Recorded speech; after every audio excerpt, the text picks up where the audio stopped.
Kia ora. Welcome to this meeting of the Dunedin City Council for the 10th of May, largely over the course of the week for the purposes of hearing oral presentations on submissions to the 10-year plan, but a few other items to deal with this morning, at which point we will adjourn the meeting and come back to hear submissions in the afternoon and onwards. It is also, of course, the first formal meeting of this body since the passing of our former Mayor Dave Cull and of Jan Tucker, the character and contributions of which have been well traversed in many fora since then, but it would seem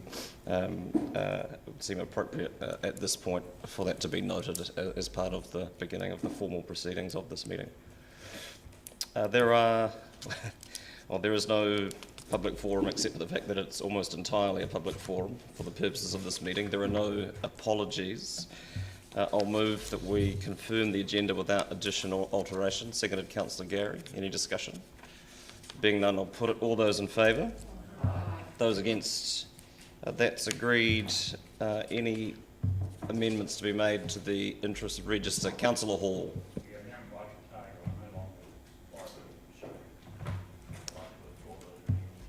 Councillor Hall no longer supplies machinery to mountain bike Otago. We can amend that. That's fine. Anything else? Councillor Staines. Apologies. I had one of my conflicts drop off, which was the Otago Chamber of Commerce, which probably fell off when I came off their board, but I am a life member of the Chamber. Thank you. It's been corrected. Great. Thank you.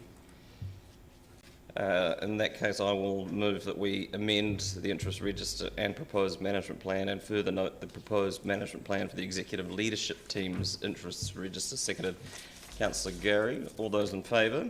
Aye. Those against? That's agreed. Part A, reports. Item 5, DCC submission on the Otago Regional Council 21/31 long-term plan consultation. Mr. West and Ms. Ballantyne, welcome.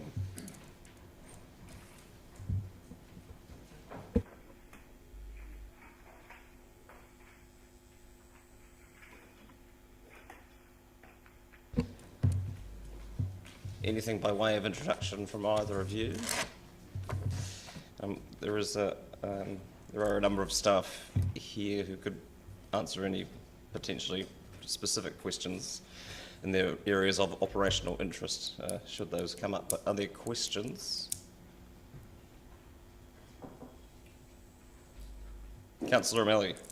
Just a quick question as it relates to the submission and our mention of Tomahawk Lagoon and what we're asking the ORC to do in that area. What's our overlap with environmental protection, environmental monitoring and the ORCs as it relates to our submission?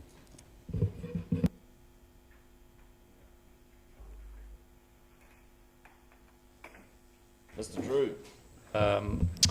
We have, through the chair, we have a joint responsibility. So where we have consents to discharge stormwater, we are responsible for ensuring we comply with those. And ORC have their own monitoring programs, but effectively it's a joint.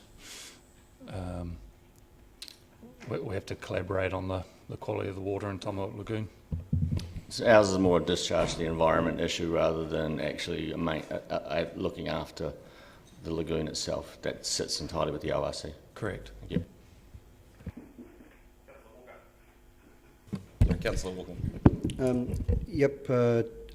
Question relates to item point 32 of our draft submission around the potential seeking the transfer of the bus service to us. The question, I guess, is what level of conversation has been had vis-a-vis this, and how high a level is it, or what stage is it at, the conversation?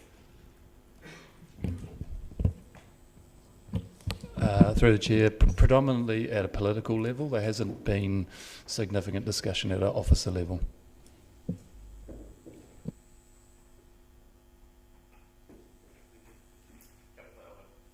Councillor Elder. Thank you, Chair. Just point 27, the DCC suggests that The list requirements of non-compliant burners should be updated to allow households that are eligible for Kiwi Warmer Homes subsidies for heating to replace their burners.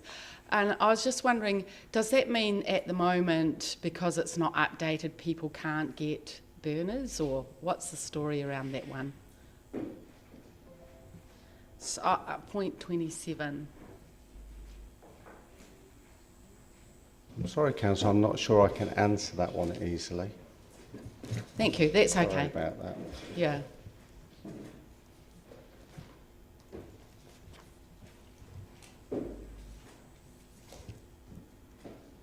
Oh, Simon, no. Through the chair, from what I understand, it relates to the age of the burner, and those burners that are older would burn coal, for example. So if you wanted to upgrade your burner to something that would lower the emissions from that burner, then this scheme would address that. But I'm not overly familiar with the detail, but I understand at a high level that's what it's about. My understanding is that under the current framework, one of the eligibility criteria is having a non-compliant burner, and so by upgrading the list of non-compliant burners, you expand the scope of people who are able to access the subsidy for as long as it exists. There's a degree of uncertainty around that too. No further questions. Someone like to move the submission be approved? Moved by Councillor O'Malley, thank you. Seconded Councillor Lofiso, thank you. Would you like to speak to it, Councillor? Just briefly, Your Worship. This is one of 3 ORC activities going on in the year that we're submitting to. So we submitted early on to the Regional Land Transport Plan, now we're submitting to the 10-year plan of the ORC, and the Regional Public Transport Plan has gone out for consultation, so I presume we'll be submitting to that as well. And I want to, I'll touch back on that in a second. I just want to touch on the Tomahawk Lagoon question I asked. We have a situation in the city where we are looking for our own environmental outcomes, and the ORC is the mechanism by which we achieve them and working through that council. I've seen over the years a fair amount of interest in trying to make sure the Tomahawk Lagoon is restored to its best condition as possible, and it receives mention in their plan, but I think I would like to see greater emphasis on it, and I think we may have to start considering our role in environmental protection as well if we cannot achieve outcomes that we want to see coming through the ORC. I want to really, though, touch on what is point 32, the highlights the position of seeking the transfer of ownership of Dunedin public transfer bus services back to the DCC. This has been on the back burner for a long time. I'm glad to see it here in this submission. I think it needs to be raised to a higher level, and we have a frank and honest discussion. It relates to our ability to put together our transport system. This is not a criticism of the OIC, but it really reflects clunkiness is probably the best way to describe the relationship when one authority is given charge of just one section of the transport system and the rest of the transport system sits with us. So, and coming forward to that, when we see the Regional Public Transport Plan coming to us to consult on, I can tell you that we have not really had a huge amount of dialogue in the development of the early form of that consultation document, and that's again not really, in my opinion, a particularly acceptable outcome. So point 32, I think, in my mind, is the starting point in what would be a larger discussion and a good section in what I think is a very good submission to the ORC. Thank you. Further speakers? Councillor Wiley. Thank you. Just picking up on a couple points here, one of them just raised by Councillor O'Malley around the Tomahawk Lagoon. I think the ORC have done some positive work in that, and just recently having the community drop-in session. The Peninsula Community Board have been active in that space as well, and Paul Pope has been a very positive engager with the ORC with that. So there's a lot of good work taking place, plus area schools are involved. And the residents did have a good say at the community drop-in session, and it was interesting to see how engaged the ORC staff and people that were, and councillors that were there were in engaging. The point that I really took out of this submission to the ORC long-term plan was the point 43 was the DCC asking the ORC about initiatives on the Chalmers property in consideration of freehold land. I would have liked to have seen that paragraph strengthened, but it's pretty hard for us to really get too engaged in that. But I think the key is it is highlighted there, and actually I was encouraged to see the ORC actually openly talking about the ORC, the Chalmers property and the port as their assets, and offsetting some of the costs through the dividends.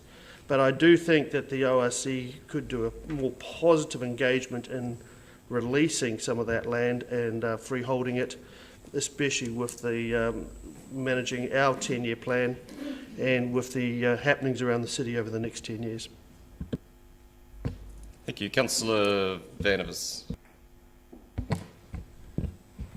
I can't agree with the submission going forward for two reasons. One of them is that it completely fails to make any mention of the unprecedented and unaffordable ORC rates increases of some 50% plus. I think that we should be representing the people of Dunedin.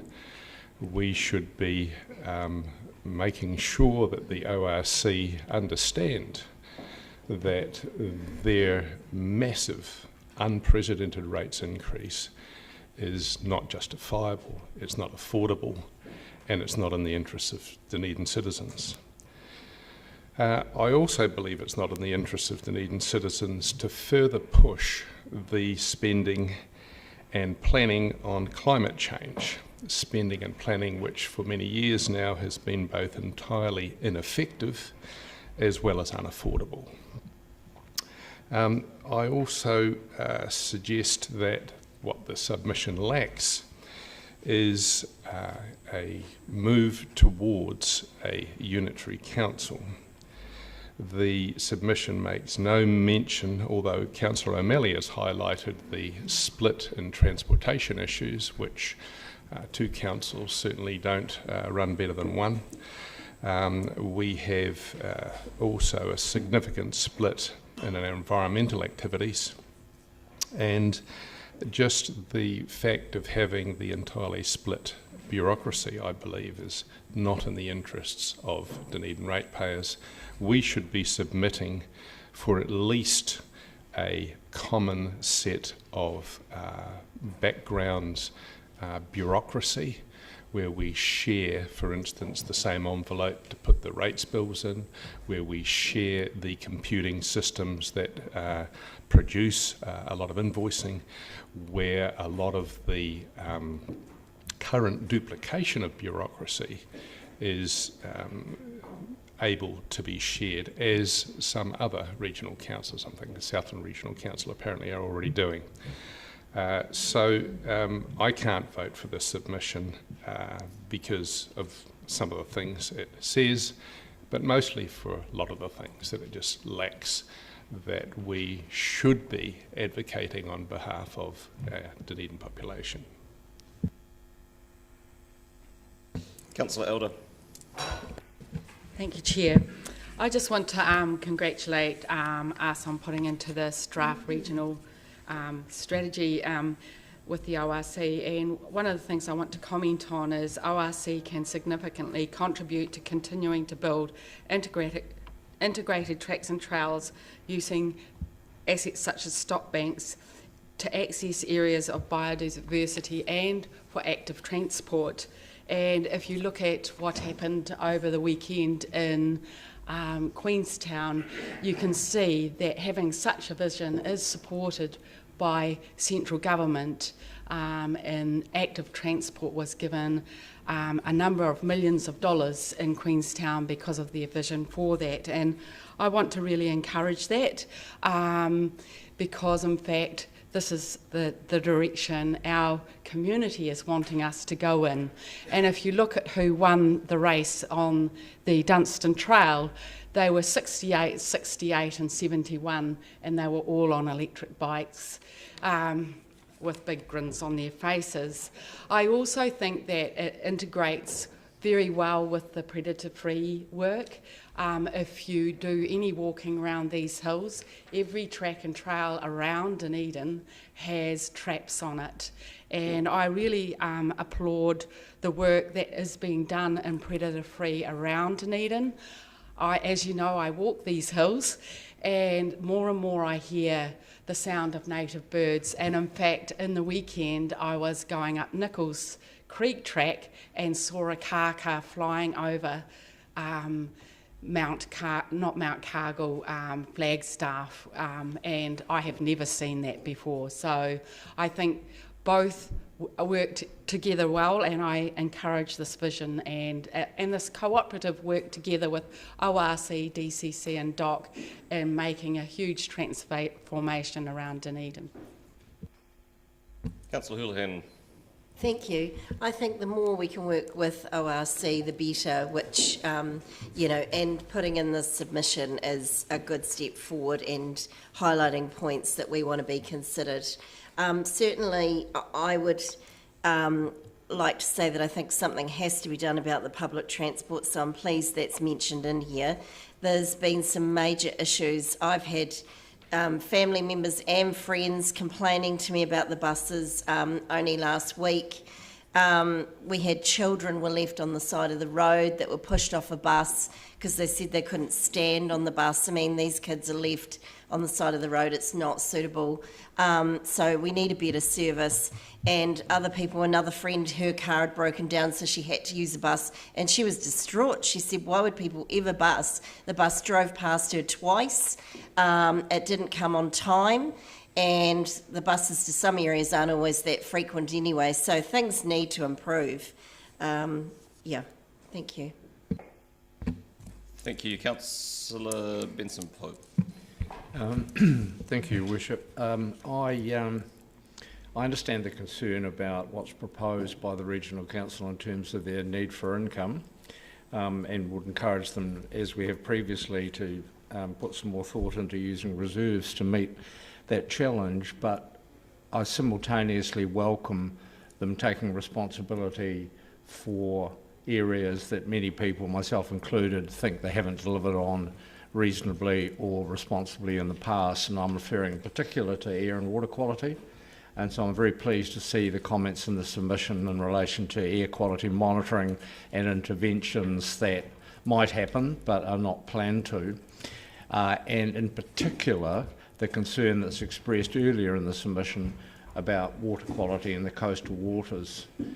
Councillors at this table will be surprised to know that recently, when considering major consent applications for the Waitati area, that we discovered as part of the 2GP process that the Regional Council had no useful, or probably no, meaningful information about the water quality in Blueskin Bay.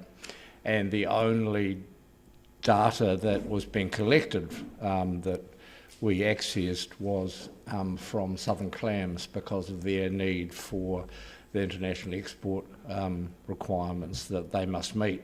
And so it's not just a matter for Central Otago or the lakes that are so often so well publicised, but our coastal waters are not monitored to the level they should be. It's clearly the responsibility of the ORC, and I would like to see them pay more attention to that as well. Thank you. Councillor Barker.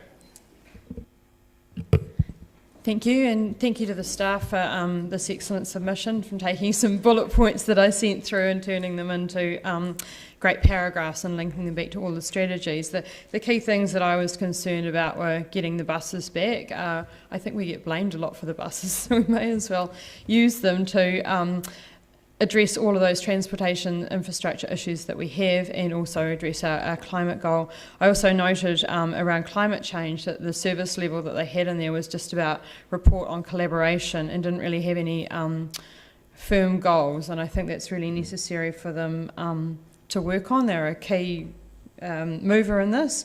I also especially flagged other funding options, because we see quite a lot of property sitting there which could be better used, and if there was some area freed up, especially around harbour side, then that would enable us to do some of our other goals.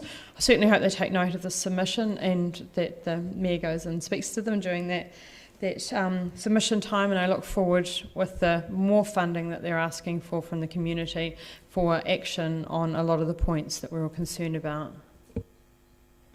Thank you. Councillor Lord.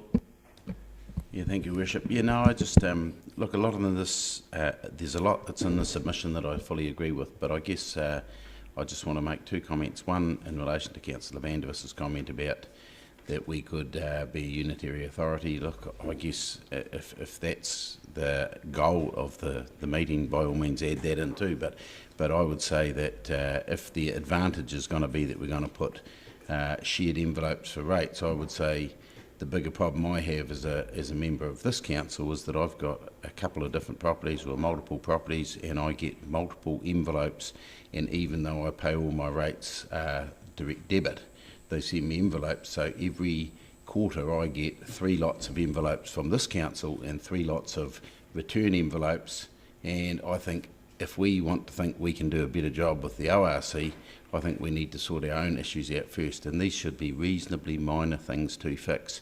As for the bus service, point 32, I don't agree that we would necessarily do a better job. We at one time held the buses and we did a terrible job on them, and although it was long before my real memories of it, but I remember the time that it was run by the DCC, it was no better.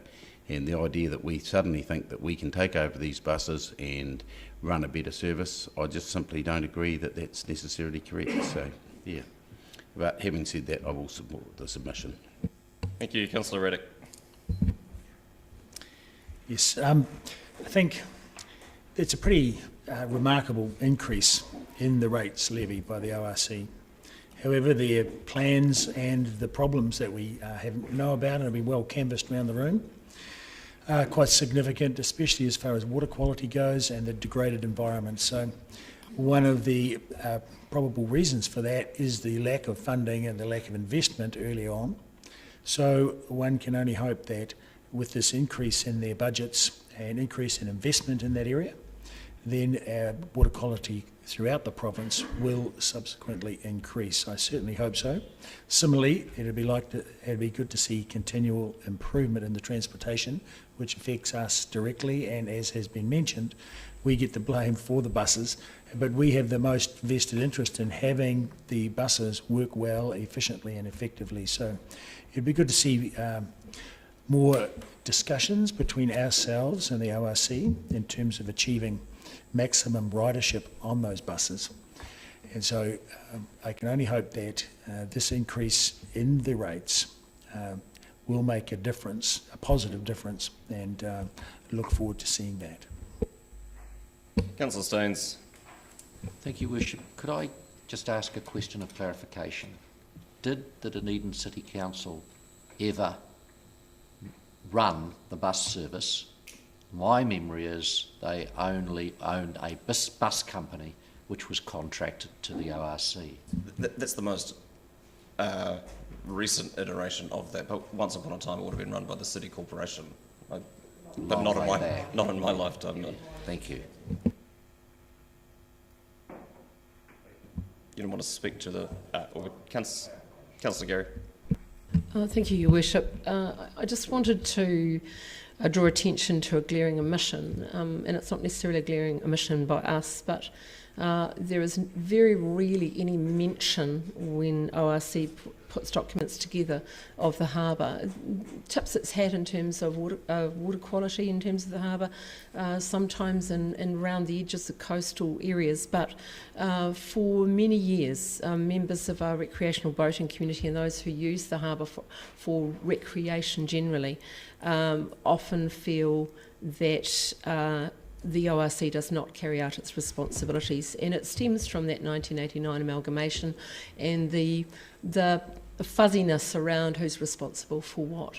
I am aware that our staff work closely with ORC staff on this, but I think it's important that we continue to acknowledge the importance of our relationship with ORC around that harbour edge facilities and the joint responsibility from us and the ORC.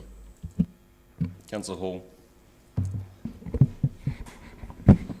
From memory, I think the DCC used to run the trams and the trolley buses, and it changed about 1989, I think, when it went to the regional council. Before that, we run it all. Thank you. Further speakers? For my part, I can support this, and thanks to the staff for stitching this together, particularly supportive of the comments that are made in the submission around pest control and around air quality. I welcome the review that the Regional Council have planned for how they manage air quality, but I don't think that stopping everything that they're currently doing beyond monitoring while they undertake that review is an appropriate response. We should at least be maintaining the existing work until such a program exists to replace it. There's been a lot of comment around the bus service, and I agree with Councillor Lord that there's no magical elixir for the bus service that would come with it being run out of this building rather than in another one. But there've always been for me two significant arguments in support of it being transferred to the territorial authority. One is around the role it has within an integrated transport network, and that makes it challenging for us to plan everything else that we're doing in the transport network and not be in direct control of this. And the other is around a lack of ambition, if you like, and I was reserving comment until the publication of the draft Regional Public Transport Plan review, but that will be, as has been indicated, subject to a further meeting. But I think the lack of ambition in that document hasn't done much to change my mind, and we see that reflected in the budget over the next 10 years, where no money has been allocated. The only changes, largely in the review of the RPTP, around the capacity to trial services and try new things, but we see in the budget there's no money allocated to do that. So how can we assume that those would exist? And while there may not be a particularly collaborative relationship in transport at an officer level, that isn't true in the work that we're doing around particularly adaptation and in the South Dunedin future work. There's a really strong connection between the staff in both of those buildings, and I know that there's been a call from the Regional Council for joint governance of the decisions that we're making around that. And while I certainly would see value in there being a better shared understanding around the governing bodies of both of those organisations of the work that is going on, I think the decision making ultimately has to sit in at this table for areas that are within our responsibility, as opposed to delegating those to a joint committee of the Regional Council and the City Council. I'm picking up on Councillor Wiley's comments around the language around Chalmers properties. I agree that it could have been stronger. I also wrote it, so it's my fault. But I think we are all well aware of the difficulties that you can have, or how difficult it can be to give direction to a council-controlled organisation. And I think starting rather than going straight in with a more directive suggestion, I think it's worth having the conversation, because undoubtedly the best thing for Chalmers Properties to do as a company in terms of fulfilling its remit to return dividends to its parent is to do exactly what it is currently doing. But we are increasingly aware of the role that our CCOs can play in achieving a broader range of strategic outcomes, and that is what I want this to trigger, is for the Regional Council to have that conversation with the community about what value that company can offer in a wider strategic sense. And I think back to their now aborted regional policy statement, which was a higher order planning document that put economic development as one of the 4 key considerations for the RPS. In my opinion, hasn't changed. That wasn't the appropriate place for it to sit within a planning document. But if the Regional Council are serious about things that they can do to encourage economic development in the region, a conversation about how Chalmers Properties operates, or how freeholding land could support economic development in this city, and we know that there are constraints around particularly industrial land that would perhaps be more easily overcome with a different mandate for that company. Councillor O'Malley, you're right to reply. Thank you, Worship. I first want to start out by acknowledging that our relationship with the ORC staff and council level is essentially a good relationship, and I enjoy my relationship with the Dunedin ORC councillors. And I also want to comment on the rates increase. It is percentage-wise a large increase, but coming off a small base, so in absolute terms is not a particularly large increase. And I think that we run into a real risk here of always saying keep rates low, and not asking why rates are moving. And in this case, they have flagged quite clearly that they need to fund activities. And we have been noting in the past our frustration at the lack of resources put towards activities that affect us. So we can't complain about not staffing something and then turn around and complain about funding extra staffing. That's my position on that. I think the Unitary Council concept is out of scope of this document because this is effectively the budget document, and if it's something we want to consider that sometime again in the future. However, I do encourage integrated work streams and improvements with strategies between us and the ORC, and I see a need for us to probably revisit some of our roles and responsibilities and key activities that are going on in the city, and they've been mentioned in the debate today, so South Dunedin, transport and the environment. I acknowledge Councillor Wiley's correction to me to some extent on Tomahawk Lagoon. There's been some good work done at Tomahawk Lagoon, and we have to acknowledge that. But I also am aware that at Blueskin Bay there's almost no activity going on there at all in terms of environmental monitoring. We didn't have a huge amount of monitoring on the Waikawaiti River during our analysis of that and the harbour. So again, increasing our understanding our relative roles and how we're going to work together, I think, is really important and somewhat secondary to this submission, but we've raised it in a couple of places. I want to clarify my statement on the buses, and it's more what His Worship had to say. It's not so much that I believe we'll get rid of the big buses and all the other such things, because that stuff is actually out of everybody's hands. It's coming through the Land Transport Management Act and the requirement to perform stuff through contracts, and that's another battle to fight with another authority which is based in Wellington. But if we are to have an integrated transport system, it makes no sense that one branch of it is not sitting in our building while we plan and perform all the rest of the activities. So my statement really is around efficiency of planning and having a strategic approach to how we do our transport. And we will see as the RPTP, the Regional Public Transport Plan, comes out, there has not been a huge amount of work going on at the officer level between the ORC and the DCC when it came to designing the original document. And I think when it comes to that in my respect is let's just say, hasn't met the mark of cooperation that I would have liked to have seen. So I do believe we need to keep this alive and keep going with it. But I really want to finish by reiterating that we have a good relationship with the ORC, and I don't want any of this submission to be used as some sort of whipping, of the dog thing. This is actually a good relationship which we just need to keep improving on, and I very much support the tenor of this submission. Thank you. Thank you. I'll put it. All those in favour? Aye. Those against? That's agreed, thank you. Item 6, the DCC submission supporting sustainable freedom camping in Aotearoa, New Zealand. Mr. West, Mr. Hogg. Kia ora kōrua, welcome. Can I just point out to councillors, we have a couple of corrections on the report and the submission that I just want to point out. So on page 71 of your papers, paragraph 9, bullet point 2, the 59% decrease in camping control should have read 31%, and the 31% decrease in freedom camping related complaints should read 20%. So apologies for that error. That is matched on the actual draft submission. Page 76 of your papers, paragraph 5.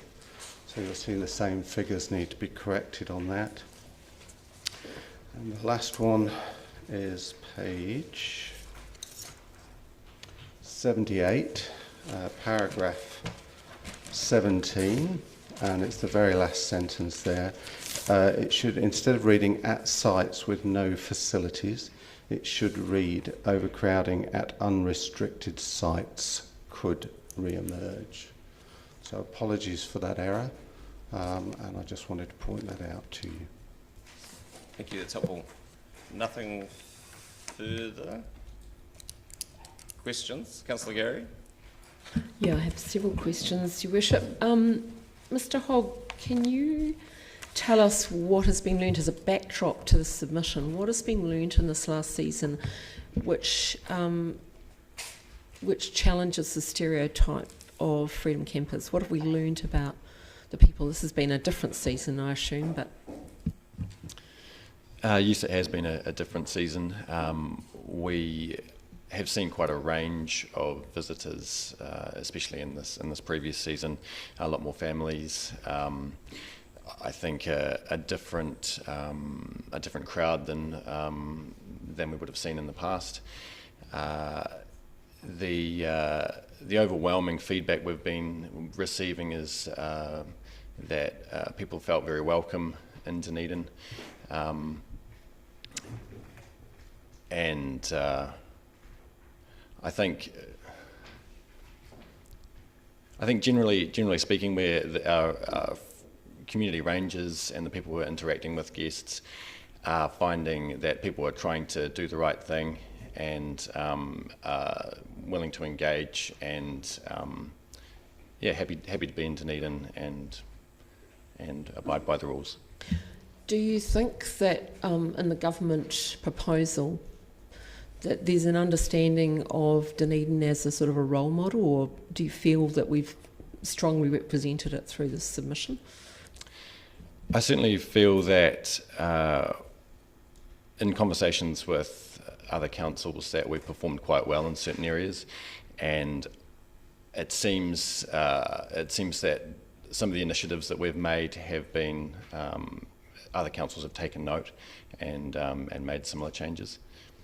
Another question was around the rental companies, and I think it was in paragraph 13 around the proposal that's been around for a very long time, suggesting that rental companies become responsibility for transferring the infringement notices to the campers. Why is it likely that this might work now, as opposed to for all the years that councils have been asking for this and communities have been asking for this? Do you hold out hope that this will work this time? I think a legislative change was required to see rental companies made responsible for paying those infringement notices. Currently, the proportion of infringement notices that are issued to rental companies is fairly small, approximately 10%, so it's not likely to have a huge impact on our infringement collection. And finally, the educative approach comes through the submission as being successful. Do you have any comments on that at all? I think it's certainly contributed to the success, not I'd say across the board in terms of our compliance improvements, and I think it's fairly simple why that's been the case, and that we're well aware of the freedom camping hotspots. We're able to intercept and meet campers on a daily basis. We're aware of when the busy times are, so I think we're seeing a lot of the freedom campers that visit Dunedin, so it provides an opportunity for us to ensure that they're aware of what the rules are, ensure they're aware of what facilities are around the city, and as such, I think there's a much better understanding of what's expected from them and what the risks are for non-compliance as well. Thank you.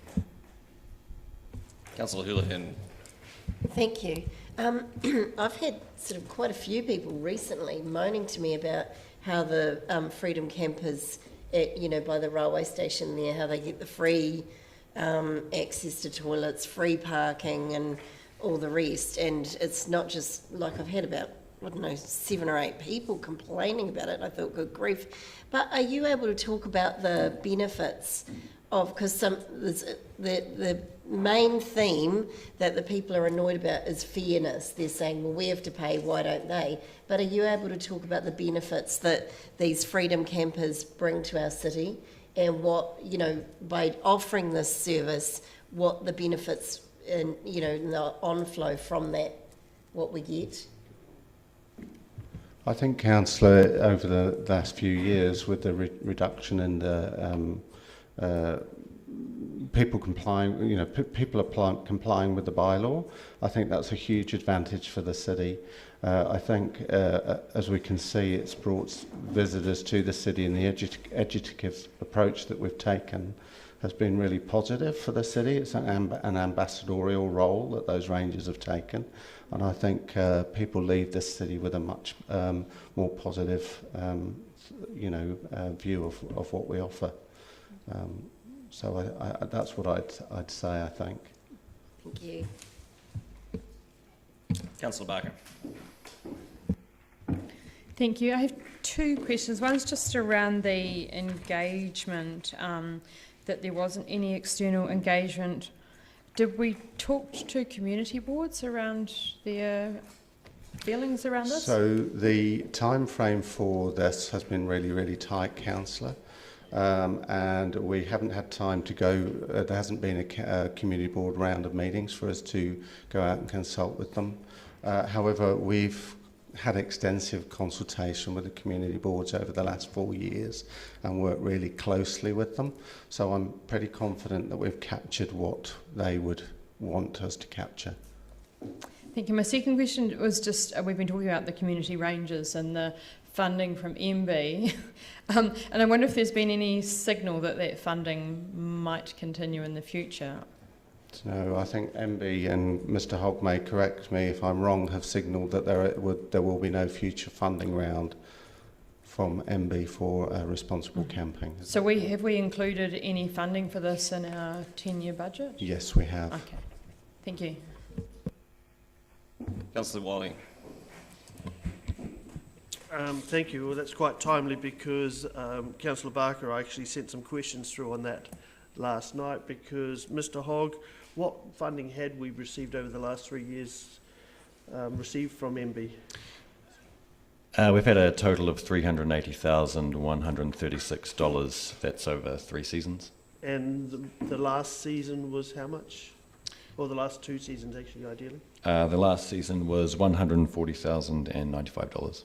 And the season before that, sorry?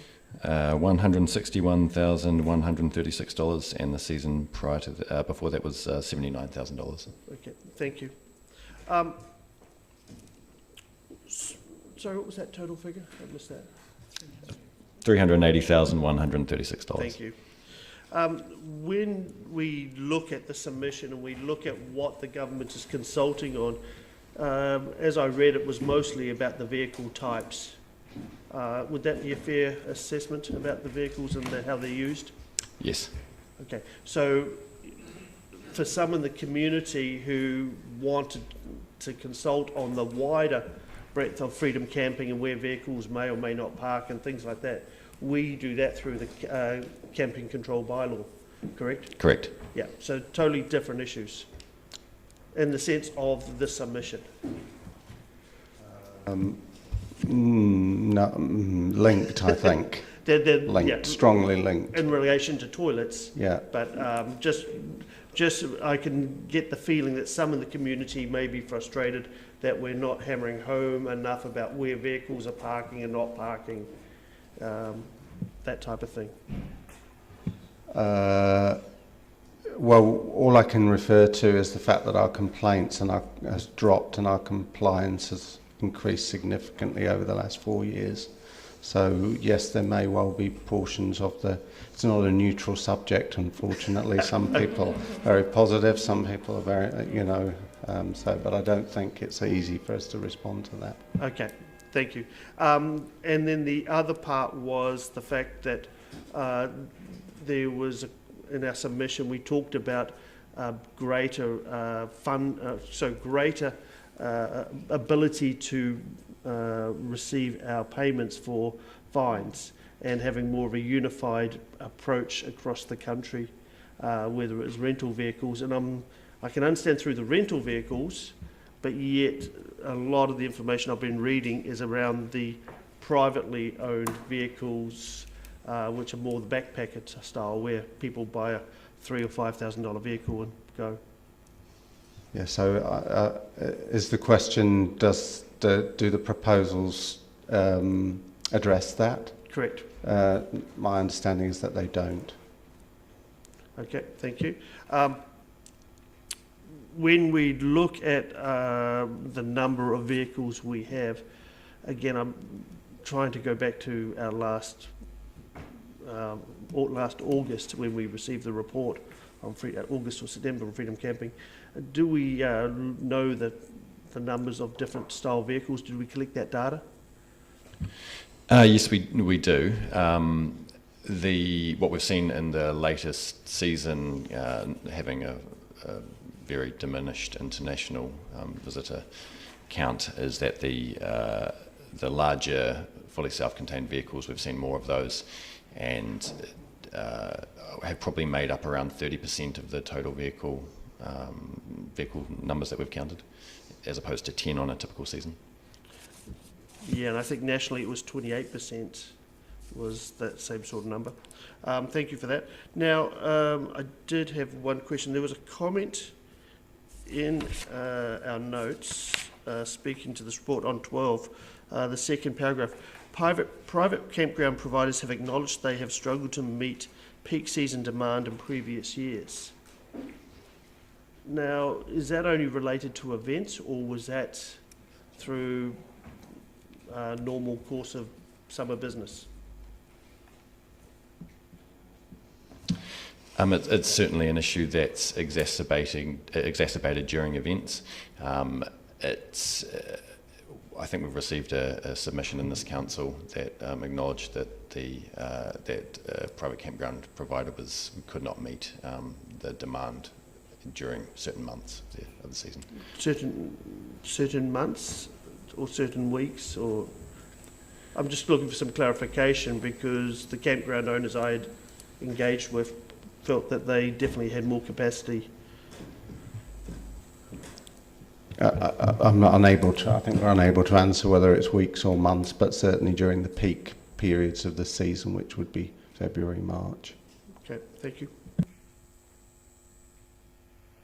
Just on the bylaw itself, how recently was that reviewed?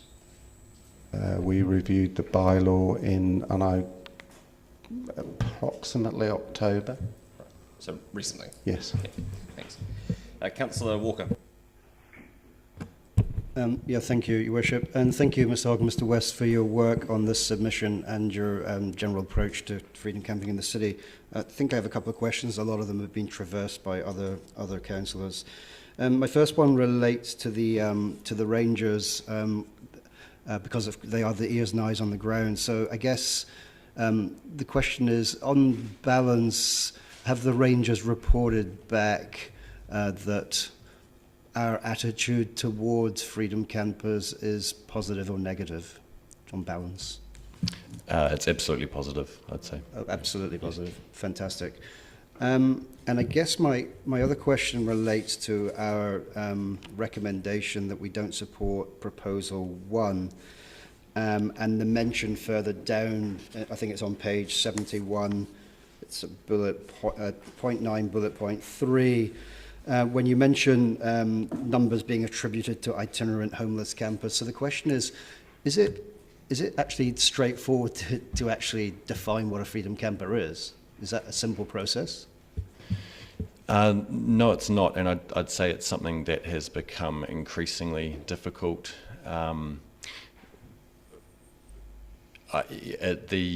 We try and stay aware of the level of homelessness that's occurring as best we can. It tends to include a number of people who might be temporarily homeless. They might have moved to Dunedin to try and find work or to try and rent a house and have had unexpected difficulty in doing that. So I think there's a portion of complaints that relate to freedom campers who might not have considered freedom camping at all, or thought of themselves as freedom campers, and are therefore unaware of the rules and regulations. Thank you. And I guess a follow-up question, because I'm a real big fan of the fact you collect robust data. I think it really helps to inform our decision making. So is it possible if we do fund the Ranger program in the future that we could try and capture that information?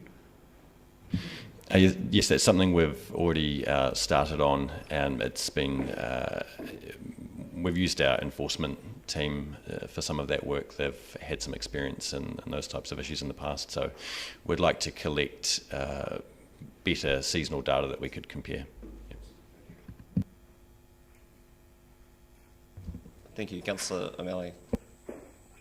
Thank you, Bishop. My first question actually relates to the proposal that the government has put forward. When they were designing it, did MB approach the Dunedin City Council or you guys at all as they were putting this document together for feedback? No. Thank you. It's my recollection when we were looking at the proportion of freedom campers before the border closed that it was, in order of nationality, it was German and French first, but then New Zealanders came in third, slightly ahead of the UK in terms of the next nationality group. Is that correct? I don't have those exact numbers here. I think the Australians were quite high as well. Sounds fairly accurate. Yeah, I was watching those numbers pretty closely at the time. Fine recovery, you mentioned earlier on that only about 10% of infringements issued are issued to rental vehicles, so the rest are issued to privately owned vehicles. And those ones, effectively, if that owner just leaves and goes away again, if they're not a New Zealander, they're going to be very hard to recover. Is that correct? Yes, that is correct. We've done quite well in the past recovering infringement notices in terms of total proportion, but there is a risk that if some of these proposals came into effect, that number could go up. Right. And then if this comes into effect, would this be more like, how would this, I guess the question is this going to be more like it was before we started doing what we were doing and when we were effectively having a non-permissive attitude, an older attitude? Are we going back in time to some extent? That's very hard for us to answer what the impact of this exactly would be, but it certainly is appears to be well, I think it's clearly laid out in the MB's proposal what the aim is from a tourist attraction from overseas is. I think I'll probably leave it at that. Thanks. That'll do for now then, thanks. Councillor Elder. Thank you, Chair. When freedom camping first rose its ugly head around the country, many people were complaining about people camping everywhere, unrestricted, and going into the bushes and doing their thing. And I note that on page 71.3 and 9, Dunedin has made significant gains. Only 2 complaints around that kind of behaviour. Do you think Dunedin's approach in enabling more places, enabling more facilities has actually been a really positive impact on that kind of behaviour? Yes, I think it has been had a tremendous impact on that, and by providing temporary seasonal toilet facilities and daily ranger patrols at sites that we were aware were popular with freedom campers, I think that's been the reason we've seen such good numbers in those areas. And do you think a more restrictive regime would actually drive this kind of behaviour again, or could possibly drive this kind of behaviour again? I think that's hard to answer, Councillor. I think that the intent, obviously, of MB's paper is to reduce human waste in public reserves and areas, but I don't think it's something we can easily comment on. Thank you. Councillor Reddick. So I'm wondering about point number 12. So why have you not supported proposal 4 because it does seem to me that in your second bullet point that it could actually have the opposite effect, and that is there would be less, because if you strengthen the requirements for self-contained vehicles, there would be less people that game the rules, which appears to happen quite a lot, and the problems currently seem to come from those vehicles which are just an ordinary vehicle that people claim to be self-contained, but to an average bystander, an average viewer, they are not. And my reading of the results and the data that we've had would suggest that a lot of the problems come from those type of vehicles that are claiming to be self-sufficient but are in fact not, and then use that self-sufficient sticker to camp in anywhere they like and leave problems behind them. So by raising this, so I'm suggesting that raising the standard for a self-contained vehicle would lessen the number of, would make it more difficult to get that certification, and therefore they would have to be genuinely self-contained, and that would lessen the number of fully Councillor, I feel like you've asked and answered your own question. Yes, but if staff can find something in there to respond to, they're welcome to. I think that's correct in saying that raising the standard, and if raising the standard did lead to only seeing fully self-contained vehicles, that there might be a gain. I don't think it would eliminate the problem of human waste. I think our position on that proposal comes largely from the fact that this could affect up to 90% of the typical camping vehicles that we send in a typical year. And important perhaps noting that proposal would be in conjunction with proposal 1 or 2. So yes, it's possible that could be the case, that we would see a reduction, but it would have quite a significant impact on the way freedom camping exists in the city, and the approach that we've been taking seems to be working very well, and it appears that we're dealing with quite a small problem, and this would be quite a large regulatory or policy change to address what appears to be quite a limited issue. Yes, but do you think the size of our problem is largely due to the fact that we're in a built-up area and we do have facilities? I think that could be part of the reason. I'd also say that the provision of temporary toilets during the season at areas we know are frequented by freedom campers and the ranger patrols are probably the most significant factors. We know that the proportion of those types of complaints have decreased since those initiatives have been implemented. Yes, but and the size of the government's problem, which is who's drafting these proposals, is those areas that don't have facilities, that are more remote and wilderness type areas. Yes, we've approached this from a Dunedin point of view.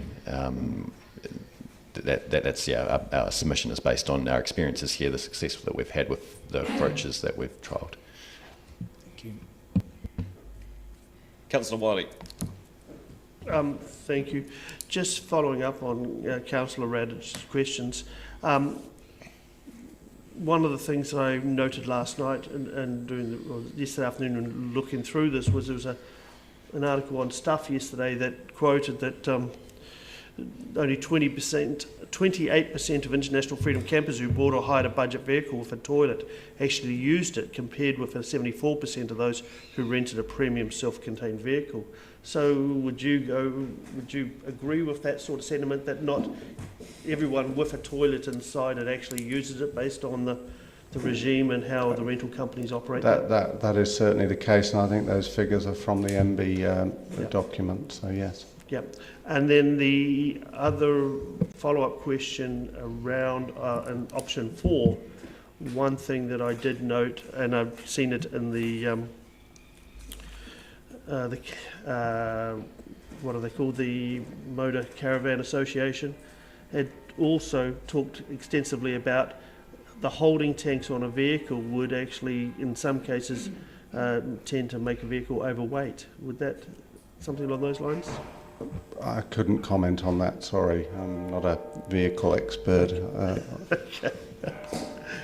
But that was one of the, with the plumbing requirements, it took it from about $800 to around several $1,000s in the vehicles, is what I understand. There are certainly figures quoted in the MB proposal around conversion of vehicles, but as I say, I can't comment on that. Yeah, and so it's really about better enforcement of the blue sticker and that certification process, Councillor. isn't it? Is it not? What is the question, Councillor? It's more about the certification of the blue stickers and the self-contained, would it not be? Proposal 4? For the toilets and then having a more effective certification process when the toilet systems are put in vehicles. I think that under Proposal 3,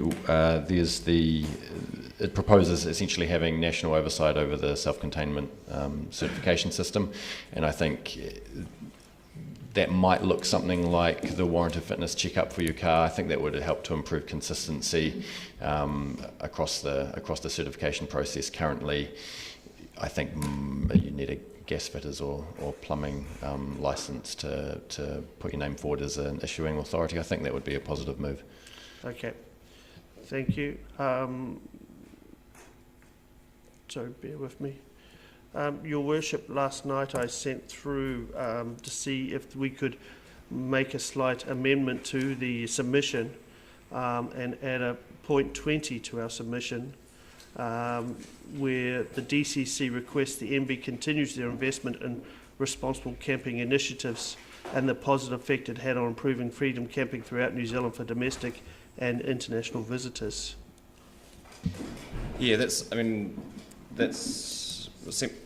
seems entirely sensible, and I was planning on moving the submission as it's drafted, but I'm happy to take that suggestion, Councillor, as part of that.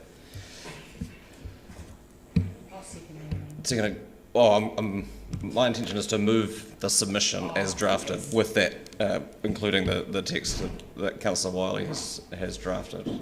So it seems like a sensible addition. There are further questions, though, until we get to that point. Councillor Gary? Just following up on Councillor Raddick's question around the increased requirements for plumbing as per the MB proposal, would there likely be unintended consequences for Kiwi holiday makers, Kiwi families?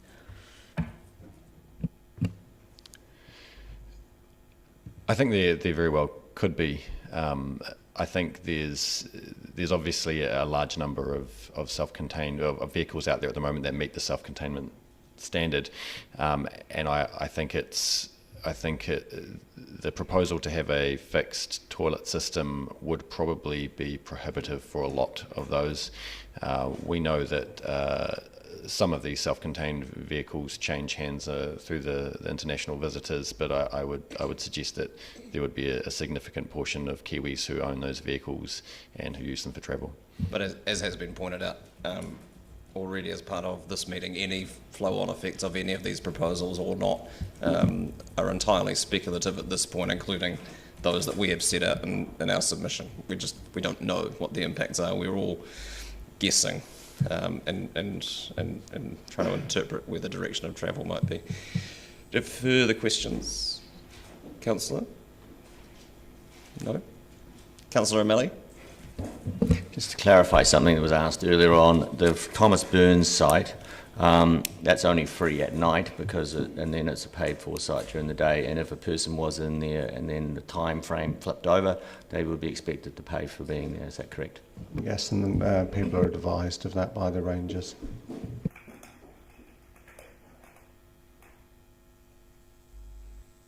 Councillor Elder?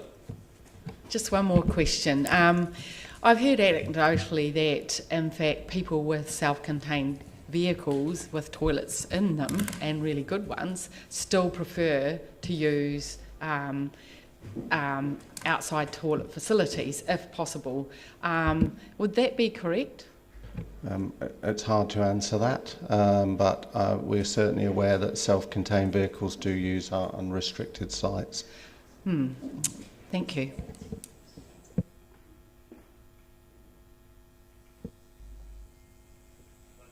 There's no further questions, so just wait until we'll give a moment to bring up Councillor Wiley's wording, that people can digest that.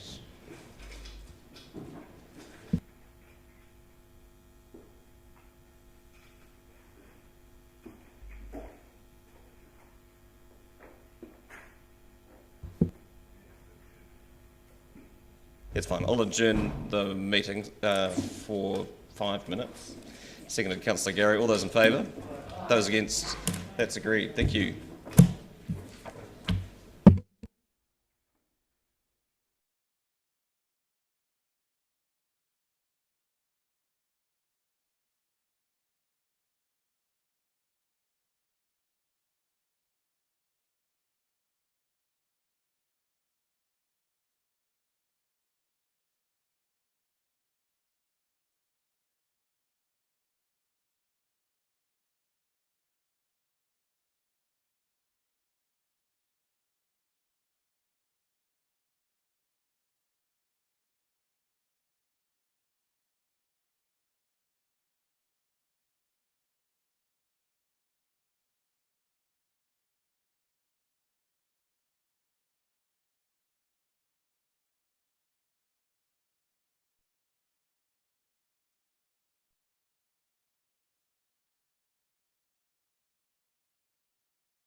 patience. I'll bring the meeting back to order. There are no further questions that people have dreamed up over the adjournment, in which case, as outlined there, is the resolution. I'm going to move it. I have a seconder.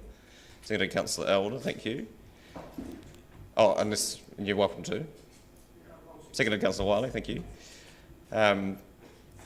And I mean, I'll just speak to it briefly. Really, thank you to the staff for doing the work. It is a good piece of work and strikes a good balance between pragmatism and hospitality, which has been in recent times the way that the city and this council has chosen to approach freedom camping, and so therefore proposal 2 is the only one that is consistent with the approach that we have taken up until this point.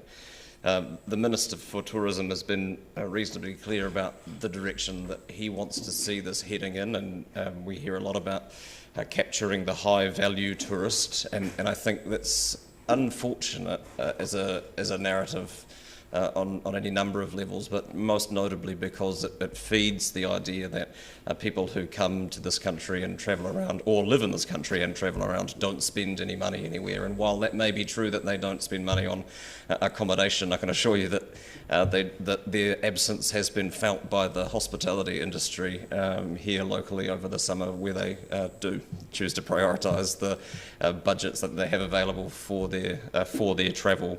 And Proposal 3 seems entirely sensible and would be really helpful, both in terms of our role in managing the regulatory function, but as has been highlighted, dealing with some of a greater consistency in terms of certification certainly could fit under that. In Proposal 4, as has been highlighted by staff in the Dunedin context, is really using a hammer to smash a walnut. These issues we have managed to successfully manage by and large within the framework that we currently have, and while yes, the implications of any of these proposals are speculative, I don't think it's a particularly long bow to draw that were we to jack up the standard required of vehicles to meet the self-contained certification, that all of a sudden you would have a greater number of unrestricted vehicles competing for what is already at peak times a congested amount of space. And I think as well-intentioned as it may be, and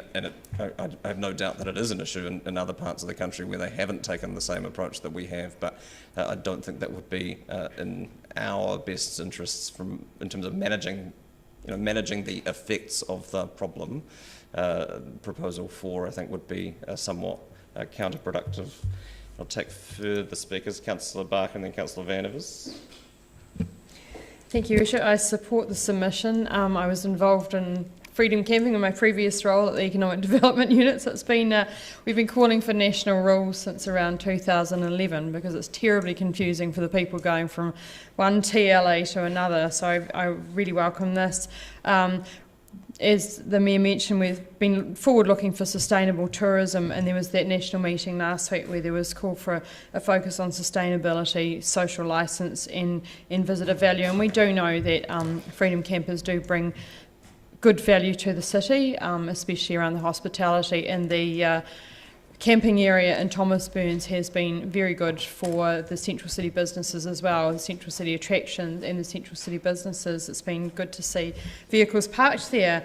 I would also like to see national funding for visitor infrastructure, and this has been a call from the visitor industry because obviously the government gets a lot when people are spending in GST, but it doesn't necessarily come back to smaller areas that are supporting quite a number of visitors. So when we look at our own toilet strategy, it would be good to see if there's any government money available to replace the portaloos in Thomas Burns Street as well.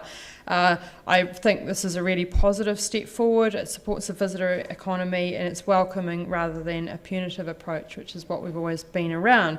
And I'll just give a plug for the destination plan, which is out for consultation and submissions at the moment and closes on Friday. And I think that would provide community boards and also interested businesses and people in the visitor sector to have a further say on anything like freedom camping or any other issues. Thank you. Thank you. Councillor Vanivers. I'm very happy with the submission, and I agree that it's got a lot of positive compromises sort of built within it. I also recognise that it's important for us as a city council to recognise the financial value of tourism and of travel generally. But I think that we should also at least have a nodding recognition that there is a much bigger value to travel and tourism than its financial value. The greater personal value for both the visitor and the visited in travelling is the sharing of experiences, the sharing of cultures, and in general the opening up of people's minds that happens when they travel. And I'd like to quote briefly St. Augustine, who was someone who had a few clues, and he said, "The world is a book, and those who do not travel read only one page." Thought I'd leave you with that. Councillor Gary. Well, it's not often I agree with Councillor Vandervest, but I have to applaud that quote because I think the submission has landed in the right place. And around this table, I've probably been associated with this issue around the management of freedom camping more than anyone else, and at the coalface. We've come an incredibly long way since 150 people packing in to the McAndrew Bay Hall and people baying for the blood of our visitors to the city. And I congratulate the team at DCC and Parks and others for the work they've done in this educative approach. I always believed way back then that this was the way to go, alongside enforcement, that if you just did enforcement, it doesn't necessarily work. I was alarmed at MB's proposal because I believed some aspects of it were too punitive. And still around this table I am alarmed to hear some of the stereotypes around freedom camping still existing. And so I want to remind people that it's families, it's couples, it's young and old, it's people who are well-resourced, it's people on a budget. And we need to be really careful what we wish for in terms of the unintended consequences for our Kiwi families travelling. And remember too that many of these freedom campers are potential citizens. We've got one at this table right now. And also these visitors put Dunedin on the map. Now last Sunday, I was in Wanaka at a conference, and I was out for dinner with the family and came across a young man working in the restaurant. He had visited Dunedin just very recently as a freedom camper. He was American. He was here with his mother. So it was a son and mother experience. She'd wanted him to come out and freedom camp.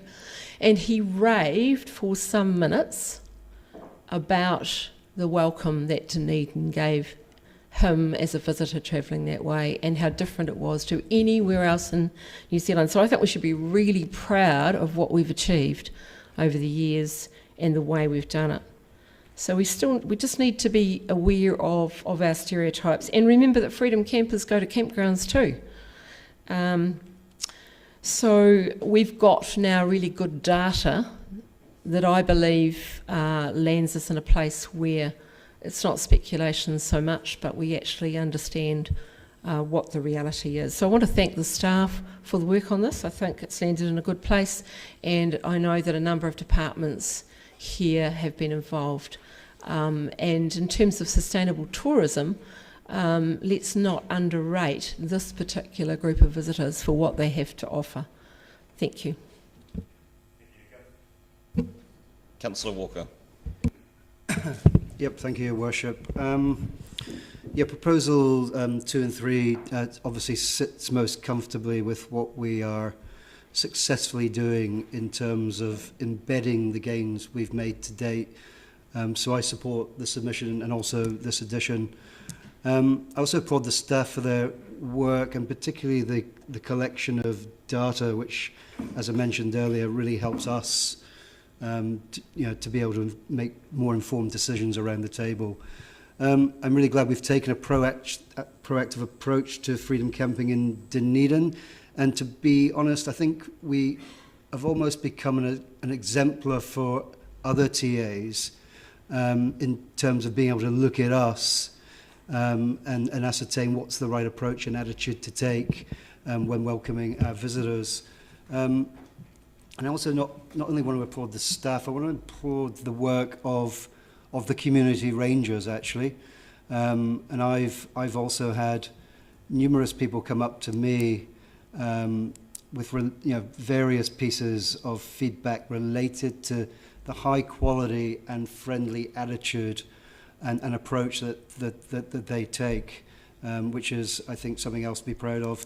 Some of you probably know I first came to New Zealand in 1994 as a scuzzy backpacker and a freedom camper. So I am one of the people that came here first and freedom camped around New Zealand for almost 3 months. It was one of the best things I've ever done. Never once in those 3 months did I stop and defecate in the woods of the trees. Never once did I throw litter or glass out of my van and car. In fact, I think, like many visitors who come from outside this country, I would argue that in many ways we are the group that respects the rivers, the oceans, the bush and the environment more than some New Zealanders. And I say this seriously. When I drive through the central Otago or go south, the only time I see bottles and empty boxes of locally made brew boxes getting thrown out the window, it's from New Zealanders who've lived here for a very long time. And I don't think we should forget that. People who come to this country do respect it. I'm also, like Councillor Gary, I'm strangely in agreement with Councillor Van der Vos related to your comments about other values related to travel. I've been to over 100, well, I've been to 104 countries on the planet, and I think he does hit the nail on the head related to that intellectual exchange that accrues when you immerse yourself in other cultures and have conversations with people you'd never do when you're at home. In 1994, I remember being treated fantastically as a freedom camper and a backpacker. And that's probably perhaps a small part of why myself and my wife ultimately decided to pack our bags and move to New Zealand. And I guess the corollary may have happened if we were treated differently, if we weren't welcomed and we were not made to feel welcome. And if that had happened, that's New Zealand's loss, I reckon, because they'd be two ratepayers, taxpayers less in this country. I'm not so important, but my wife's a professor who does brain research. I think that's a good addition to this country. And all of that came from, at some point, a long time ago, me being a freedom camper. So what we have done is fantastic in terms of brand Dunedin as well. I think that's really important. I'm looking over there at John Christie. It's really important for brand Dunedin to make sure we are welcoming and accommodating, to have people coming here, whoever they are, and being treated in a welcoming, professional and accommodating way. Long may it last. Councillor Houlihan. Thank you. Oh, you're definitely important, Steve. Please don't say you're not.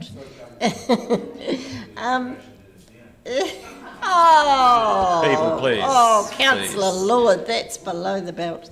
Right. I also agree with a lot of the others, well, all the other speakers, that, you know, certainly having a positive approach to these, to freedom campers is beneficial to our city. And growing up, you know, every year we used to go camping, but we camped in a caravan, but because Dad years ago used to build them. But also what our family used to do, and I don't know whether other families did that, but for fun, Dad would say every weekend, oh, let's get in the car, we'll go for a drive. And, you know, so you have that element of spur of the moment fun and getting away as a family together and doing lots of car singing and lots of looking around, doing walks, seeing our city. Now, if we made this too restrictive, that, you know, you have to have a certain type of vehicle, and that would stop a lot of that if people couldn't just go and take off. And so I think we do have to be careful we don't limit the fun that a family can have,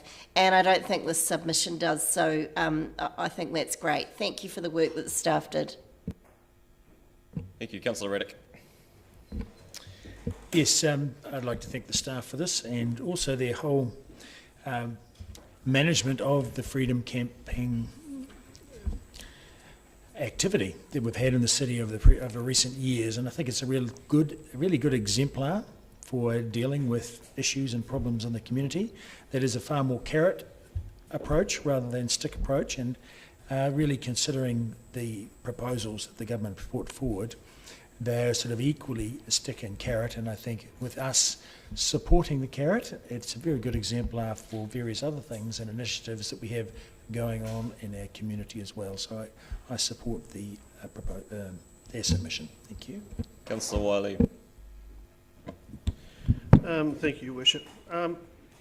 Firstly, when this first came out, I was actually quite stunned with Tourism Minister Stuart Nash's approach, and it was very much a big stick approach, really asking for stricter rules to prevent campers toileting inappropriately, was what he really went out and said. And we have to look at how we came here in this situation, and a lot of it was from the Rugby World Cup in 2011, where we knew the country was going to have a mass of people coming and not the accommodation to look after them. And the freedom camping rules were relaxed, and we really haven't been able to put that genie back in the bottle. But as I went through this submission, this process, and reading what the government were asking us to do and have in by this Friday, the 16th of May, was the fact that there are a lot of options, but the big stick is not actually going to give us the best outcome for all the community. When many of those who actually have self-contained vehicles don't even use the toilets in the first place. You know, you can lead a horse to water, but you can't make it drink as such. The best thing that has happened over the years is the $27 million that MB put in funding in regards to freedom camping. And that benefited all 67 councils around the country. And that $380,000 has been quite a benefit for our own city. Now, many of you will know that I've never been the biggest fan of freedom camping around this table and how the city has handled it. But even I look quite moderate compared to some of the proposals put in place here. So, to be honest, I was quite stunned.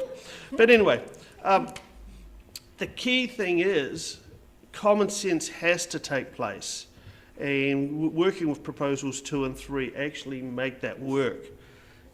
There's a lot of positives in around working the country together in 67 councils and having stronger infringement scheme and better regulatory controls, and I think that's a big positive coming out of that. But there is, and we look at the value of the tourists, and you can see that in the data, in the information and consultation document that clearly articulated how the spend was, how long people stayed and things like that. And that was quite interesting to see. But all in all, we are consulting on, or we are submitting on this consultation document. And if there's any others in our community that have a stronger view on freedom camping and what we should or should not be doing, I think they should look at this consultation document and actually submit to it themselves. But I look at our submission covering off what was to be addressed in this document appropriately. Thank you. Thank you. Councillor O'Malley. Thank you, Bishop. I want to thank staff for a submission which I think does capture the spirit of what the Council's position is on this. And I also want to acknowledge the work of the Waikowhati Coast and Saddle Hill Community Boards over the years to get to this point.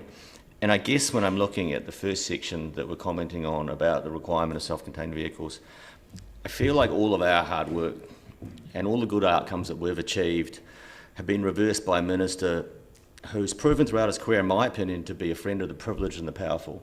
And this has been basically, in my feeling, that this is no different now. I also, and a note in that when I asked staff, we were not engaged by MB in the original drafting of this document. So therefore, to be an exemplar, you have to be talked to and even seen. And I believe that we have led with good examples, but I don't believe that our good example has been contributing to the design of this document. So this submission is important in that regard. And indeed, every time I've seen these announcements in the newspaper, Mr. Nash has been standing next to the Mayor of QLDC.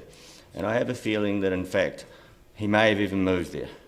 And the QLDC policy has to be noted here in this thing, not because I want to have a scrap with our neighbours, but because their policy is extremely punitive, and it has been very expensive, and it has not worked.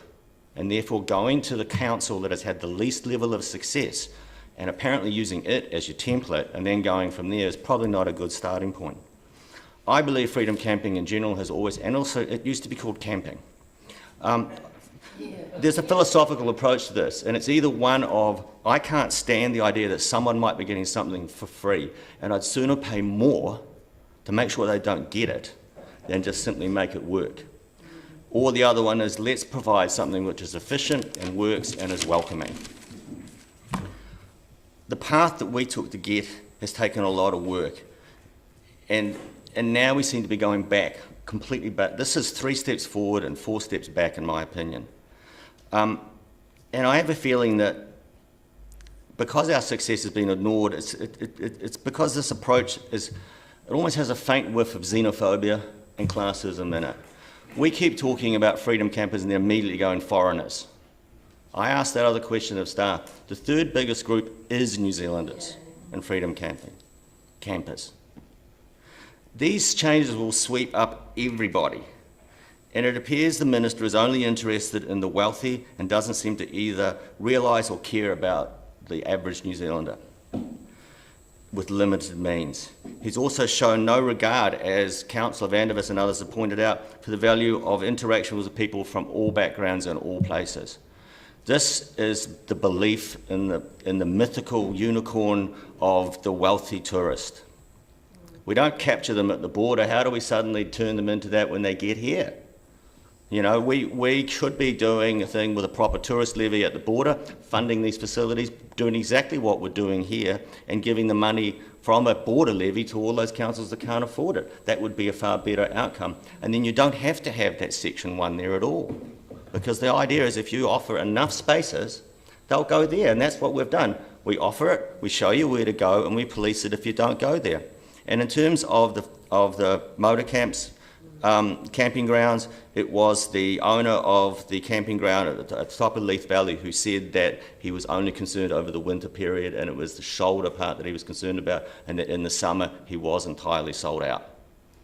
So if we go back, we are going to go back to a point where people will be spread out everywhere again. There'll be people, well, not necessarily because we'll still have our own facilities, but there will be people hiding from the system because the system is no longer interfacing with them properly. So this is so retrograde, and I am very happy with this particular submission because I think it hits right on the nail what we need to say. Thank you. Further speakers? None. Just in closing, there's not a lot to disagree with in Councillor O'Malley's comments. It is instructive that these are proposals being led by the Minister for Tourism, not the Minister for the Environment. If the concern really is about managing the environmental impacts of tourism, you would think it would come through that, and it's somewhat cynical, I think, to use environmental well-being as a Trojan horse or as a proxy for a policy framework that seems fairly squarely aimed at supporting parts of the country and parts of the economy that have been hit by a reduction in international visitors. And it's certainly not the lens that I would expect to get the best environmental outcomes necessarily, and nor is it even necessarily the most efficient outcomes from managing the externalities of that. And I just was remiss of me not to mention in speaking to this the amendment put forward by Councillor Wiley. I think that's entirely sensible. I mean, while it is something that it's an approach that is working for us, the benefits accrue far beyond our territorial boundaries, and having support from government to provide and manage the infrastructure that enables these visitors to experience what they do while they're in our country is an entirely fair and reasonable thing to ask for them to continue to do. And I will put the motion. All those in favour? Aye. Those against? That's agreed. Thank you. Item 7. Hearing schedule for the 10-year plan and late submissions.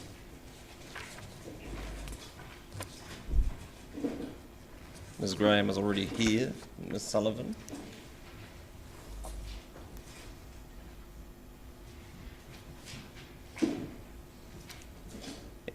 Anything to offer by way of introduction? No? Thank you, and I'm happy to move that we accept the late submissions and approves the addition to the speaking list when we get to the seconded Councillor Gary. Thank you. But there may be questions. Sorry, I was just flagging that in advance. It's not entirely designed to get your Fitbit numbers up. Questions? Councillor Manovis? Just wondering, the late submissions seem to be ticking up a little bit, and I'm wondering if, cynically perhaps, some of these late submissions are being promoted in this way simply to draw more attention to them as opposed to the rest of the body. Do you think that we are having an uptick in late submissions? I don't think the intention of the submitters is something that staff could be asked to comment on. No, but I don't think I don't think there's an uptake particularly. Yeah. This is a 10-year plan. The annual plan you would expect fewer submissions anyway, therefore fewer late submissions. But I don't have the comparable figures for the 2018 long-term plan. Right. So, in your opinion, there aren't a lot of late submissions anyway, and quite happy to accept them. Indeed, and also remembering over time the delivery of the mail has changed a little bit in terms of when we receive them. So people may post them in good faith, yeah, but it does take sometimes up to 5 days for the mail to be delivered. Thank you. That's a charitable description of the mail service as it currently sits. Further questions of staff? No, it's been moved and seconded. Would anyone like to speak to it?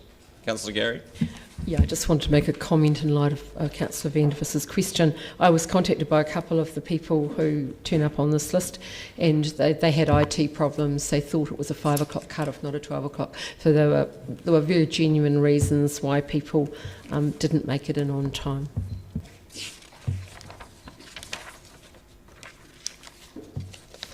And further to that, I don't recall a point at any time that there are others who have been here longer than me where late submissions haven't been accepted by council to be included as part of our considerations. I'll put the motion. All those in favour? Aye. Those against?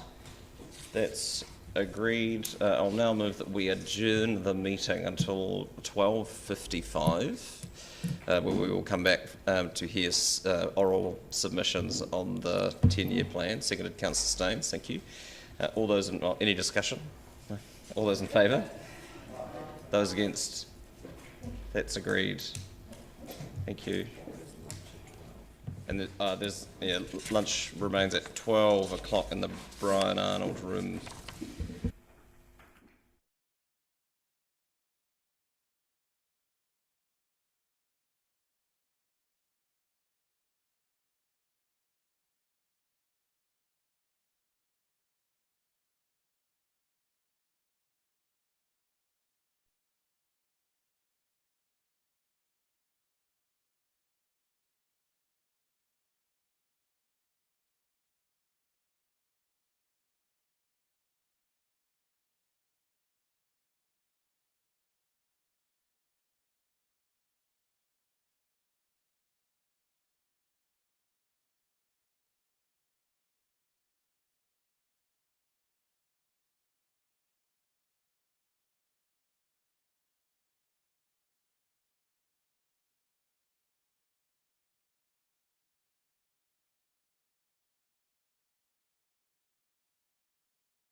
Okay, so welcome back to this meeting of the Dunedin City Council, moving into the public hearings on submissions to the 10-year plan.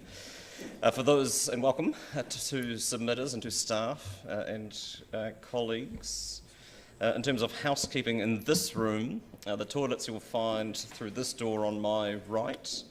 In case of fire, leave the building, or at least a fire alarm, leave the building via the stairs and assemble in front of the Civic Centre. If you're not able to exit this way, exit through the corridor out here, behind here, and through the Glenroy Auditorium to assemble on Harrop Street. If you can't do either of those, staff will have figured out an alternative and just do what they tell you to do.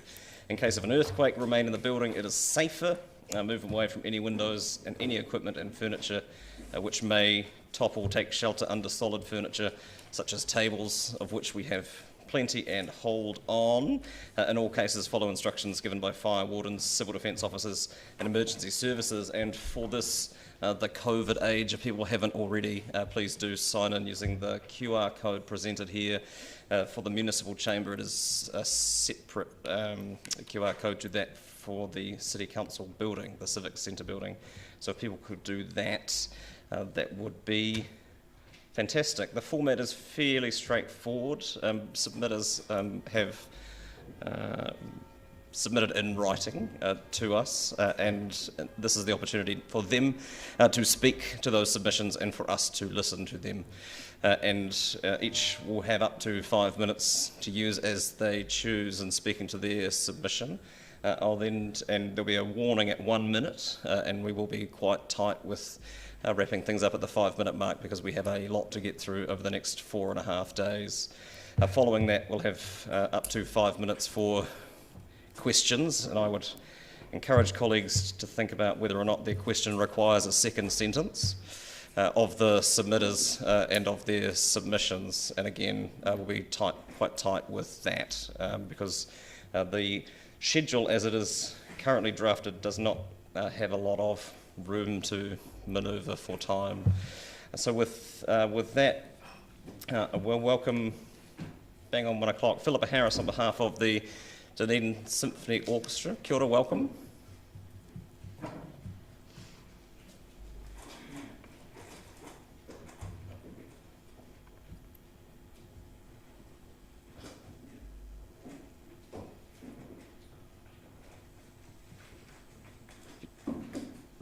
Push the button. The next 5 minutes are yours. Welcome. Good afternoon, everybody, and thank you very much for giving the Dunedin Symphony Orchestra the opportunity to speak to its submission. On my left is the chair of the board of the orchestra, Megan Bartlett, and she is our co-presenter today. I first want to start by thanking the City Council so much for this solid support that the Council has given consistently to the orchestra over the 56 years of the orchestra's existence. Over that time, of course, Dunedin Symphony Orchestra has really embedded itself in the community. We're very much part of the community, and the community is very much what makes the orchestra what it is. We present concerts, we present a range of educational projects, we collaborate with a lot of different organisations to present opera, choral concerts, and so on. What I wanted to just speak to start with is those collaborations and what we contribute to Dunedin's cultural and art scene, and in that way help match the strategic outcomes of Aratoi, the arts and culture policy of the City Council. We very much showcase Dunedin musicians. 80 of our musicians are from Dunedin. 50% of our soloists are from Dunedin, a third of our conductors are from Dunedin. 40% of our conductors and soloists and players are from the university. They're staff and students. They gain really valuable and unique high quality orchestral experiences through us. And 60% of our players, astonishingly enough, have either studied or are studying at the university. And the collaboration with the university is very strong. We do master classes and workshops and other opportunities. We promote Dunedin's music and its musicians to the world and bring the world of music to Dunedin. We bring international conductors and soloists to Dunedin. We promote Dunedin and its musicians through our digital channels too, which of course are becoming quite important, especially last year. We're not just elite musicians on stage. If you came along to our Beethoven's Bash a few weeks ago, you'd have seen 80 community orchestral players and singers on stage, and as well as that on stage were the DSO and the City Choir Dunedin. It was a phenomenal experience for everyone who was there. This sort of opportunity is so important for developing music and also providing access and inclusion for audiences and participants. We also have presented family concerts, Halloween most recently, before that Moana. We've also presented Dunedin Sound through the Tally-Ho concerts too. Just going back to the Halloween concert, we were very pleased to extend an invitation to Dunedin's essential workers to thank them for their hard work keeping us going during COVID. So we see ourselves very much, as I was saying before, as part of the Dunedin community. We've also, last year we also had a concert for Alzheimer's Otago, which was very well received, and that's going to be an ongoing thing now. We have Pay What You Can concerts at Hanover Hall, again increasing the access and inclusion of the Dunedin community. I wanted to wrap up my part of the today by just referring to our collaborations with all the various organisations that are in Dunedin.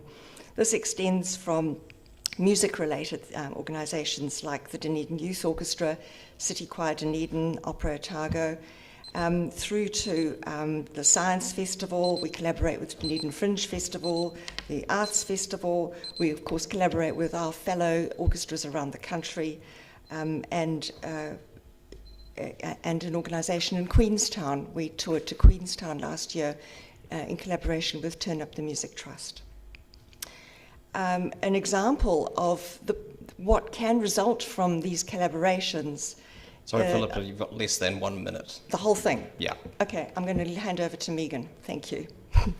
Sorry, Megan. Thank you. You're considering the 10-year plan at present, and the DSO wants to be here in 10 years' time. Our vision is one of continual growth and development. For the DSO, more performances, they mean greater player development opportunity and retention, more diverse high-quality performances, leads to increased audience, increased income and sponsorship opportunities. It's really a spiral that can continue and grow. We're working very hard, and we've been very active to maximise our income and the opportunities we have from sponsors, donors and grants, because we know we have to be sustainable, we have to diversify our income streams, and that has been a real success that we've experienced in the last year, and some of the statistics are in your submission. Yeah, thank you, which we have received and read, and the 5 minutes is up now, thank you. And we've got time for questions, and I won't make a habit of doing this, but I do have one to begin, and it's around the commentary in your submission, which sets out CNZ's expectations of 20% funding. And in your submission it says that we are the only organisation in this category. My interpretation of that would include something like the Otago Community Trust. So have CNZ ruled that out? So what do they mean by other publicly funded organisations? Organisations like city councils, but in the case, for example, of Auckland, is their Regional Amenities Fund, I understand. Okay. And I think Wellington is something similar. Yeah. Okay, thank you. Councillor Walker. Yeah, thank you, Your Worship, and thank you, Philippa and Megan, for what is an excellent submission. And my question relates to digging into the meat of that submission.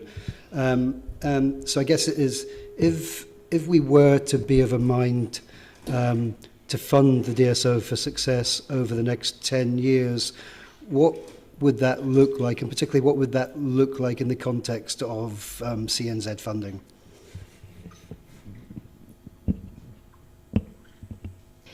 So is your question as to the level of the DCC.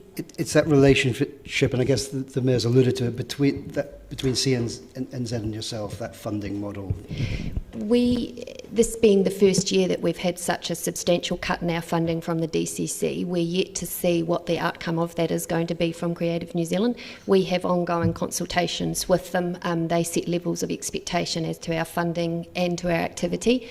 Again, where I was speaking to was if we are in a situation that we can't sustain our level of activity, that's also going to have an impact.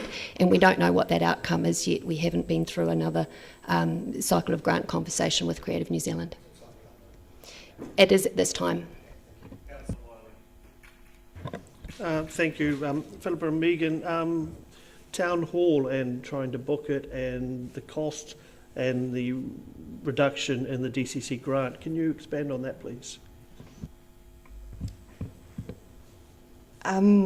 Yes, the what was that? The booking, the cost, and the grant. Yeah, the costs of the town hall have increased substantially in recent years.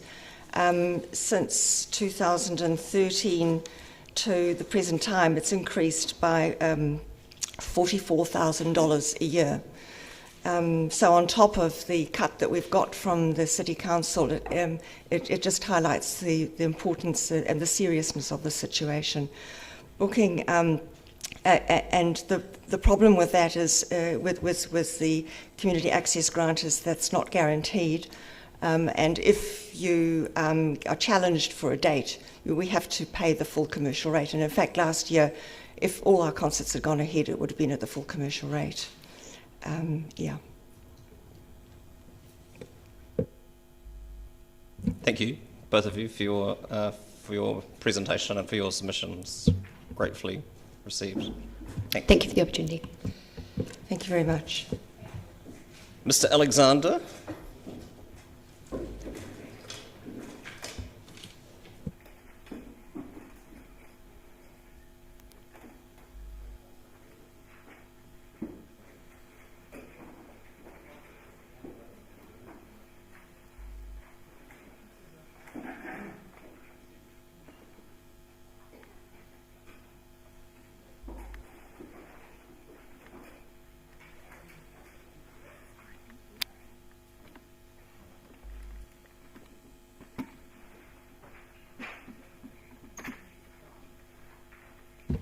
Next 5 minutes are all yours, gentlemen.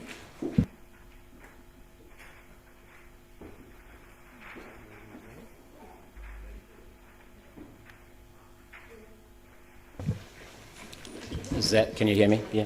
Well, thanks very much for the opportunity to speak to Tennis Otago's submission to the DCC's 10-year plan. On my left, I've got Fraser Richardson, a fellow board member of Tennis Otago. As you will know, our submission is all about the redevelopment of the tennis centre down at Logan Park. Hopefully you've had a chance to read our submission. I'd just like to highlight the key points that came out of the submission, and then Fraser will talk to how stage 2 of our redevelopment actually contributes to DCC strategies. So the key points that come out of our submission, that stage 1 of the Logan Park Tennis Centre redevelopment has largely been completed, and this was largely done off our own backs. To fund this, we've raised $850,000 over the last 2 years and completed stage 1 of the redevelopment.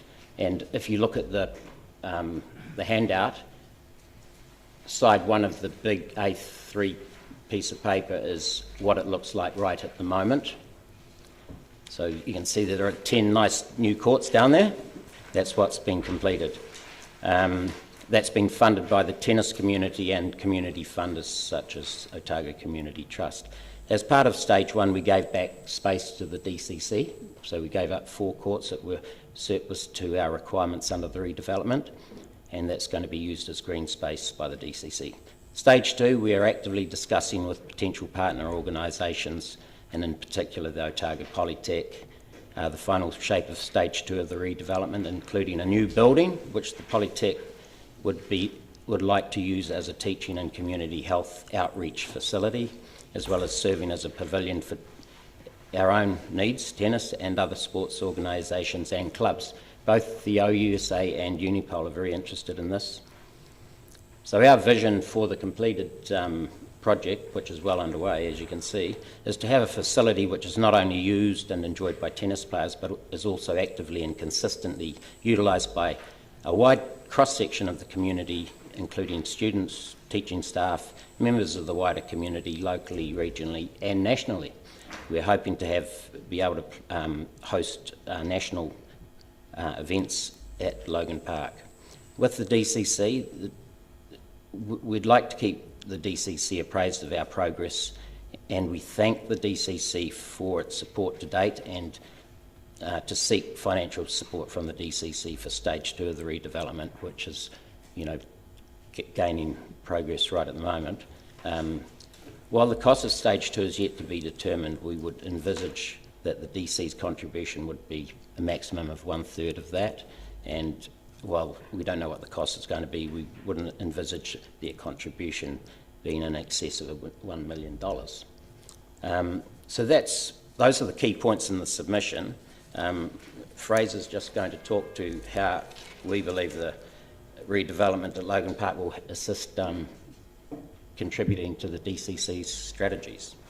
Yes, just to summarise in 30 seconds, in our submission we point to 3 key strategies and plans that the project would contribute to. The Parks and Recreation Strategy, developing Dunedin's open spaces, recreation facilities and so on. The Sport and Recreation Action Plan, collaborating with community, and we feel that we're actively collaborating with a number of parties, Polytech in particular, to create those affordable, accessible opportunities.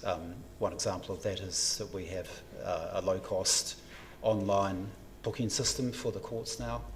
So for $4 you can go online, book a court and use the courts, the brand new courts at Logan Park.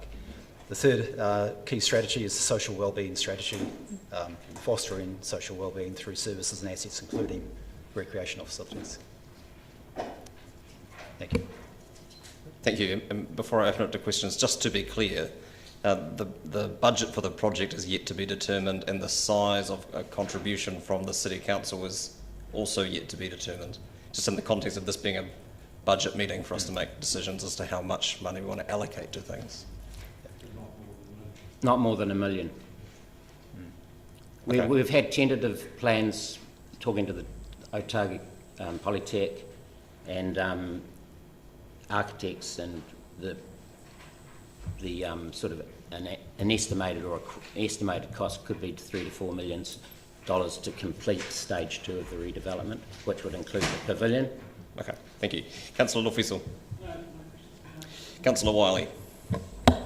Thank you. John, can you just expand? So you've got Otago Polytech on board, the university and anybody else in partnership with you? Otago University Squash Club are very interested in using the facility down there at the moment, and we, as part of stage 2, we'd be looking at including 2 squash courts in that hub. We're also talking to a number of other organisations, primarily Unipol, who are very keen on having an outdoor space down at Logan Park that their students can access. So stage 2 will definitely be promoting that. Any others, Fraser, that you can think of? We've talked over the years to a number of other organisations. Otago University Football Club is one. There are other OUSA affiliated clubs and societies that, for instance, they have storage requirements and needs. Sport Otago, they are crying out for meeting space, or a kind of hub where they can meet other sports. So they're very interested too. Yeah, look, I was just trying to work out which calendar year. When do you anticipate, if you've got an unknown budget yet, you're obviously still in the early stages, when do you anticipate you'd be doing the work? Just refer to the timeline here. We're actually, 2020, we actually began stage 1, the actual construction. and we've more or less just completed it now. So we're kicking off with stage 2 now and looking at involving partners in the design of stage 2 now. And early 2022, we're looking at beginning fundraising. Yep. So when would you anticipate the work being done? Late 2022. Okay, thank you. Yep. Thank you, gentlemen. Thank you. Appreciate Thank it. you. Thank you for the opportunity. Ms. Wilson.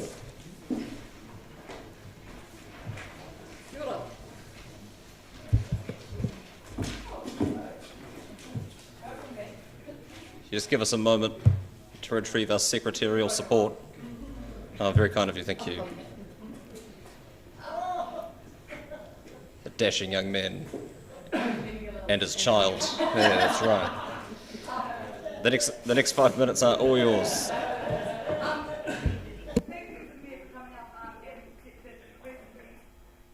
The reason the Mayor went in for a swim was he was very kind enough to come and see us in January during the floods, and thank you for that. Thank you for the $10,000 annual contribution grant to the Middlemarch Swim Club that we've had. I've looked back, I can't even work out how long we've been getting that, but it hasn't gone up for a long time. And having been involved around the table with the hard decisions you've got to make during a very difficult financial time, imagine if we weren't putting up some of your assets by a percentage contribution for inflation every year, and how hard that would be to run. In the last year, and probably the only reason the Mayor did get into the pool, which is 2.5 metres deep at the deepest part, 0.8 at the shallowest. It's got 3 pools actually, the whole thing. It's got a diving board. It is a core part of our community in summer. This year, in December, we turned a switch on a heat pump for it. It has made a substantial difference to the usability, and our membership has doubled, or more than doubled. Our casual use has increased substantially, and actually we think we can possibly take a wee few people from Mosgiel come next summer when they're not going to have any local facilities, and they can come and do the rail trail or the Salt Lake or various other things and still enjoy what is a wonderful water resource. We think it's time to get more than $10,000. We think we've upgraded the pool substantially in that time. We've fundraised, our fundraising contribution is about equal to the cities. On top of that, we do key sales. We're an unsupervised pool, so people literally buy a key on a daily basis or on an annual basis. Locals cannot buy a daily basis key. They can, anyone in the Strathtyre, by your definition, has to buy a season key. They can't get access otherwise, except for the school kids who get to use it for free during school time. It is a school asset, but run by a community club. Our running costs have gone up substantially. It's probably going to be about $11,000 a year, slightly more than we hoped, but we have to run pumps all of the time. But it is an absolute asset to the community, and we would like to finish off by also thanking you for us being able to reuse what is coming out of the Mosgiel pool. We've got some steps, some covers and some reels coming, so we're very happy to take your second-hand goods as well, but we would like to get some money and then actually consider, for those parents who actually go to town and don't want to get back by 3 o'clock, we may be able to look at some supervision after school and even in weekends to ensure that we've got an even better experience and parents don't have to get home by 3. Any questions? Thank you. Councillor Gary. Thank you. Kate, what would be a useful figure for the grant to go up to? A useful figure would one that was looking like at least trending upwards in inflation-wise. The costs are probably... There's 2 things that have hit us. One is it's harder to fundraise generally because a lot of events aren't so certain. $5,000 would be fantastic. I know that sounds like 50% increase. Our costs have gone up, that I promise you. And the more use we get, the more our chemicals and salt and everything else goes up. But the contribution that we are making to the community now, this is no longer a children's pool. This is a pool for a wide range of people to get into, and they are using it. So, yeah, I know it sounds expensive, but it's many, many years since we've had an increase. Councillor O'Malley, sorry. I don't think it's anywhere near as much as the Moanagao pool's getting in Hawkesbury, which I guess would be the question. Would you want it to be considered in terms of the same way that we're looking at those pools, because you're at distant sites in a community pool offering a community facility? Yep. Yeah. Anything that assists our position. I certainly think there's an opportunity of realising things will be changing with Mosgiel being out for a year. I do expect that some people will be heading our way rather than heading to Mosgiel. Councillor Houlihan. How much it costs over the year? Good question. Because this year we've had substantial fundraising and repairs and maintenance costs because of the new heat pump. I've got the figures over there. It's about 15,000 without power, because you've got salt, you've got chemicals, you've got other things. Yeah. So if you included power, what would no, including power. Sorry, including power. I think this year will be 12,000. It wasn't that much. It was about 5 or 6 before that. So we've doubled our power costs. Right. The salt. Oh no, I'd have to. I'll send those figures out. I haven't had a chance to finish the year. Because we haven't finished the year. Sorry. And that's your staff costs as well? No, we don't have staff. So we have staff. We have people who go and test. We don't have anyone supervising people, and that's the opportunity of actually having some local employment to do that. We have volunteers and staff who go in each day and test and do pool covers and take them off and all of those things that most other people would get paid for. So you get about 15k a year. It takes about 15k to run it, and you get 10 from us. Is that right? No. That's. I'm going to get back to you with those figures because those aren't quite right. Apologies. Right. I haven't had the chance to do the final years with this new budget. Sorry. That's fine. Thank you, Councillor Walker. Yeah, thank you, Your Worship, and thanks, Kate, for the submission. I'm sure you're as aware of us. Sorry, Kate, can you turn your microphone off when you're not using it? It was you. Okay. I'm sure you're aware as us that there's many clubs and organisations like the swimming club across the city who've been receiving a static amount for years and years and years with no raise. Is your suggestion, just in terms of fairness, that all of these groups should get a raise? I do think that's. I'm going to distinguish this slightly, is that access to water sport is something that is fundamentally provided for by the DCC generally. You've got the hot water pool, you've got some Port Chalmers, you've got Moana pool, you've got Mosgiel pool. This is one that a club is providing a similar service and providing, certainly there are some schools that do that as well, and some schools get substantial grants. So I am going to distinguish us slightly, but yeah, I do think it's time that some of those issues, and you'll be hearing from me later today on those, so, you know. Councillor Lord. Yeah, Kate, you've acknowledged that the service, or not the service, but what you've got with the heat pump in has really substantially increased the temperature and the swimming comfortability. Yep. And do you think, you also said the increased numbers, so I assume from that people are now using the pool as opposed to perhaps going elsewhere? Absolutely, the phenomenal support, and actually we also want to extend the season. Do you think on that basis that it might be a reasonable expectation to charge more for the keys on the basis that you're offering something much better? Absolutely, and we will be putting that up. At the moment, I should have said it's $80 for a family, $50 for a single person to get a key. That is going up, but we had to sell the product first. So this year, we weren't even sure if we'd get the pool, when we started selling keys, whether the heat pump would be in there. It is, we will be putting that up. It comes down to what people's affordability is. There isn't a lot of other activity that they can do in the Strathtyre without. Organised and safe, and especially in bad weather. And so it's affordability versus those sort of things. We don't want to discount people. I have to say we have been overwhelmed, and I tried to prepare myself to do this by doing a draft set of budgets. The amount of donations that we received, some people 2,500, some people 1,000, some just to $20, but those over and above their keys, just to get the pool going, has been overwhelming. Yes, we can do it as a community, having you as a backup, because things are getting tough out there in farming. It's a wee bit dry, and there's a lot of other costs being added to the farming budgets. We'd appreciate that. Thanks for your time, Kate. Thank you. Appreciate it. Mr. Boyle, welcome.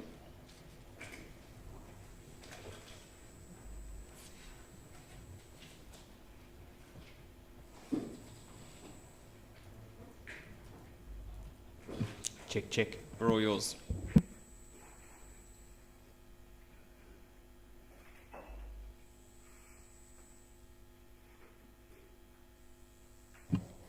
All right, kia ora koutou, ko Finn Boyle, toku ikawa. I am here today mostly to talk to the solutions talked about within the 10-year plan around our waste systems and the changes to those. Specifically, I'll be talking about the organic waste sector within that. First of all, to sort of disclose some of my affiliations. So I'm here speaking today as myself, but I am affiliated with a number of interested parties around Dunedin. Those are the Otago Polytech. I run Popopo, which is the organic waste facility at the Polytech campus.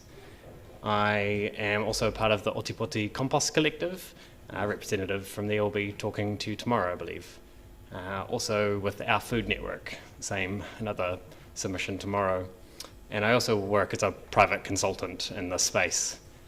Part of that is to disclose my potential financial gain from any of these solutions within our waste sector. But I would point out that no change would actually, if I was money driven, no change would give me more gain.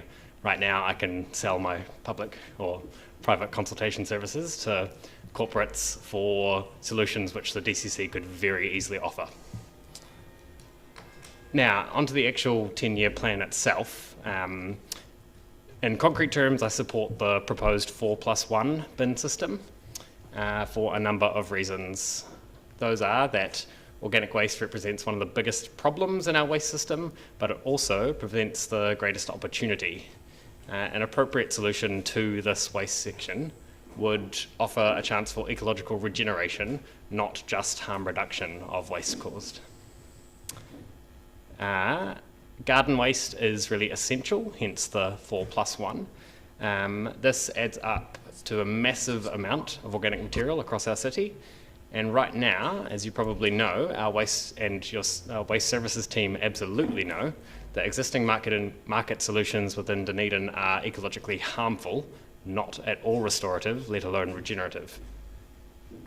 A garden waste collection would perfectly supplement a food waste collection as well, as basically down to the technical process of composting itself.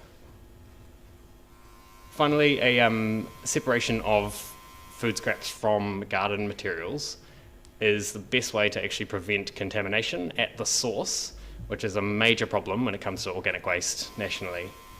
I've personally shoveled around 10 tonnes of compost from the Living Earth facility, which is the Christchurch City Council facility, and I can tell you that it is full of plastic.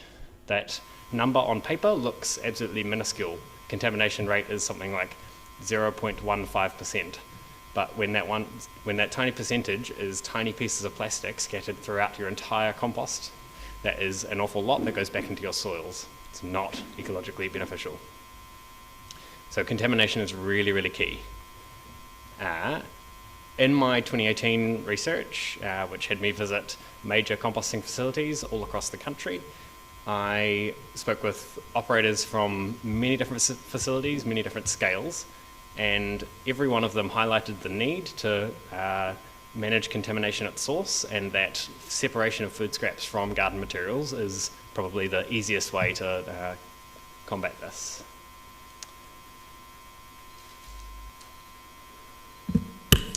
Now, sorry? Perfect, cool. So I'm going to assume that you're going to take my advice and the advice of other compost nerds like myself and talk about how you might actually go about bringing in some infrastructural solutions here. Now, the major thing I want to point to is, one, the City Council in June of 2019 declared a climate emergency. This is an opportunity to actually act upon that. If you take into account a clear set of values that account for ecological concerns, social concerns, as well as economic concerns, a approach to infrastructural solutions that is not purely market-driven would allow you to take a very concrete step in acting on a climate emergency, which you have all acknowledged. I'll leave it there. Kia ora, Finn, thank you. Questions, Councillor Lord and then Councillor Barker. Yeah, thanks, Finn. Can I just ask, what's the best way, or what? I'm thinking about food scraps now. I realise like it's not quite as easy for for a lot of people perhaps in town to put food scraps out in a compost heap because it attracts vermin, rats, etc. So, what would you do if you were in charge with food scraps? Would you cook it all up and use it for some pet food, or does it go to compost but just in a different facility or commercial facilities? How do you work food scraps? What's your solution to that one? And you're talking about on a citywide level? If there was ways to put those materials back towards reuse rather than recycling, which is what composting is, then that would be absolutely fantastic. However, the feasibility of that is very unlikely at a citywide level. So I don't know of any such broad scale and broad scoped solution anywhere in the world for that at the moment. So does that mean that, so for the people that are asking us for just 3 bins and put the green waste in with the food waste, do you have why wouldn't we do that if it's all going to be composted? As I mentioned, there's a number of values that a separated bin system would offer. Mainly it's due to contamination, plastics, but also when it comes to the actual composting process, one of the main things you balance in that, in most composting systems, is basically nitrogen, green, like slops or greens, and carbon, aka brown materials, garden materials. If you can separate those, it makes the actual composting process technically much more simple. Thank you, Worship. Kia ora, Finn. It's good to have a compost expert here. So I just want to ask a question relating, I guess, to a lot of other submissions when people are saying that they compost at home, and we've been wondering if somebody might have a statistic on how many people actually do compost at home. Great question. I don't have a set statistic at all. As far as I know, there's never been any up-to-date research done in Otipoti around that question. There is a significant number. However, I would say that it's going to be blown out in terms of the feedback that you get because it's self-selected feedback. I can say, I put up my hand, I compost at home. However, broadly speaking, across the city and across all materials that could be composted, there is clearly, look at our statistics in terms of waste surveys done at landfill, clearly an enormous amount of organic waste, food scraps and otherwise, going to landfill right now. So we don't have like a national survey or anything like that that's able to help us find figures? There's nothing that I'm aware of, no. Okay, thank you. Councillor O'Malley. Thank you, Worship. Thanks, Finn. I just want to concentrate on your last 30 seconds.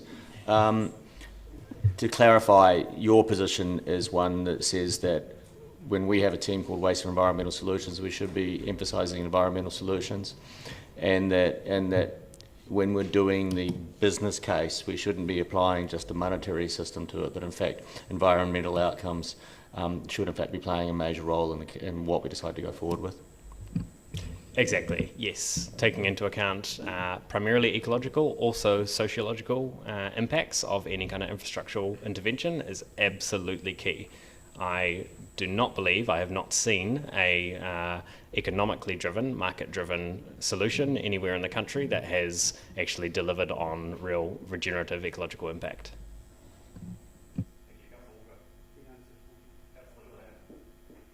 Thank you.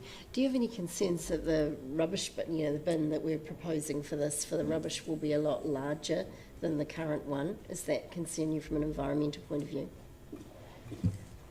Which bin are you speaking about specifically? The general refuse or organics? I assume it would be red, for straight rubbish. At the moment, that bin, at the moment we have the bags, but now we're going to a bin, so you get rid of the plastic, but that bin is going to be double the size of the biggest bag, so... Yeah, interesting question. Generally, a design approach would say if you want people to sort their materials better, then creating a smaller bin, just like giving a smaller plate to someone at a restaurant, they eat less food. So absolutely, a smaller bin might be a good option to encourage better sorting. Thank you. Thanks, Finn. Appreciate it. Kia ora koutou. The assorted members of SCAN.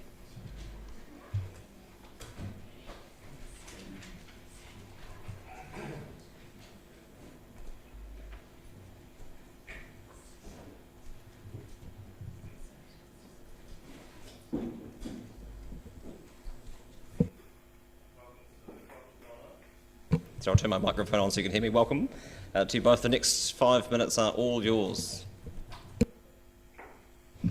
Okay, kia ora koutou. We speak on behalf of Seniors Climate Action Network, a group that's been underway for nearly 7 years here in Dunedin. We've got some of our members here as well. Ko Donna aho. Ko Sue aho. Ko Sue aho. Thank you for the opportunity to be heard. The IPCC has called for unprecedented changes in the next 10 years, where business as usual is not an option.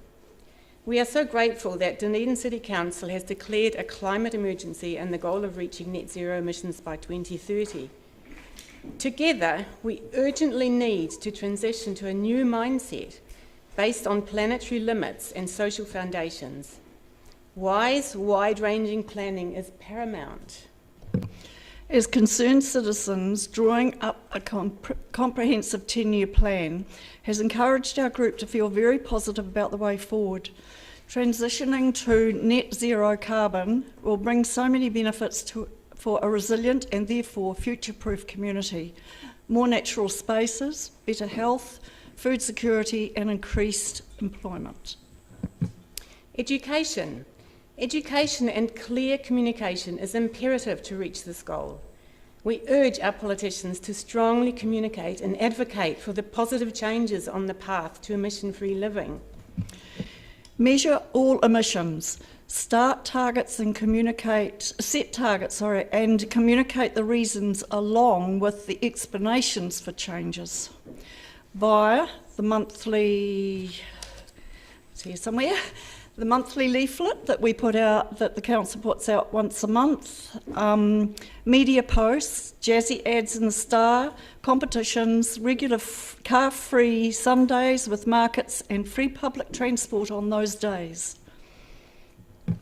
Incentivise and facilitate the many small and big changes that reduce the emissions. Communicate clearly and celebrate our achievements along the way. Community expertise. You are not alone. DCC can draw on the expertise of a knowledgeable and experienced community already willing to be involved. Maybe set up a citizens' assembly. We have realised how urgently we have to engage and act. Compromises and alternatives.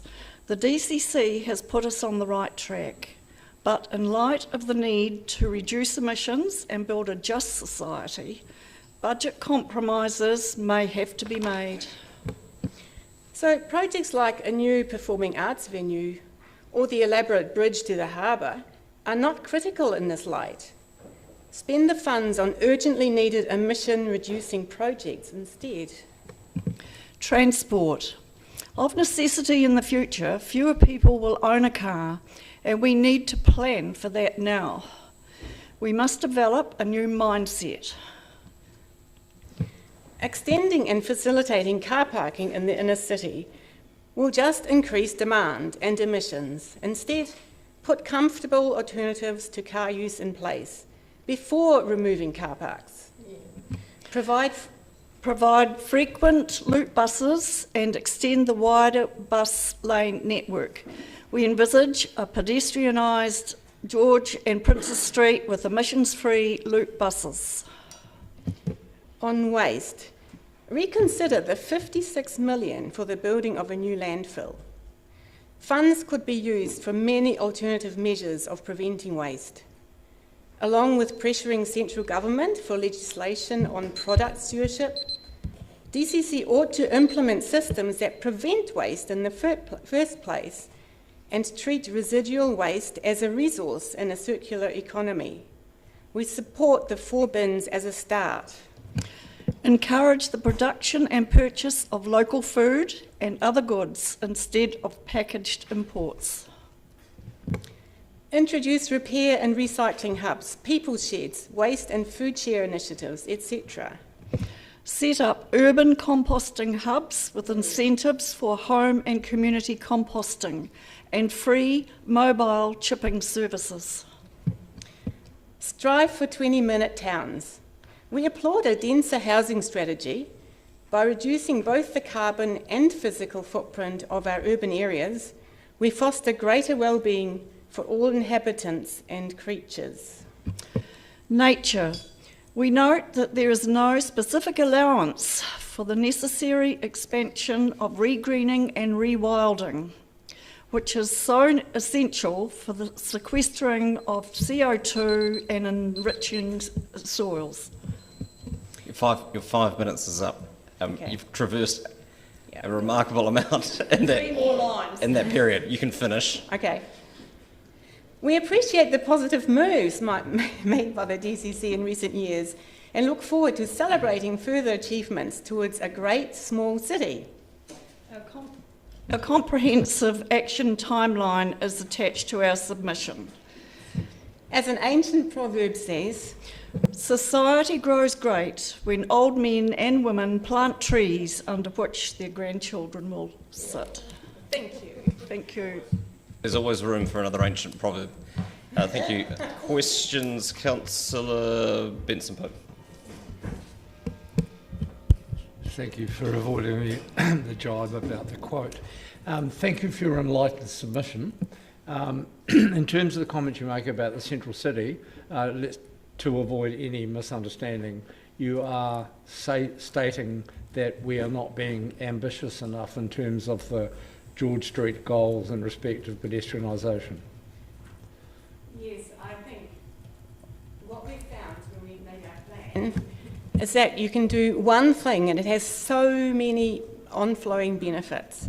So if we put in a loop bus in there with frequent little vehicles coming, all the time, and people feeling that they can rely on this and they maybe don't have to bring in their car to park, and it's connected with a wider bus network, then the people will maybe walk more, they'll get healthier. You might be able to take some streets out of action for cars and have active, bike and walking networks going there. People, you can then start to plant on the berms. You could, there's a whole flow-on effect of having a comprehensive plan. And we looked at what we would like in 10 years, work backwards, and we have to start now. The loop bus would also get people accustomed to the fact that they really enjoy doing this, and then they might consider getting buses from the suburbs. And if we have more buses, we have car parks for those who really need it. We're not searching for car parks. Thank you, Your Worship. First of all, thank you for your submission and for bringing so many ideas to us. Greatly appreciated. I just wanted to check in with you. The ideas you put forward are often attributed to younger people of a younger generation, and I wanted to check how widely held you believe your views are and your understanding of a need for mindset change amongst those of us with grey hair, for example. I won't put an age on it. Well, I can answer that to a large extent in that I was born a year after the war, and through my childhood and my young married life, I could get on a bus with my pram, whatever, and I could do the whole of George Street back. I could buy fruit and veg, delicatessen shop. I could get everything in the main street and get on the bus and go home. That means that there is plenty of business for local business in the city, all in the main street. It's not that it was utopia then, of course, but we did use fewer emissions and we had fewer cars. It was possible to live without cars. Thank you. Thanks to Donna and Sue. I think you should definitely be a double act on the telly. You'd be brilliant. I've written down here extensive submission covering off just about everything, so well done. My question is very simple, and it's the question that sort of I gleaned from reading this excellent submission. Do you believe that human and environmental well-being is as important as economic growth? More important is the foundation. Without that, we don't have economic growth. No, we don't have economic growth. We get to a stage where we can't do anything. So that must be put first. Thank you both. Oh, Councillor O'Malley, in the nick of time. Yeah, it was the nick of time. Thanks for coming. Do you see, given this is a 10-year budget which finishes in 2031, that we have in fact funded enough to achieve a carbon neutral 2030 target? Well, based on the fact that there's nothing there to extend nature, I'd say no. We have to go all out now. We just have to put all our resources in and compromise. And if we want to reach net zero carbon by 2031, we have to just go for it. Another thing that I think is important is that the community will come on board with all of this. If we could have a working bee in the suburbs to green a certain berm and invite people to join us. I think you'd find that would work very well, because there's so many people concerned about climate change and the fact that this is such an important year for us to be starting well down that road. Mm. And I also think that people like to be rewarded now for things, not in 2050, not in 2031. So we have to make these things fun or reward people for it. We have to be creative and get people on board and incentivise measures and actions. Thank you both. I appreciate it. Mr. Curry.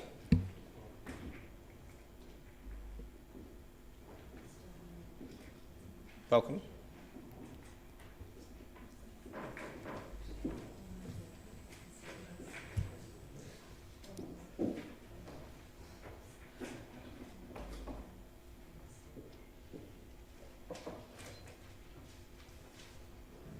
The next 5 minutes are yours, Bill. Thank you very much, Mr. Mayor. I've decided to make what I say just incredibly brief. I think what we've got is a very good plan for a slowly developing city, but I'm concerned that it's just not bold enough for the 2030 goal of being zero carbon. And I'm a little bit concerned too that having the goal and the plan that probably isn't ambitious enough will create some complacency, which I think is a worry. So that's my point, and thank you very much for the opportunity to put it across. Thank you in kind for the efficiency of your presentation. Are you happy to take questions on that brief but all-encompassing point? Certainly, yes. Councillor Walker. Yeah, thank you, Bill. Are you purposely wearing shorts to hammer home the message of climate change? That's right. I've been trying out the excellent facilities we already have in the city for biking.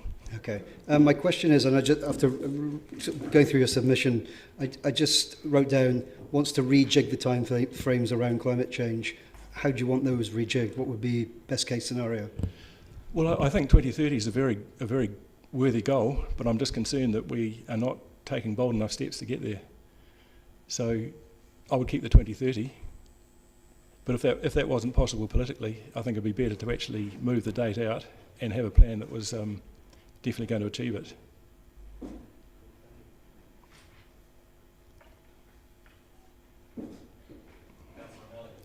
I think it might just be a general theme of what I'll be asking during this whole period. So you look at that plan and you don't see at the moment projects funded in such a way that the delivery will end up resulting us in being carbon neutral 2030? I see some good projects, but I don't see enough to get us to carbon neutral unless we are planning on planting just an enormous number of trees with city forests.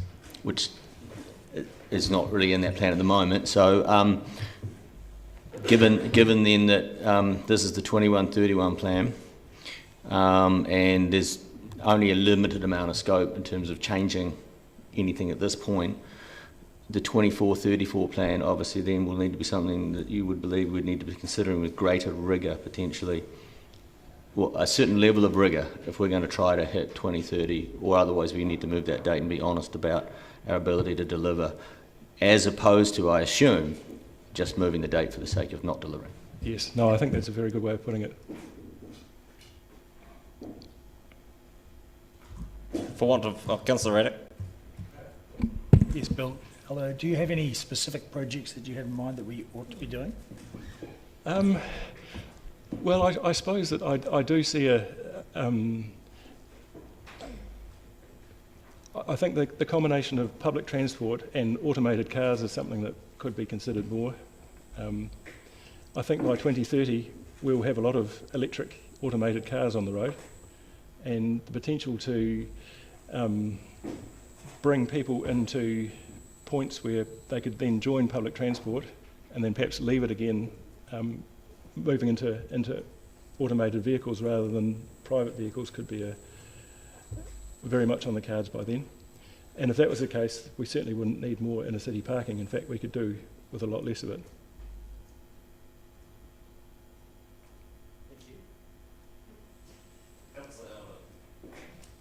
Thank you, Bill, for coming along. And I just wanted to ask a question about active mode shift, walking and biking, and the role of electric bikes in the future and how we might actually facilitate a greater uptake in that area. Well, I think from my own experiences of biking, probably one of the things that's most important that an electric bike doesn't address is the weather factor.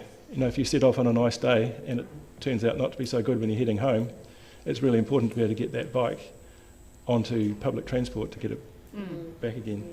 So that's probably making those links strong is important, I think. Thank you.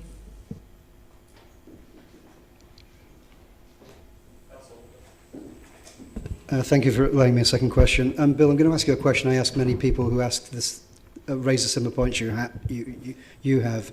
Would you say it is better to have a 2030 goal now, and because of urgency we might get 75% of the way there, as opposed to a 2050 goal that through lack of urgency sit in our hands and means by 2030 we only get 25% of the way there? I think it's important to have close to hand goals that can be. So probably I would suggest that we look at the whether we achieve full carbon neutrality by that closer goal rather than move the target point out, because I think it's really important to have goals that are meaningful to people, and 2050 is probably, well, certainly for someone like me, it's at the end of my life really. Yes. Thank you. Thank you, Mr. Curry. Appreciate it. Thank you very much for the opportunity. Now we have Dr. Griffin and Professor Hutchinson next from the Otago Museum. I will sit back. And Thank you, Bishop. And Councillor Gary will chair this item. Thanks. Welcome, Dr. Griffin. Welcome, Professor Hutchinson. Well, I'm getting a hot seat, am I? So you have 5 minutes in total, and then we have 5 minutes to ask you questions. There'll be a timer at 4 minutes, and you'll have an idea that the 5 minutes is coming up. Thank you. Thank you. Kia ora koutou. So I'm not going to rehash the arguments, therefore, that are in the letter that we sent you. Over the last 10 years, I think we've been a good corporate citizen as part of the city, and we've worked closely with the DCC in times of financial duress to run down our reserves, and we've faced a 0% increase for a large number of years over that decade. We were starting to redress some of the position that put us in, but of course now we've had COVID, and we understand that places financial constraints on the DCC again. But again, we're faced with a 0% increase going forward. And if I just draw on one element of our costs, if you just take into account the increase in the living wage, then we need something like 4.3% to cover that individual cost in our organisation. I think we're fairly unique within the cultural institutions in that we've worked very hard to build up our business units, and we generate something like 50% of our actual income through our business units. So we've worked hard to defray the costs that or the burden that we are to the DCC, but there comes a point where we can't increase that any further. We haven't got any reserves left to increase that revenue, and so we come to you now and notify you that we have a serious problem if we don't at least cover that increase in the living wage, for example. And so I wonder if Ian would like to say a few more words in the little time we have left. Yes, just to clarify that nearly all of the museum staff, with the exception of those who are casuals, are now on the living wage, and this year we are hoping to increase all the staff to the living wage, which is a key thing we've been trying to do for a number of years, given a huge number of constraints. The other thing that we bring out in this application, in this proposal, is that it's not just the actual operational costs that the museum needs. We have a number of capital projects which we pretty much have to do, one of which is sprinklering the entire collections area of the museum. Only about 50% of that has sprinkler protection. And we're striving to do that in a 6-year period with only a few years left. We've come to do some of the work, but some of the work is really expensive. The other thing we put into the mix this time is that there is a real need in Dunedin and also a little bit further out for there being state-of-the-art collection storage facility. DCC archives have got some challenges, and also a number of the other institutions like the Hocken and Toitu in the Art Gallery also have stores that are not fit for purpose. The museum actually owns a site in Dunedin where we have a present building, and we have a proposal to develop that site to create a shared collection storage facility. And we put that into the mix this time because we recognise that there is a need, and this is an option that we have because we actually own some land which is on bedrock, and it's 25 metres above water in the centre of the city, so it's a pretty good site with the potential to build up to 4 stories and potentially with resource consent 5 stories on that site. So we thought we'd bring that to the table because certainly from our perspective the safest way for the board to look after our collection of 1.5 million objects is to get it off-site to a protected, fire-protected, state-of-the-art storage, and this potential option really helps us along that way. So that's really all I have to say. You finished your presentation? So we'll open it up to questions. Any questions? Councillor Barker. Kia ora. I'm just wondering about some of the funding. Is there any central government money available for any of the projects that you're looking at? Well, there's certainly no operational funding from central government. We would seek central government funding for capital projects, but I don't know if Ian wants to add any further. Yeah, Could I just ask you to pull your microphone a little bit closer to your mouth? That would be good, thank you. Yes, for example, for the off-site storage facility, we would be seeking partnership funding from lotteries or other sources as well, but we actually need some seed funding to get that project underway. For the sprinklers, we've been doing a lot of it using internal resources, but simply we have to spend nearly $1 million on sprinklers, and we do not have that kind of capital available. So it's a real challenge, and sprinkler systems aren't necessarily easy to get funded. We are in the process of examining other options there, though. Councillor O'Malley. Thank you. I just 2 points to catch up on your presentation. Your living wage commentary was also to say that it was to be in line with the City Council's policy of being a living wage employer. And McLagan Street facility, again, just to reiterate what you were saying, is that you would like to consider potentially, we have an issue with our own archive storage area, and there are other institutions in the city that have archive and archival storage issues, and maybe we should look at McLagan Street as a joint project. Yeah, that's exactly right. And we've got an initial cost for doing a building there, but we would want to talk to other people to make sure that it meets all of the needs. But it is an opportunity, I feel. Councillor Vandervis. To cut to the chase operationally, you need a 5% increase now just to keep the wheels rolling as they have been. if we are able to do that, what process then follows for McLagan Street, for Capital, whatever?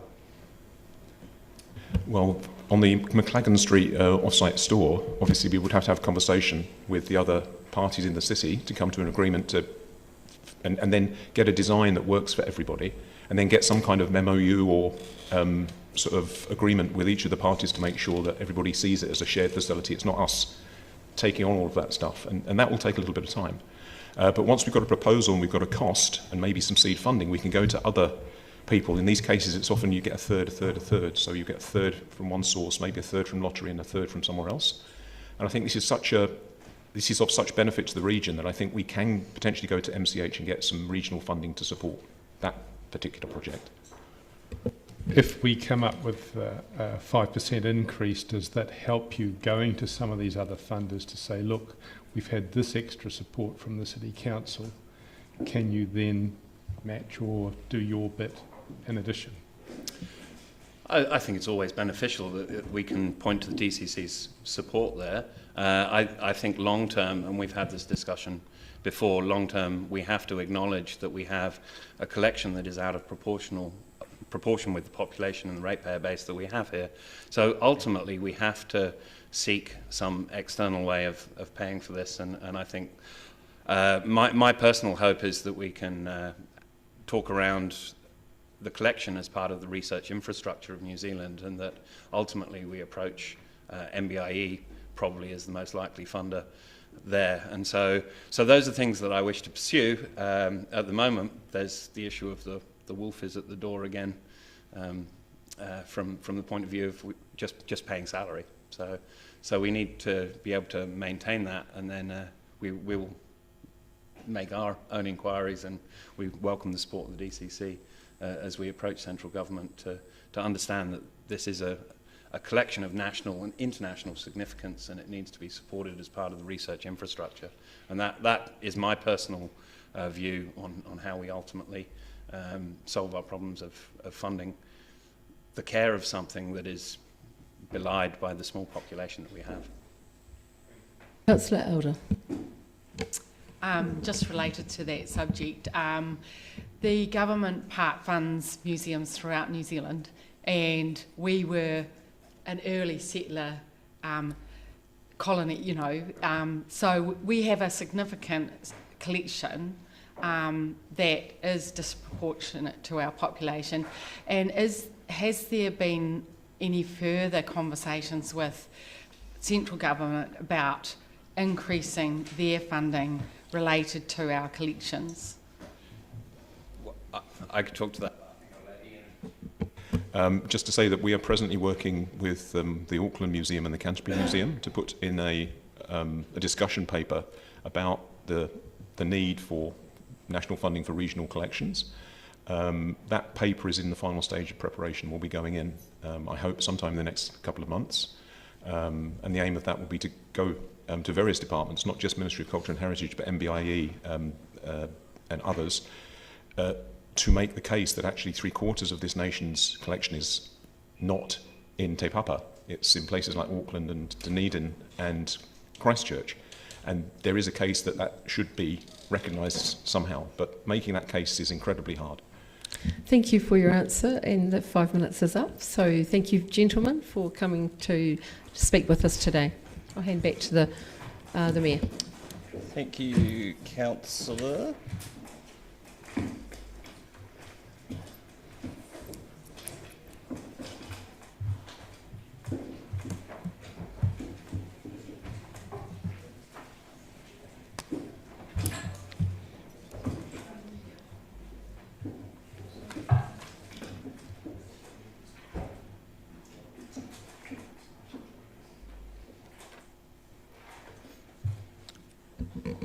Sorry, Mrs. Russell?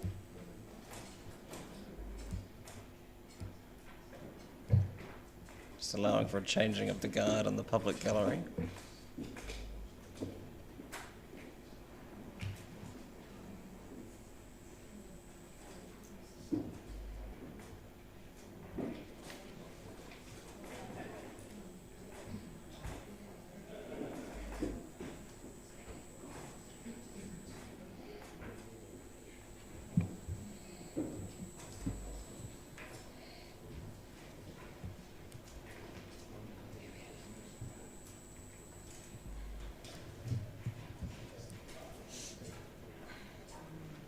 Sorry, there's no, colleagues, there's no sound playing on this. No.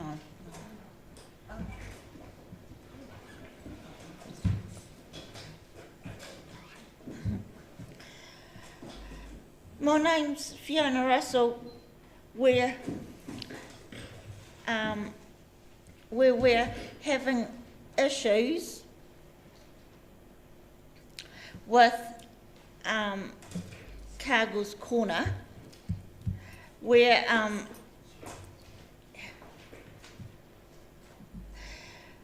the it's awkward because the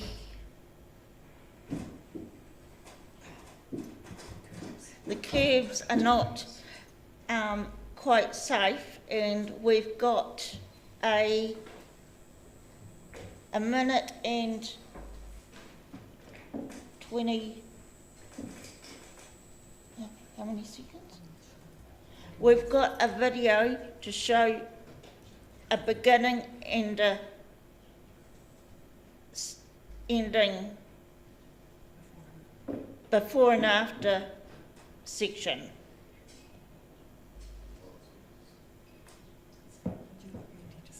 Yep.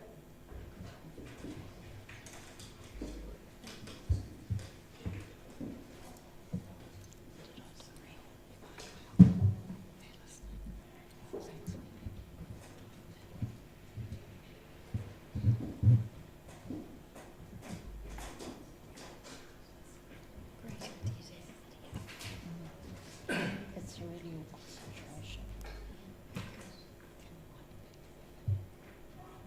That's why it doesn't need any voice.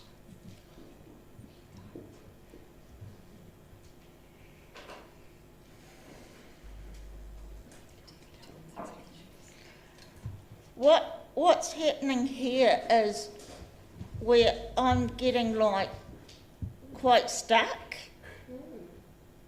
and that's why the curbs are quite down, and my back wheels, that is before,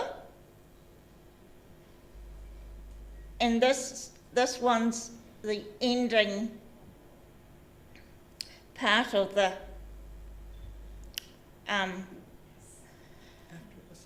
after it was fixed.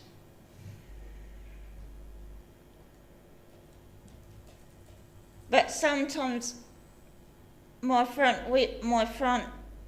ones go down than normal.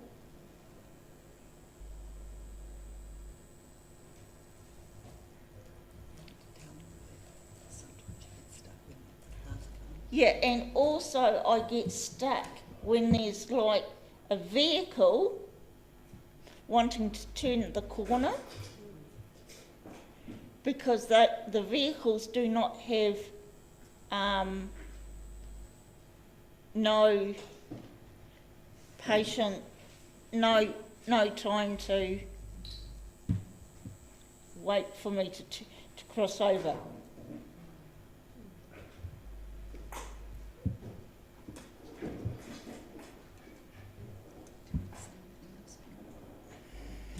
Anything else you want to add, Fiona? And also, it's really hard for mobility vehicles that we're under a taxi company to get us off the curbing, because we have to go onto the road to get loaded.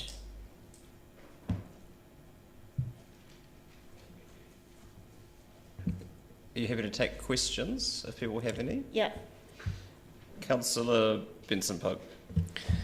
Thanks, Fiona. Two issues then. In the case of Cargill's Corner, is that particularly bad, or are there lots more like that? That one's absolutely bad. All four corners of the intersection? Yeah. Okay. And one assumes there are other places in South. There is. Okay. And the other question is the timing of the Barnes dance. You're asking us to look at that being extended a bit beyond the current time, whatever it is, so you've got one. Yeah. Okay, thank you. Councillor Elder. Just asking about, thanks for your presentation, it was really good having before and after. With the taxis and mobility taxis, do you think there's a need for special mobility bays where there's less curbing on those? Where there's mobility? I reckon there should be. Yeah. Just because it's too awkward for the... Because most curbings are quite high. Thank you. Thank you for that.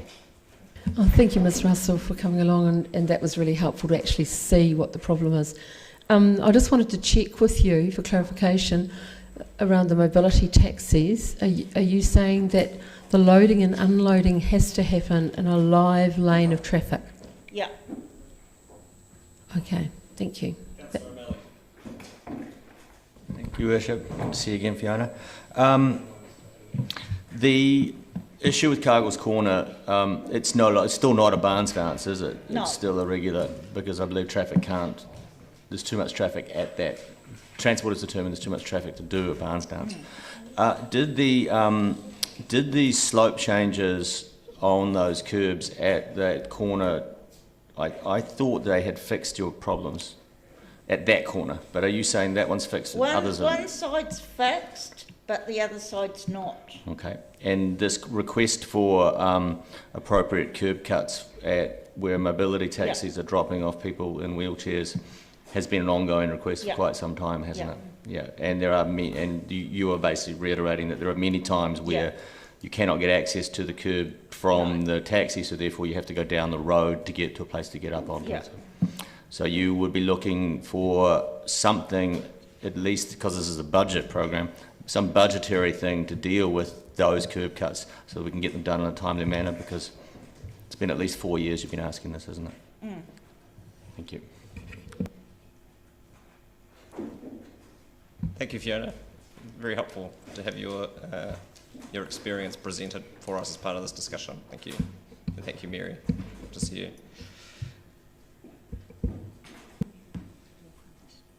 Worship, I have a process question. Sure. As we go through, not particularly this submission, but as we go through the submissions, and there are small items that perhaps aren't related to budget so much as is being raised by members of our community, do we have a process for making sure those don't slip through the cracks? My understanding is that staff are aggregating that on the way through, and that will be presented back to the deliberations meeting. Thank you. Nodding. Good. Thank you. Thank you. Thank you.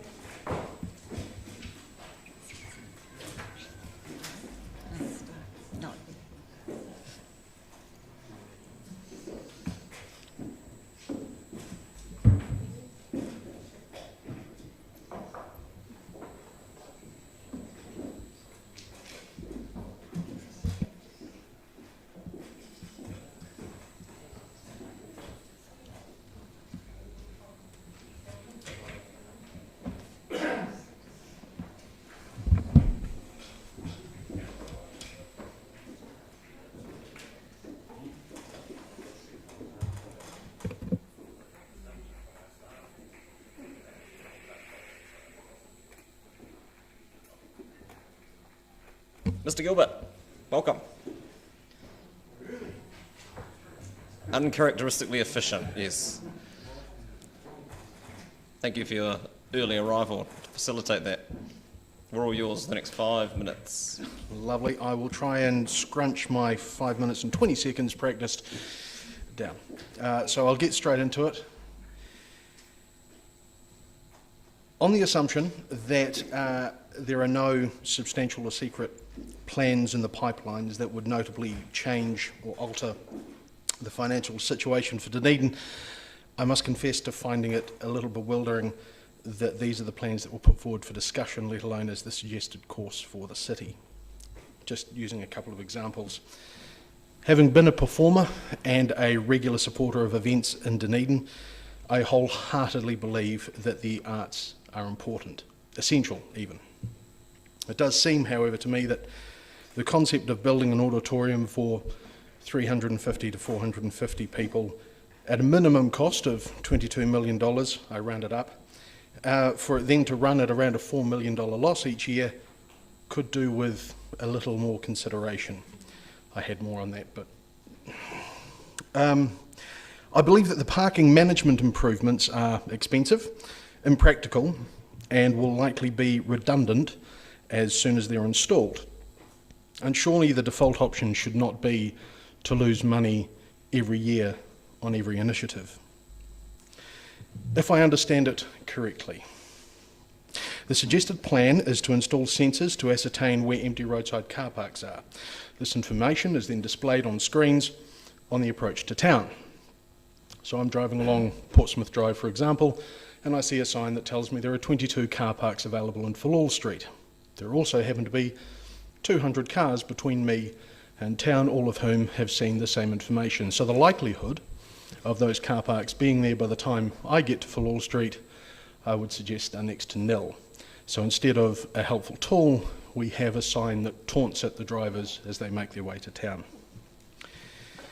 Would a better option not be the construction of a car parking building, much to Bill Curry's disgust? Not being in construction, I did a little bit of research, and it appears that for roughly the same cost as what is currently being suggested, we could build a car parking building that houses approximately 250 cars. And while the reality may differ slightly from the theory, the result would be the same. More car parking, plus an income for the city. And for many years to come, the indications are that a building like that could comfortably return $1 million per year to the city and for decades. In conclusion, it seems to me that the business acumen behind much of the 10-year plan appears to be less than robust.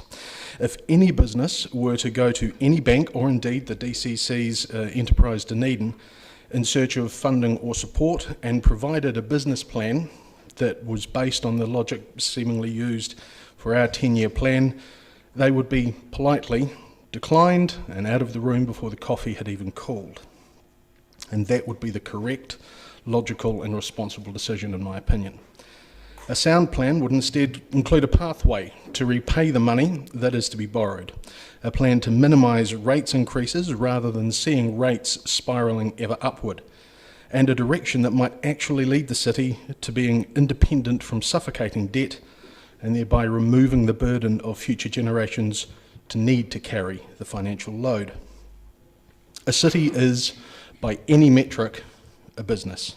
It has incomes and expenses, employees and customers, stakeholders, managers, partners, suppliers. It is a business and should surely therefore be given the respect of being run and treated as such. Things need to be done, yes. We have social responsibilities to live up to, absolutely. Some things have been ignored, deferred, delayed, or for far too long.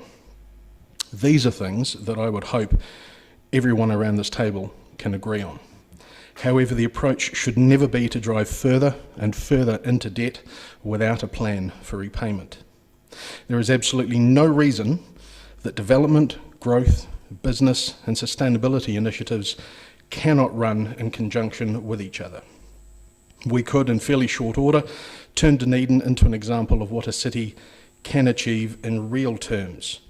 Waste reduction, affordable social housing, food waste minimisation. In fact, all of the United Nations Sustainable Development Goals are ones that we as a city, should we choose to truly put our minds and hearts to it rather than just our words, could, if not lead the world, we could certainly show just what Kiwis can do.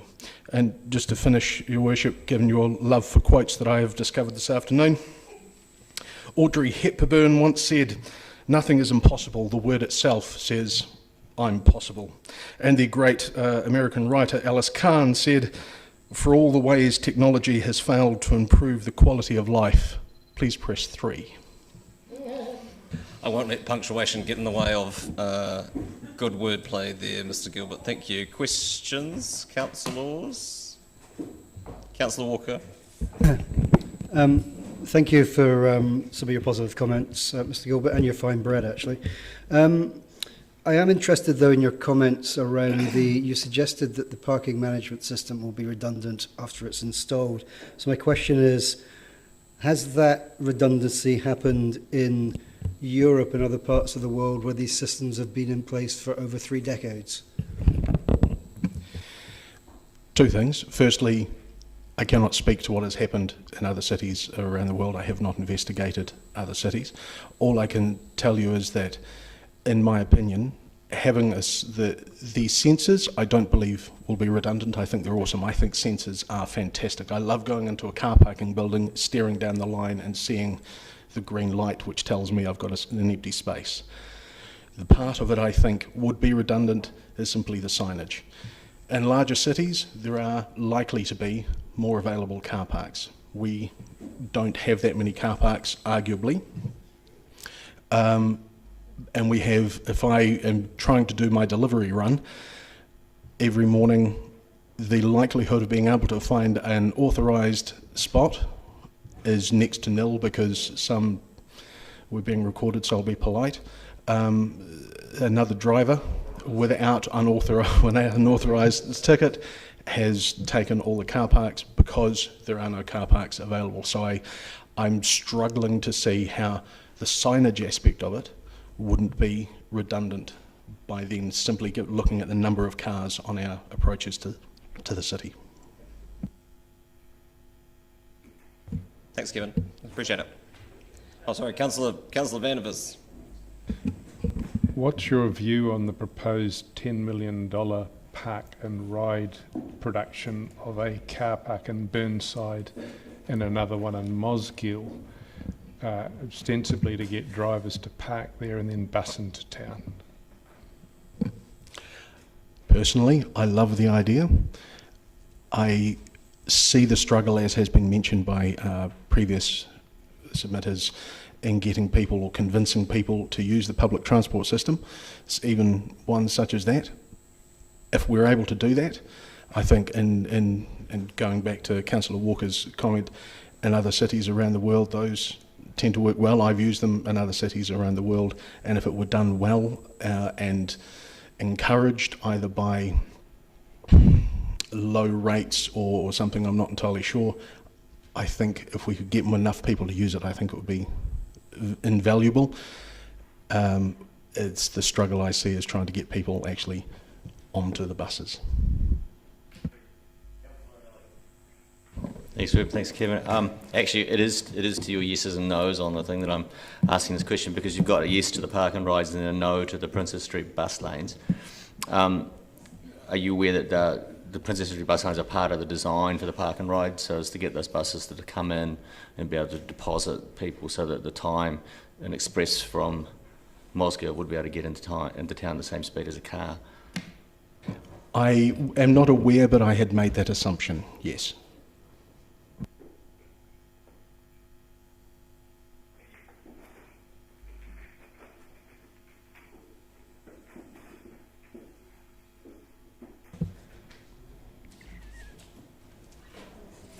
Dr. Hampton? No. Mr. McLean? Sooner than you anticipated?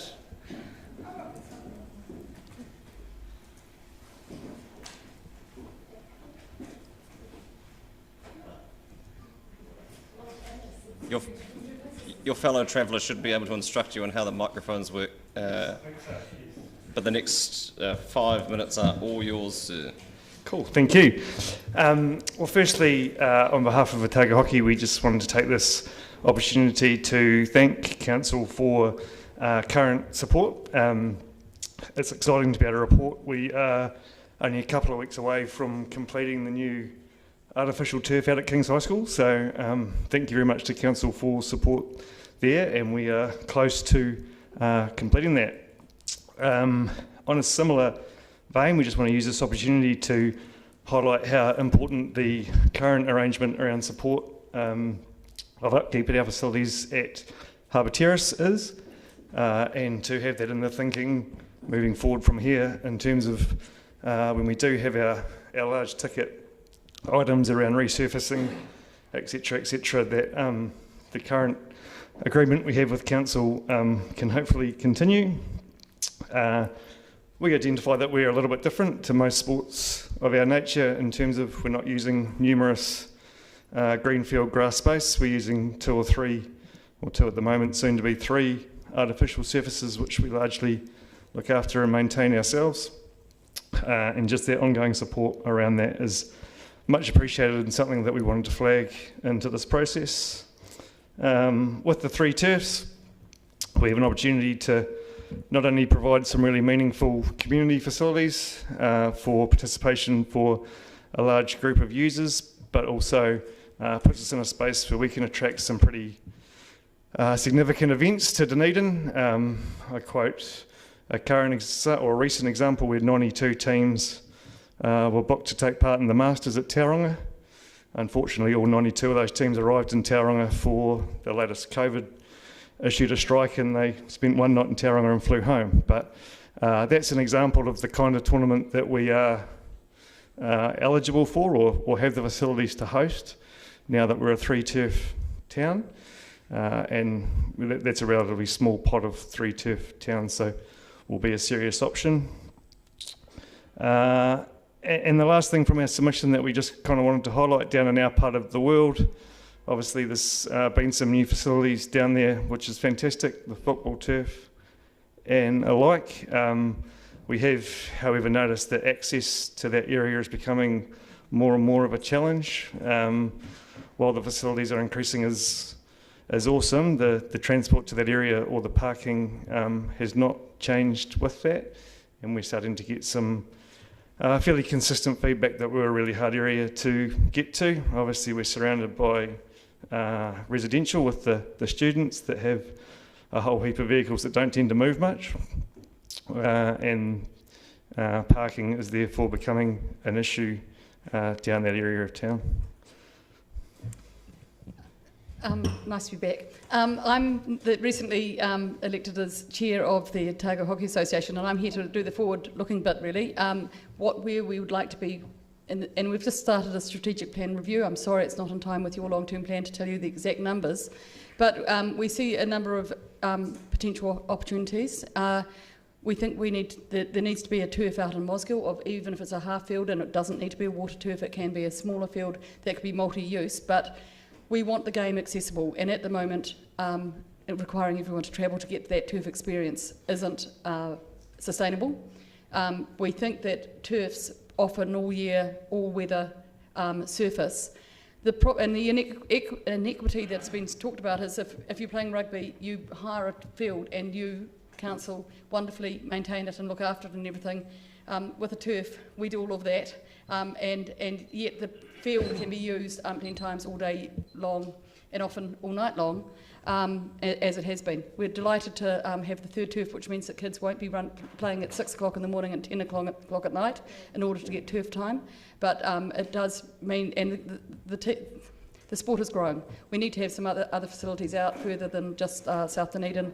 Those are the sort of things that we'll be looking at and coming back to you with more figures later. And again, that events funding and having accessibility to your events funding when it's not a DCC-owned facility is problematic. Most other councils have money that can see these sort of events or make a contribution for trying to get events, and appreciate that that's not where this council's been. There is an opportunity with hockey. My children have never seen their mates who are Black Sticks play in Dunedin, partly that because we don't have a fund that we can go and try and buy events, whether you like it or not. And that's sad because we've got, I think, 6 Black Sticks from Otago playing at the moment. Oh, time. Almost as if you've been practising. Councillor Houlihan. Thank you. Yes, my son plays hockey every week and he loves it. But I agree, we just can't get a park. We're always, now everyone will probably laugh because we're always questions of late. the submission, Councillor? But where would you propose a car park went if one went in there? Yeah, look, I guess that's a challenge. Aware of some changes out in and around tennis and over on Logan Park. where the solution is, I'm not sure, but we're just highlighting that a lot of our competitions and involvement in our facility are from sort of 3:30 onwards, parents bringing children to that area at that time. It's near on impossible. The other construction going on in the area has taken away more parks, so it's getting harder and harder. But it's equally whether there's an alternative, like passenger buses provided from schools or a loop bus that would actually accommodate that. It doesn't have to be by cars. And your submission says, we suggest there are a number of areas in and around Logan Park that could be developed into a car park, and I guess asking the councillor's question slightly differently, where do you see those as being? That's what I asked. The tennis area, which has just been talked about, been given up, and I know it's going to green space. But would be part of that. Okay. Councillor Gary. Thank you, Worship. Thank you for your submission, and particularly interesting around the three-turf town. That was something I didn't know about. When I used to play hockey, there wasn't such a thing as turf, and I just wondered, what is the difference between playing on turf and playing on natural grass? Injuries, injuries, availability of turfs. I mean, I played on a very frozen Logan Park, as the person to your left, I think, did as well. But she breaks her leg doing other things these days. The experience is much better. It's a much faster game. It's you can't transition really from grass into turf and get to a level. Some places still do grass in Australia where you don't have the wet and cold temperatures perhaps, but you transition onto a turf relatively young. It's a much quicker game. You can't go back and forward between the two. I see, thank you. Very different skill mix. Thank you, Your Worship. Congratulations on your elevation to Otago hockey. I would assume that your submission will also be duplicated to the regional council. Is that the case? On the buses, yes. No, on the issue of regional funding for the sport. It's not a place that we thought that they were at. Otago doesn't cover much more than Dunedin and Luther, is it? There's Central Otago and North Otago hockey. Thank you. Councillor Walker. Thank you for the submission. I've got two questions. First question stems from my experience with lots of my friends who play team sports with the same kick-off time and their ability or their lack of ability to carpool. Do any of the codes encourage people to carpool to a football match that kicks off at the same time? Yeah, look, I'd like to think so. Most of our problems is that midweek stuff when it's school kids, so it's school-based teams where they are coming from, obviously the same school. So hopefully that sort of coordination is happening at team level, but the shortage is extreme. The parking is near on impossible. Kids generally can't drive themselves. They have to be brought by parent to parent, either drops them off and then has to come pick them up, or they stay and watch, which we love. We think we like the sport. It is hard. But if you're a teenager, I mean, I know Tolkien, because I know we did about St Hilda's, it was a real difficulty because you don't have you've only got the restricted licence. You can't drive a whole lot of kids until you're 17. You're almost out of school. Restrain myself here from not going to commentary, so I'll try and ask a question. And this will be controversial, but I mean, change times, I guess. Do you think it's fair that, I guess, to ask the DCC for parking for thousands of healthy, fit, capable, mobile kids, and I add the last bit purposely, in the third most obese nation in the OECD? I just find it astounding there can't be other alternatives. Could you just cry for park? One could understand why gyms have to have car parks, I know, but look, it would be ideal, but if you're going to have the maximum use of a field from 3:30 in order to get the games played, then we have to get them there from school relatively quickly. And they've always, it's not as though kids only have one thing to do. They'll be off to music lessons or something else afterwards. Thank you. Thank you both. Thank you. Appreciate it. We're out of, there were plenty of other questions. We're 5 minutes of presentations and 5 minutes for questions. Dr. Hampton, welcome.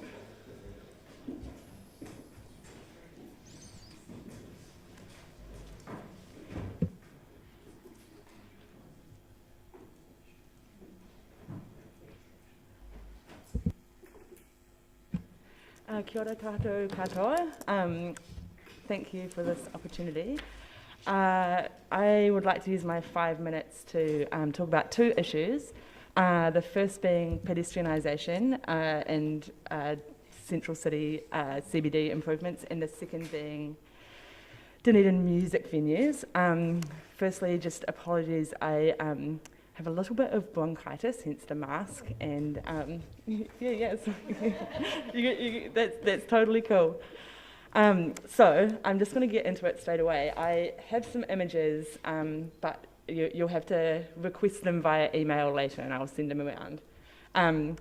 So back in 2014, myself and another person, Alexi Belton, wrote and presented a proposal to this very council table, although there were different people sitting around it. And the general thrust of the proposal was to please ask for some pedestrianisation and or shared spaces in CBD. I'm a little bit disappointed to be sitting here in 2021 still asking for the same thing, and not seeing any budget in the 10-year plan for anything for pedestrianisation beyond, more Barnes Dance crossings, which, like, cool. I actually was pleasantly surprised by the improvement that Barnes Dance crossings made when they were put along George Street and down Princes Street, but don't really think that they're necessarily the best for the one-ways, and they're certainly not a all-in-one solution, and they're not pedestrianisation, and they're not a shared space either. I would like to remind you all of when Ed Sheeran came to town, and I think it was maybe 34 million that he injected into the Dunedin city economy, and during that time we closed the Octagon and managed to pedestrianise the place, put in a great amount of planters and furniture and everything, and then actually in 2020, if you can recall, pre-pandemic times, we had a summer trial of pedestrianisation. So honestly, why on earth are we not funding some pedestrianisation for the next 10 years? I'm frankly, like, I can't really express how much more disappointed I am that there isn't any budget. Like, what more do we need to do as young people in the city to ask for the city to be a lively, fun place to be? You can just, like, Google the ODT headlines from back then, and it's positive responses, except from a few quite loud business owners who seem to have this, or be wedded to an idea that in order to get people to their business, they must have cars moving outside their business and parks outside their business in order to get those people there. But I think that the summer trial, Ed Sheeran, and maybe beginning with our proposal, but being pushed along by a whole bunch of other people, has sort of proven that we still get business without the cars. So is it not time? Can we not, like, maybe just start in the Octagon, because then that leads us down to the harbour improvements down Stewart Street, or it also leads down George Street, so it seems like a pretty logical place. I'm going to finish the pedestrianisation there, because I want to briefly talk about the Dunedin music venues. Do I have only one more minute? Okay, cool, that's cool. So I am not only a pedestrianisation advocate, I am also a scientist, but I'm also a musician, and I've played a lot of gigs in Dunedin. Dunedin has an incredible music community, very generous, so it's a bit warm when you're speaking into a mask, and it's like right at you. Yeah, that's exactly right. So you are most likely aware of the recent petition that was circulated regarding Dunedin music venues. There, I could list off like maybe 20 to 30 past music venues which have shut down. I have also, over the past couple of months, had conversations with these owners of venues that have shut down, who have since left Dunedin and don't have any connection to it anymore, because they simply feel gutted that they put their whole life savings into a venue to have it shut down by liquor licensing or noise complaints. So I'm not going to get into the noise complaint issue because I think others have covered that enough, but I'm pretty bewildered to see the two options. For performing arts venue is the Athenaeum, which I mean, I think the new Athenaeum Theatre is already a theatre there, or the Mayfair Theatre. I mean, both of those options are good as theatre venues, but we are missing a 500 to 800 standing room only dance kind of venue in our Dunedin CBD. In fact, the DCC owns Sammy's. I know that Sammy's did used to be a theatre, but could we not just make it a live music venue like it was once back in the day? And there were some excellent gigs there. And I mean, there has to be That some... is your time. All right. Didn't expect that to be quite Do so I- effective. Do you want me to? Okay, man. I can just summarise really quickly because it seems to me that like the fundamentals here do come down to money and where like what the priority is, and like this is a 10-year plan. So could we please like just think quite strategically about where this money is going, because it's important. It's the next 10 years. Yeah, thank you. Questions? Councillor Walker. Yeah, thank you, Georgie, and hopefully the bronchitis clears up soon. Just going back to the pedestrianisation and the question around you alluded to the retailers and their fears. Do you think that the concerns of retailers, I guess, around the suggestion that pedestrianisation is the death of their business, do you think those concerns are misplaced? Yeah, I do think they're misplaced actually, because we've got New Zealand research that shows that actually businesses increase when people have walking and nice sort of environments around the businesses. And I think having Ed Sheeran in town certainly was a draw card, but I think you'll find that people over summer 2020 probably reported an increase in businesses. Just really quickly, this was me sitting in the Octagon in summer 2020 doing a few 4-minute sketches of people just sitting around on the various furniture and things that were out there, and it was just nice to observe the different connections that was happening. Thank you for your consideration of wearing a mask.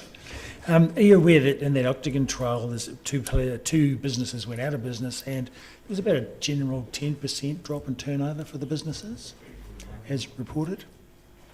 So 2 businesses went out of business? Yes. Which 2? Colin Lim's clothing shop, and I don't know which the other one was off the top of my head. Okay, Pretty sure that Mr. Lim's store is still open, sir. In fact, he's opened another store in the Octagon. So was this after the trial in 2020? Yes. When we then had a pandemic? How can you say it was a trial and not then what happened subsequently in 2020? Sorry? So... She's trying to draw the distinction between correlation and causation, Councillor. Well, the drop in turnover was... Do you have further questions for the submitter? Yes. And you're aware, of course, so your definition, what is your definition of pedestrianisation? That means complete. Okay, so yeah, pedestrianisation means no cars, but you can also have the kind of intermediate, which is a shared space where you deprioritise cars and you basically force them to go at the speed at which everyone else is going, i.e. bikes, walkers, e-scooters and the like. Those are pretty standard terms used in sort of city street design and used worldwide. Yeah, but you're aware there is a proposal for shared space along George Street at the moment. Did you have other particular I mean, it's not areas? at all mentioned in the 10-year plan, so I'm sort of going off the 10-year plan. I am aware that there are improvements along George Street, but I think the Octagon is like the central heart of the city. It leads out to Princess Street as well, which is a developing area, as well as down to the harbour. So I don't see why we should be saying, oh, well, we're already doing George Street, we don't need to do the Octagon. The Octagon's the CBD, the centre. So could we not focus there because it is literally the middle of town? Very good, thank you. Just for clarity, the document itself highlights effectively new proposals, so the Central City Plan work is already funded in the 10-year plan and therefore wasn't re-highlighted as part of the... But, you know, the point's taken. Councillor O'Malley. Thank you, Bishop. Thanks, Georgie. Actually, are you aware that George Street and Princes Street are in the budgets already, but the Octagon is in fact not budgeted for any changes at the moment? Well, I'm not aware. Thank you for making me aware. I feel like it's a whole. So you feel like it's a whole. Thank you. And now to the performing arts component.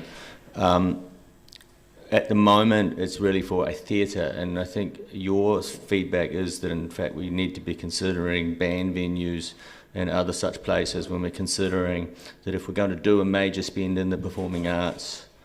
So I think theatre is well and truly alive in Dunedin at the moment, and I love the theatre scene.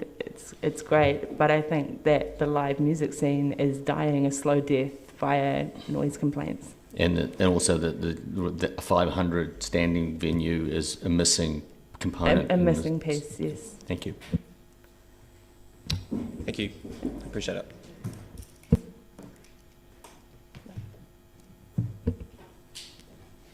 Mr. 5 minutes. Yeah, sorry. Yeah, we're taking 5 minutes for questions, as I've said, and 5 minutes for presentation. We have no further submitters.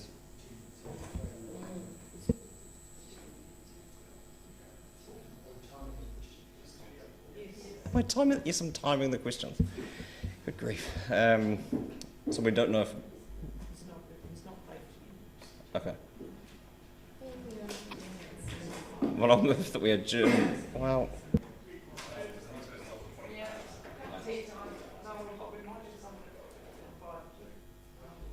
I'll move that we adjourn the meeting. Seconded, Councillor Gary. All those in favour? Those against? That's agreed. Thank you.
hand, but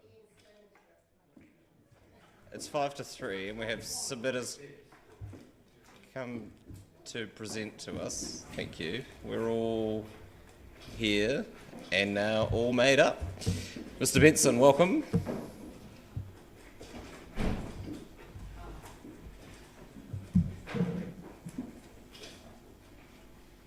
The next 5 minutes are all yours.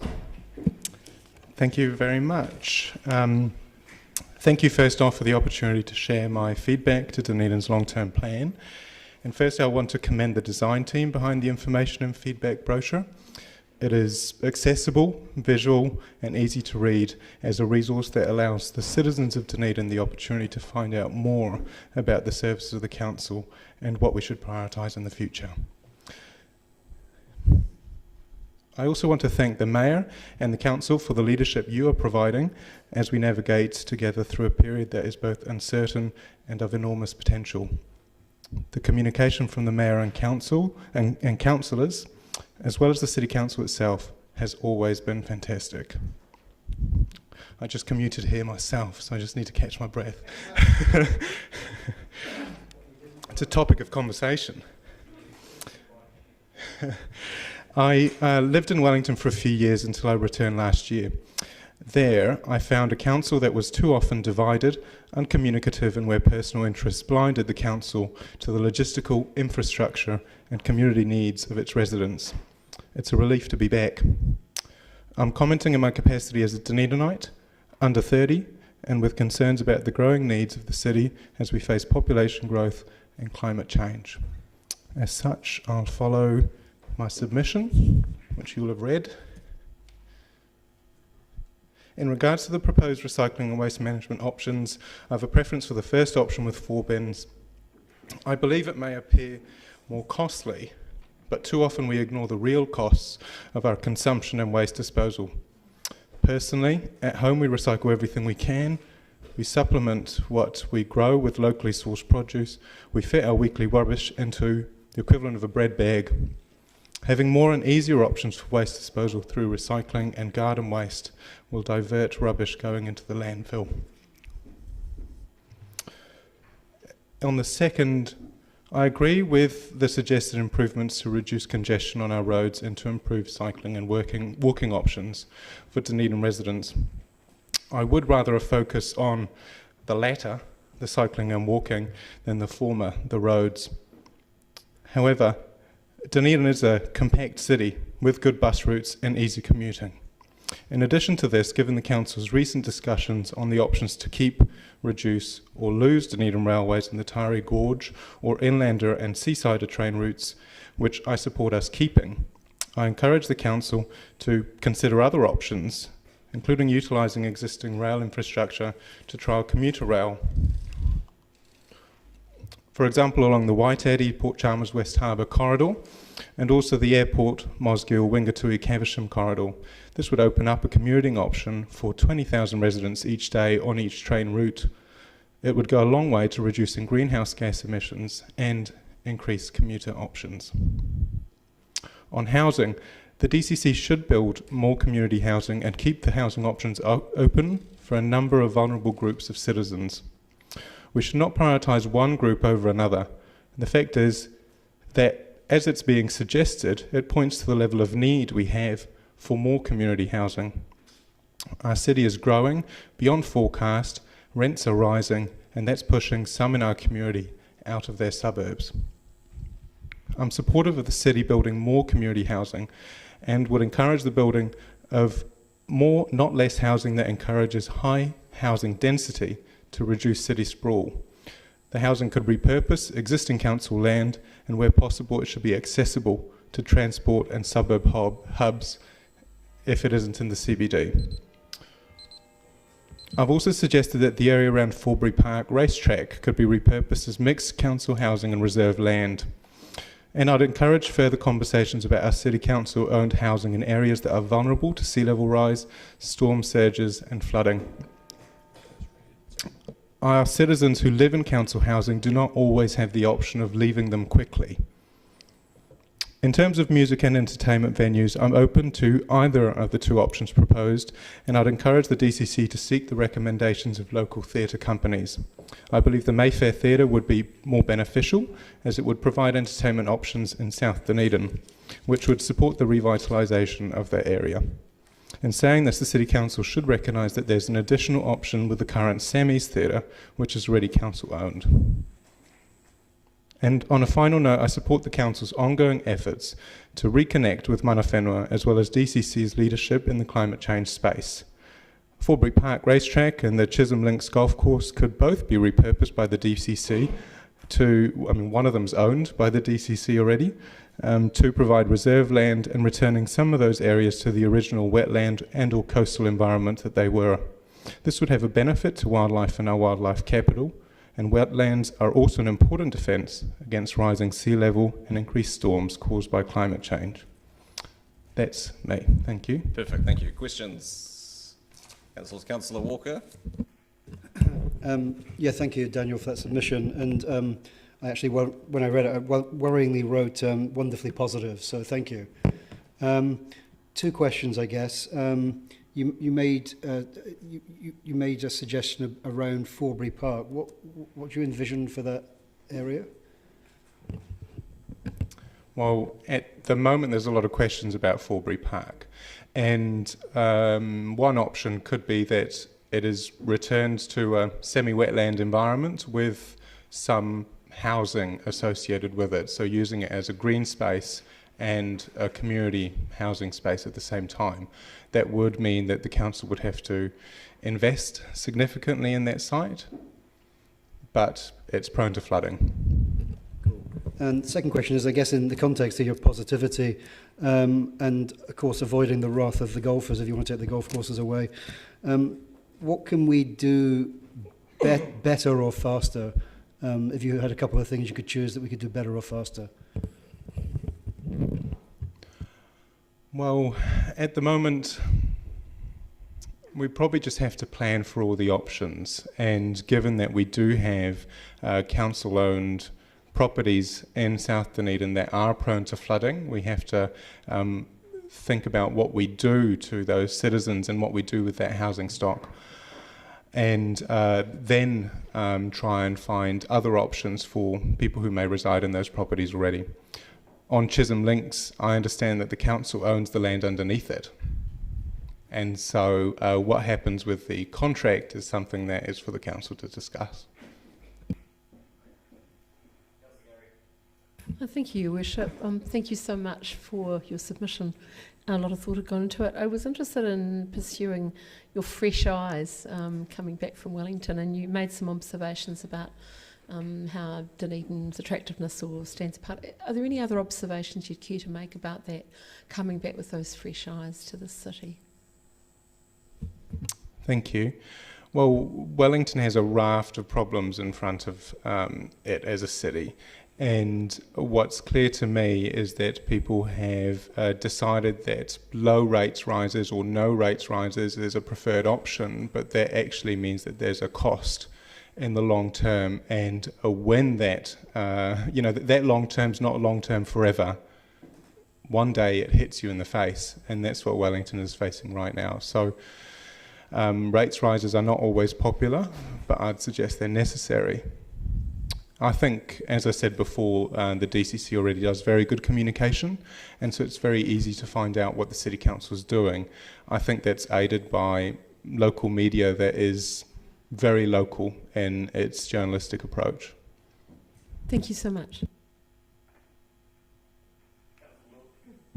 Yeah, Daniel, just it's probably a tricky question. It's probably almost a bit hard to explain it, but in terms of the amount of rates that people pay, the average, and I realise there's a huge difference between lowest and highest, but the average is around about $40 to $50 a week.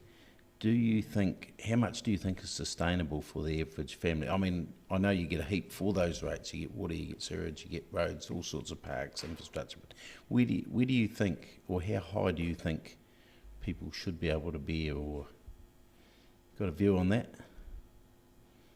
It's $1 million question. I pay rates, I pay them weekly, and that makes it very easy to cover the costs so that it's not a surprise. I think it's great that that's an option, and it could be an option that's maybe pushed out to more people so that more people are aware that they can pay it on a weekly basis. When we're talking about rates of $45 a week, then it makes an increase a lot easier to take. Yep. Because it's a cup of coffee yep. sort of thing. And you feel you're getting good value for your rates at the moment? Yep. Yeah. No, thank you. Thanks, Dan. Appreciate it. Hope your return commute isn't quite so rushed. All right, I'll move that we adjourn the meeting until 3:20, are we? Yeah, Secretary Councillor Walker, thank you. All those in favour? Those against? That's agreed. Thank you.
20 minutes after 3, welcome Mr. Mannins. Great to have you here.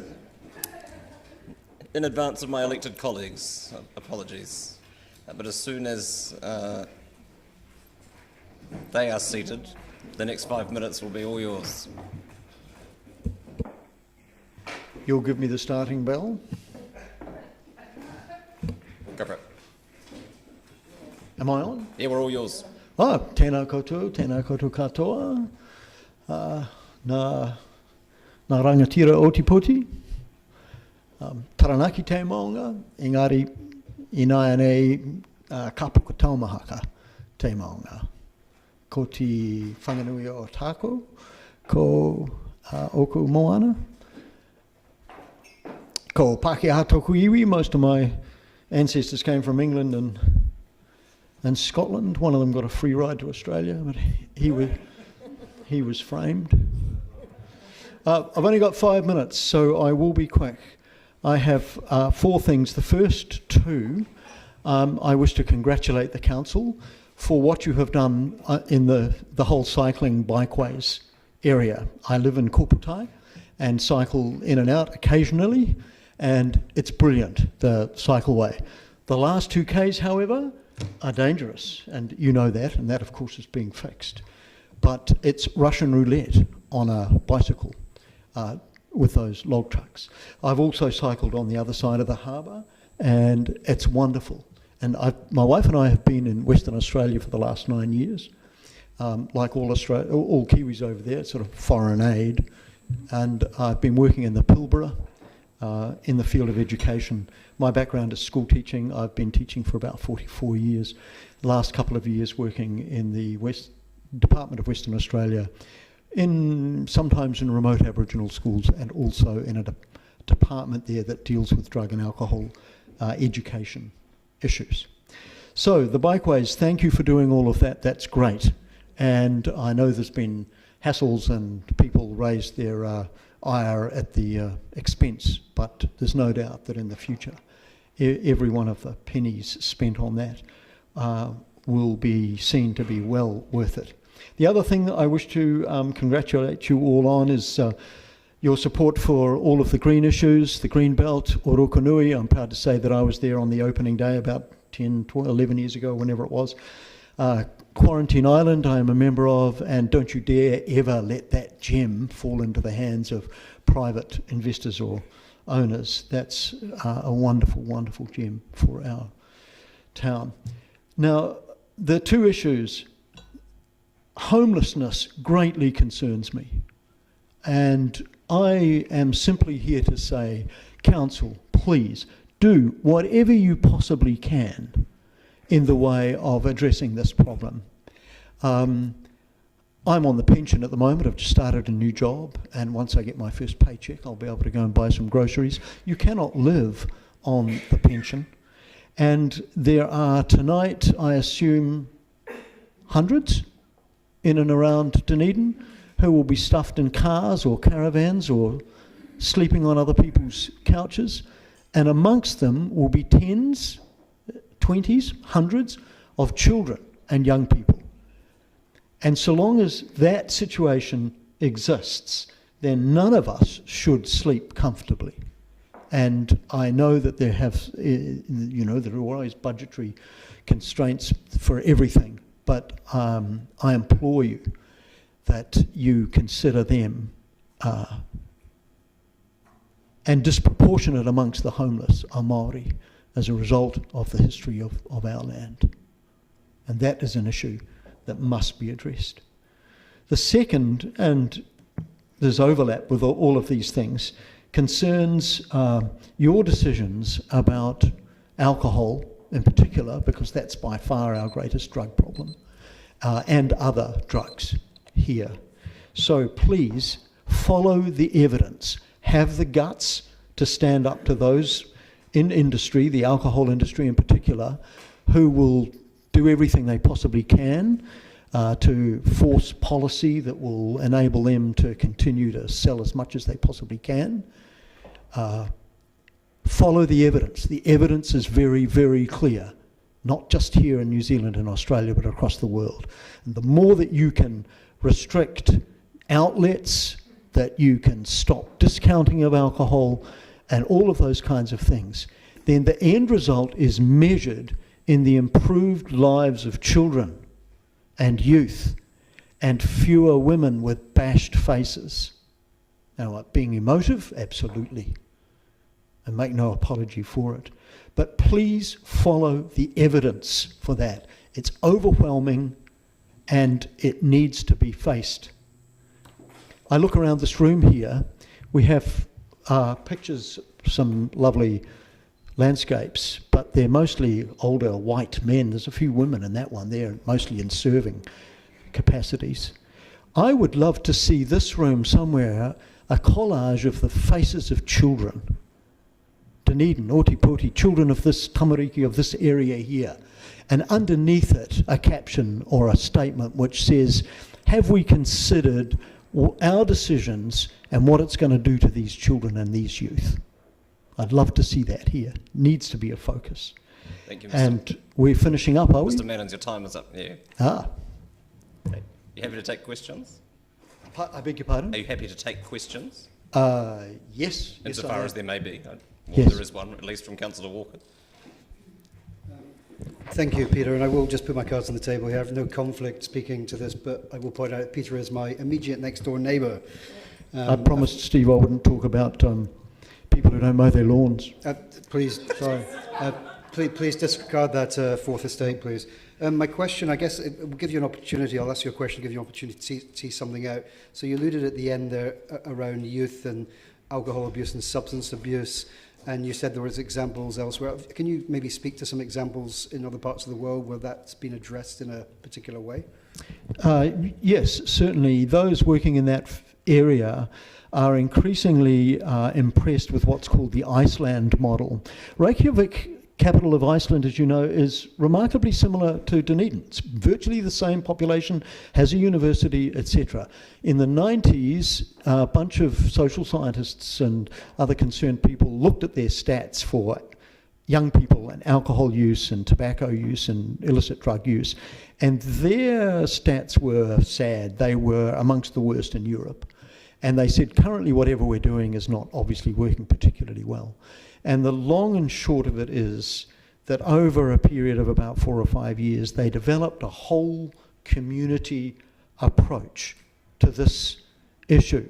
They said we need to start with good data, so they got the university. We've got one sitting on our doorstep here, and they got all the baseline data, and they said we now need to work on creating a whole environment that will support and help raise these children. And so, amongst other things, they first they surveyed the youth and really listened to them. And they said, what would you like living in this town? What do you want to do? If we could lay it on for you, what would you want? No, they said we'll have hip-hop classes, we'll have pottery, we'll have drama, we'll have gymnastics. I'd like to learn French. They came up with all of these things that they would really like to do if they had the opportunity. So they provided it for them, and they didn't do it any sort of half-cocked manner. They said, if we're going to have a volleyball class, we'll put them in a proper facility, and we're not going to get some mum or dad that's keen. We'll get somebody who can do the job well. So that was one thing they did. They provided a huge range of activities for youth so that there was a lot higher community engagement with all those kinds of things. The other thing that they did was they said parents are obviously a key in this, and they're pretty much missing in action, as they largely are in our community here on this issue. So they actually created a new organisation called, I think it was called Home and School, and they required parents to actually work with the schools, and large numbers of them signed freely contracts saying that they would refuse to give alcohol to any person under the age of 18, because all the research shows that the longer you can delay the time any young people first experiment, as they will, with any of these things, the less likely there will be problems further down the track. So they followed the research and they instituted that. They also instituted a curfew. Now there's a nice one. Basically they said, if there are youth wandering around the streets after 10 o'clock, if they're younger, after midnight if they're the older ones, What's going on there? Where's the parental support and that kind of stuff? So they actually institute legislation for curfews, which might be a bit hard to do here. But it showed you that they were serious. And they continued to take the data measurements, so they tracked it all. And the long and short of it is that their statistics have all plummeted in the right direction regarding alcohol use, uptake of nicotine, youth mental health issues, suicide, the whole lot. And so there are now something like 27 different countries, not every city in every country, but this thing has taken off across the world, and I yearn to see that in our town here, and hope that maybe in the future, sometime soon, we might be able to get a project like that up and running. It's a long-term thing, but we're talking about the lives of young people again.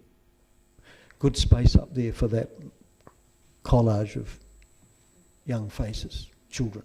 Thank you for the short answer, Peter. And speaking of spatial awareness, you managed to time that answer to the single question perfectly. Your 5 minutes is up. Beautifully done. But thank you for your thoughtful comments and contributions, and for your submission, Peter. Thank you, and all the best for your work. Kia ora.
We have Mr. Reeves present, so it seems like the best use of time, Craig, if you're comfortable being heard now, rather than making you sit around through our adjournment.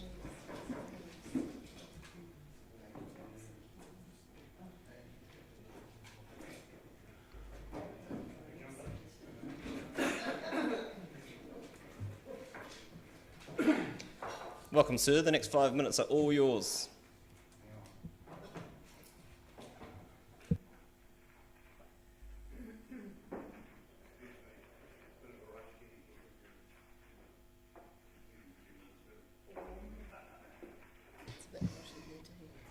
It is.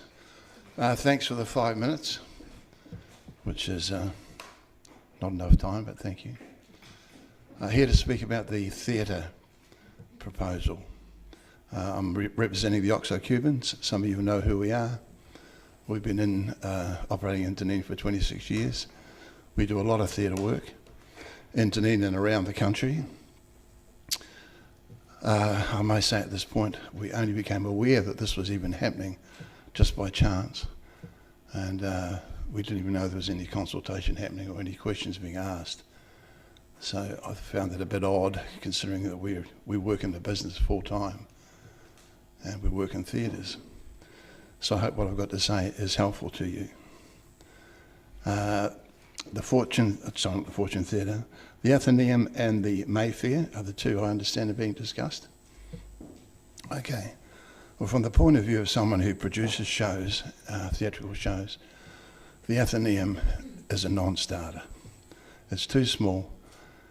It's in the Octagon, congested Octagon, and there's all issues around that. But as far as being a community theatre, one that has a pathway to the future, its location and its size, in our opinion, would inhibit that. That leaves the Mayfair. We use the Mayfair quite often. In fact, we're back there at the end of next week again with Midge Marsden. The concert's been sold out last week. Hey, that's pretty good for Dunedin acts. So it can be done. The Mayfair Theatre has got its issues as far as production, load-in, audience issues with no wheelchair access. But I have seen plans drawn in the past that have eliminated those issues and theoretically turned it into a Class A venue. Out of the two that you've offered, Athenaeum and the Mayfair, it's blindingly obvious to us who work in the business and who use theatres that the Mayfair is streaks ahead of the other option. The other option is cheaper, I understand that. But if you're thinking about establishing something for the future and giving all the young people here a pathway to a career in the arts, this mid-level theatre is crucial.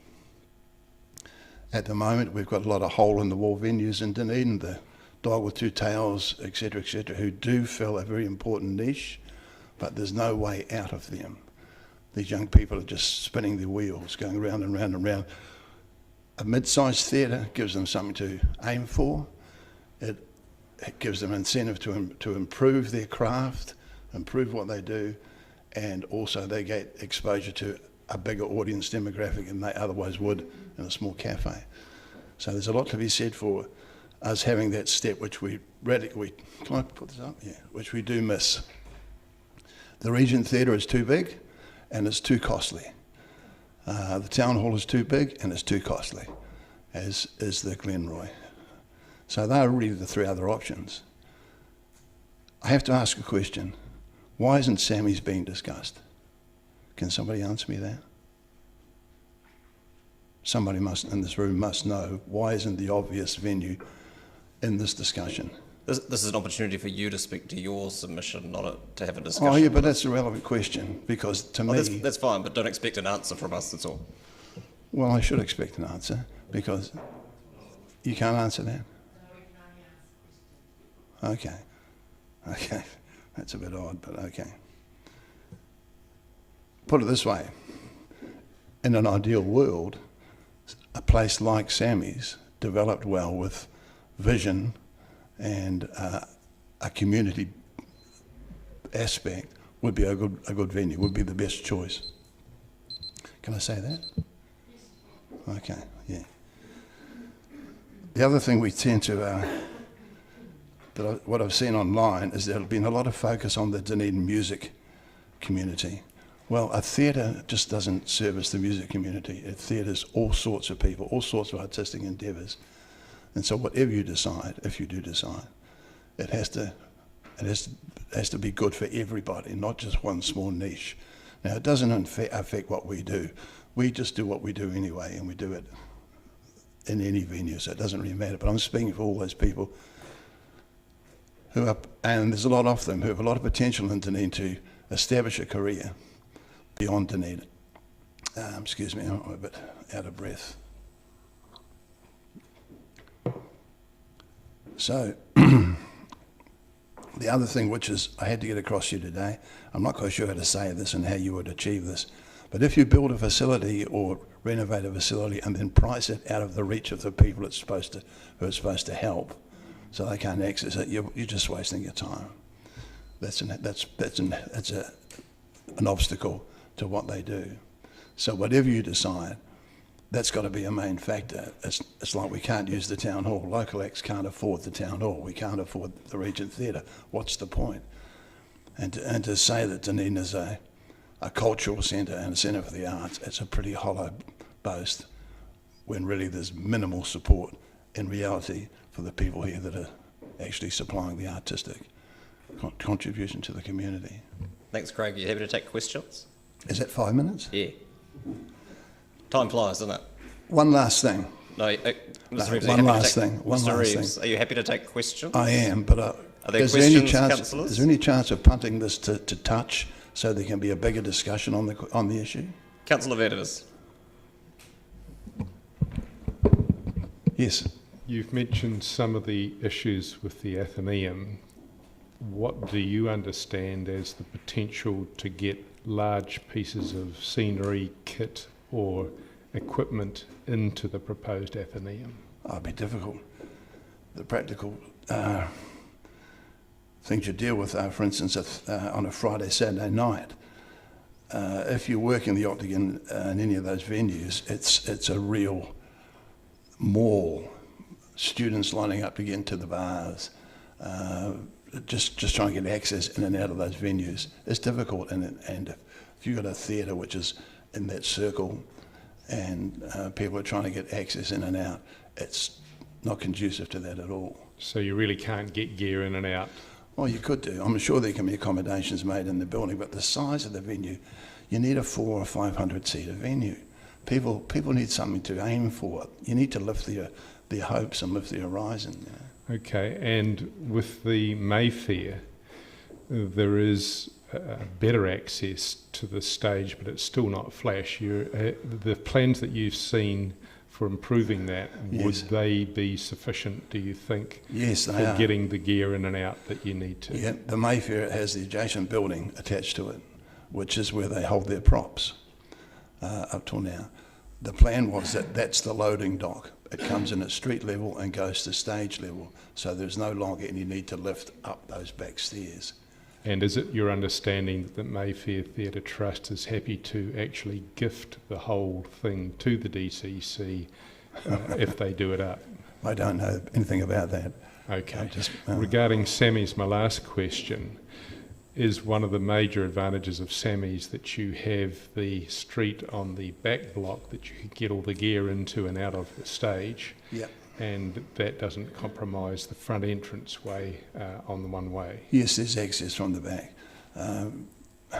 I've seen a few plans for Sammy's as well, and they're exciting. You know, what can be done with that space would give the city a real diamond. You know, it is. I know it's costly, but you know, we throw money at the money pit at the end of Anzac Ave, no trouble. You know, this is just as important to the community as watching a football being kicked around a piece of grass. Thank you. I'm sorry to say that, but there's quite a strong feeling out there that that's the case. Your Worship, Craig, just want to touch on the very last thing that you said. Yes. One of the things that faces the council is that if you go into these plans, if there's no budget item in the next 3 years, then nothing happens. Are you suggesting potentially what you would like us to consider is in fact keep the budget item in place, but then go back to the community in terms of describing the venue? Yes. I mean, if we're an example, we use these venues. We work in theatres, and yet no one came to us and said, hey, you're actually at the coalface. What do you think? Hopefully we could have contributed at that point in the discussion. So I don't know where you've got your advice from. I'm not making a comment about who it is or what it is, but it's not total advice. As far as I'm aware, no one else has gone to people who actually use the facilities and make a living out of it. Yes. Oh, yeah. Thank you, Craig. You mentioned there was financial impediments to local acts related to renting out places like the Glenroy and the town hall. What is the sort of what's the price point at which a venue becomes accessible to acts like yourself? All right. Well, I think the current rate for the town hall, I could be wrong, but I think it's around, is it 5,000 to 7,000 a day, something like that, which is for a local act is, if you consider that you sell a ticket for $40, you've got to sell a lot of tickets just before you even get to get the project off the ground. The Mayfair, however, you can hire that theatre now for, here's our example. Next week we've got this concert. Theatre cost in total, the costing is $1,200. So that's radically different. And that's accessible to a lot of younger acts. I don't like the term acts, or arts community. Whether they're dancers, ballerinas, jugglers, fly readers, it doesn't matter. You know, a venue that is accessible to them, and that can be, the more they can use it, the better they get.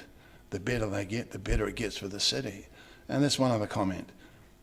Trotting out the Dunedin sound every time we have to validate Dunedin as an artistic centre is getting old. It had its part, and it played a very, very, very major part in Dunedin, but there's so much more here. There's so much more. I'm not talking about what we do. There's just so much more, and there's a lot more to come. But it needs encouragement, and it needs some incentive, and a good theatre, a community theatre where schools could have access to it, university could link its rock course to it. There's all sorts of potential there. That's kind of vital. Thanks, Craig. I appreciate your time. Right, that's it. Thank you. Hang on, there's a question here. We're taking 5 minutes for speakers and 5 minutes for questions, and the time is up. But we appreciate your contribution. It's helpful. Right. Lucky I'm not a ratepayer anymore. Thank you, one and all.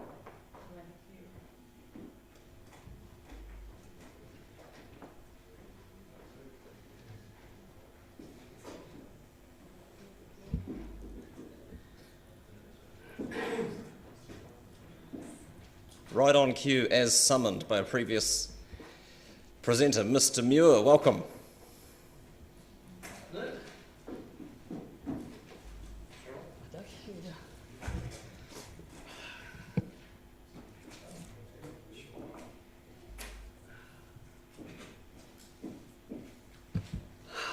Thank you for allowing me the opportunity to submit today. I take it you've all read my written presentation with regard to Sammy's and the potential theatre for the city. There's a number of things I want to speak to. The first one is the Charcoal Blue report, and it states, quote,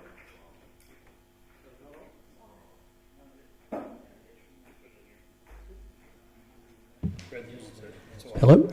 Yep, we're away now. I'll quote, "The lack of a medium-sized music venue and events venue with a capacity of 600 to 1,200 seated and standing is also a noticeable issue. Given the large student population, strong music touring potential in terms of supply, keen local musician scene and Dunedin's music heritage, the actual presentation of contemporary amplified music from a wide variety of styles with a broad demographic appeal is a clear and widely recognised weakness in the market." So, given the report lists 16 primary performance venues that are already there, and I won't bother listing them all, I just wonder why the council would propose building another theatre as opposed to building a music venue that could also be a theatre. I'd argue the city is very well served in terms of theatres, but not in terms of a large or medium-sized performance space. I have actually got here a document that I don't know whether I can circulate it to you guys or not, that illustrates the Dunedin music ecosystem. If you could pass that around, and it clearly indicates where there's a gap, and that gap was filled by Sammy's at the time, but no longer is.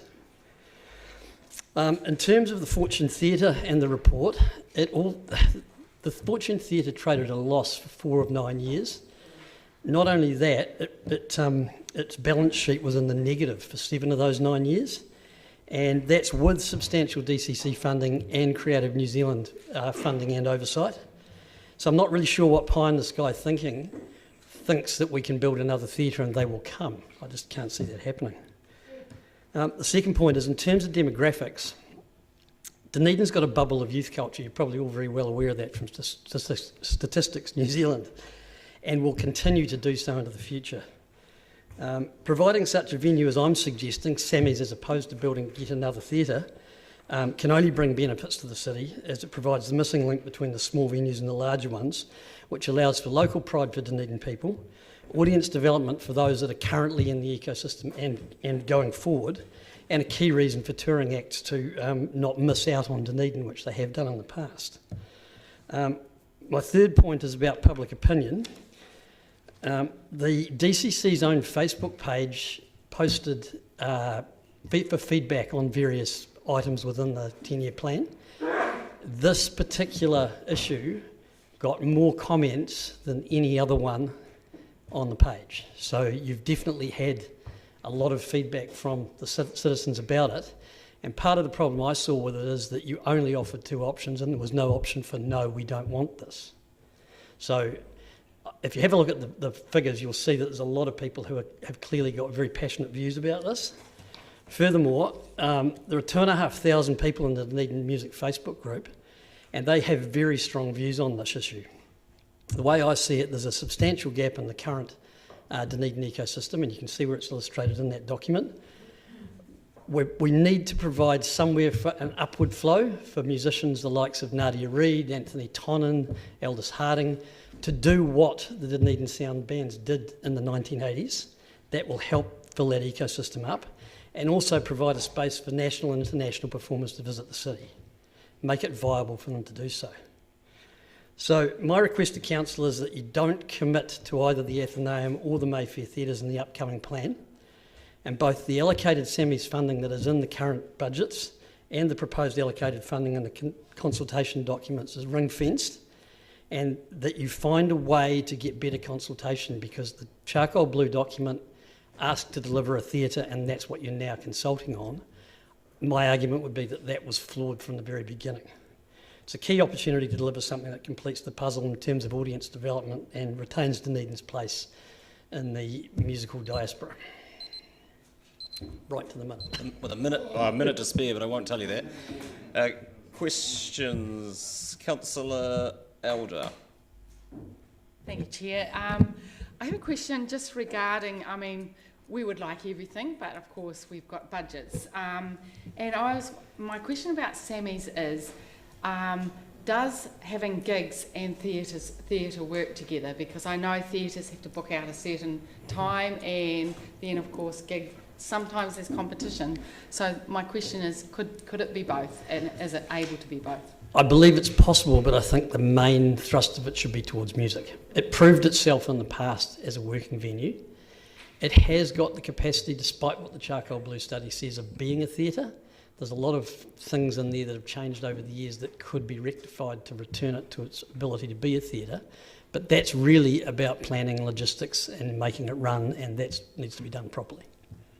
So yes, the short answer is yes. Councillor Walker. Thank you, Your Worship, and thank you, Scott, for your feedback, submission and ongoing passion.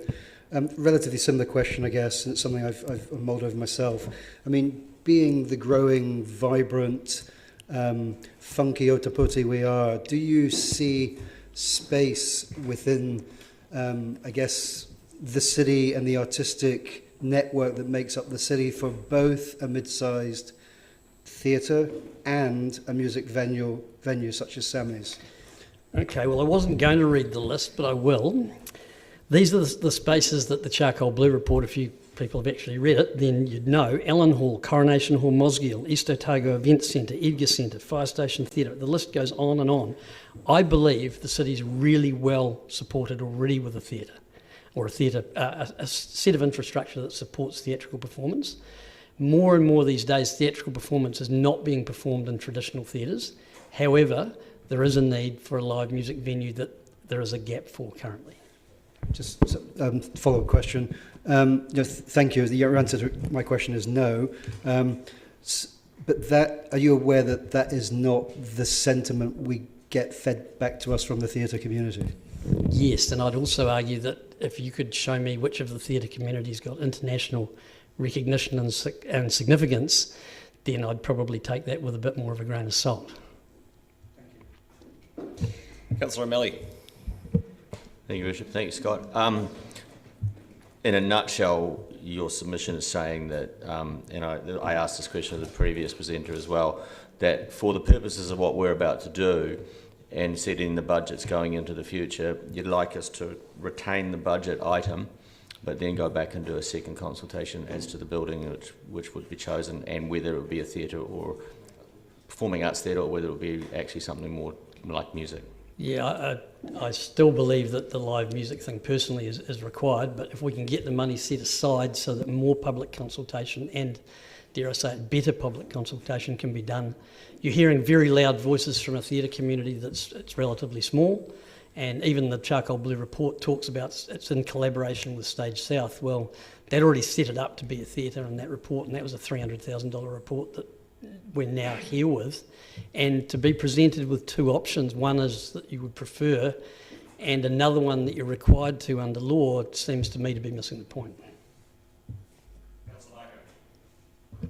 Thank you, Worship. Kia ora, Scott. I sense some frustration around the Charcoal Blue document, which you've mentioned as a flawed document. Was there any chance for the music community to have input into that? I read through all of the document. Pretty limited. I'd have to say it was pretty limited, yeah. So you don't feel comfortable that there was enough consultation? Well, because it was driven by being a theatre in the first place, I think that's where they focused there. There's some very good information in the So you feel there was an answer before there was a question? Yeah, they'd already decided they wanted a theatre, so here's how we're going to justify one. Thank you. Yeah, that was my question as well, was around consultation with the Charcoal Blue. But I've got another question. Any suggestions how we can resolve this issue around the noise? Because we need to be able to have bands playing in the city, and it's become quite a problem. Is there a group of, maybe someone was saying to me the other day that perhaps we had a group with people like yourselves and other music people together that could be a voice for the, music sector that sort of drive that direction a bit. Is there... My submission doesn't speak to that at all, but my opinion is that the council are the ones who can make the conditions, set the conditions, pull the levers to make it work or not, and the louder the voices are from the music community, the better. Do you think council's being fair around these issues? I don't know enough about it to say. Okay, thanks. Very diplomatic. Thanks, Scott. Really appreciate it. Okay. Mr. Anderson.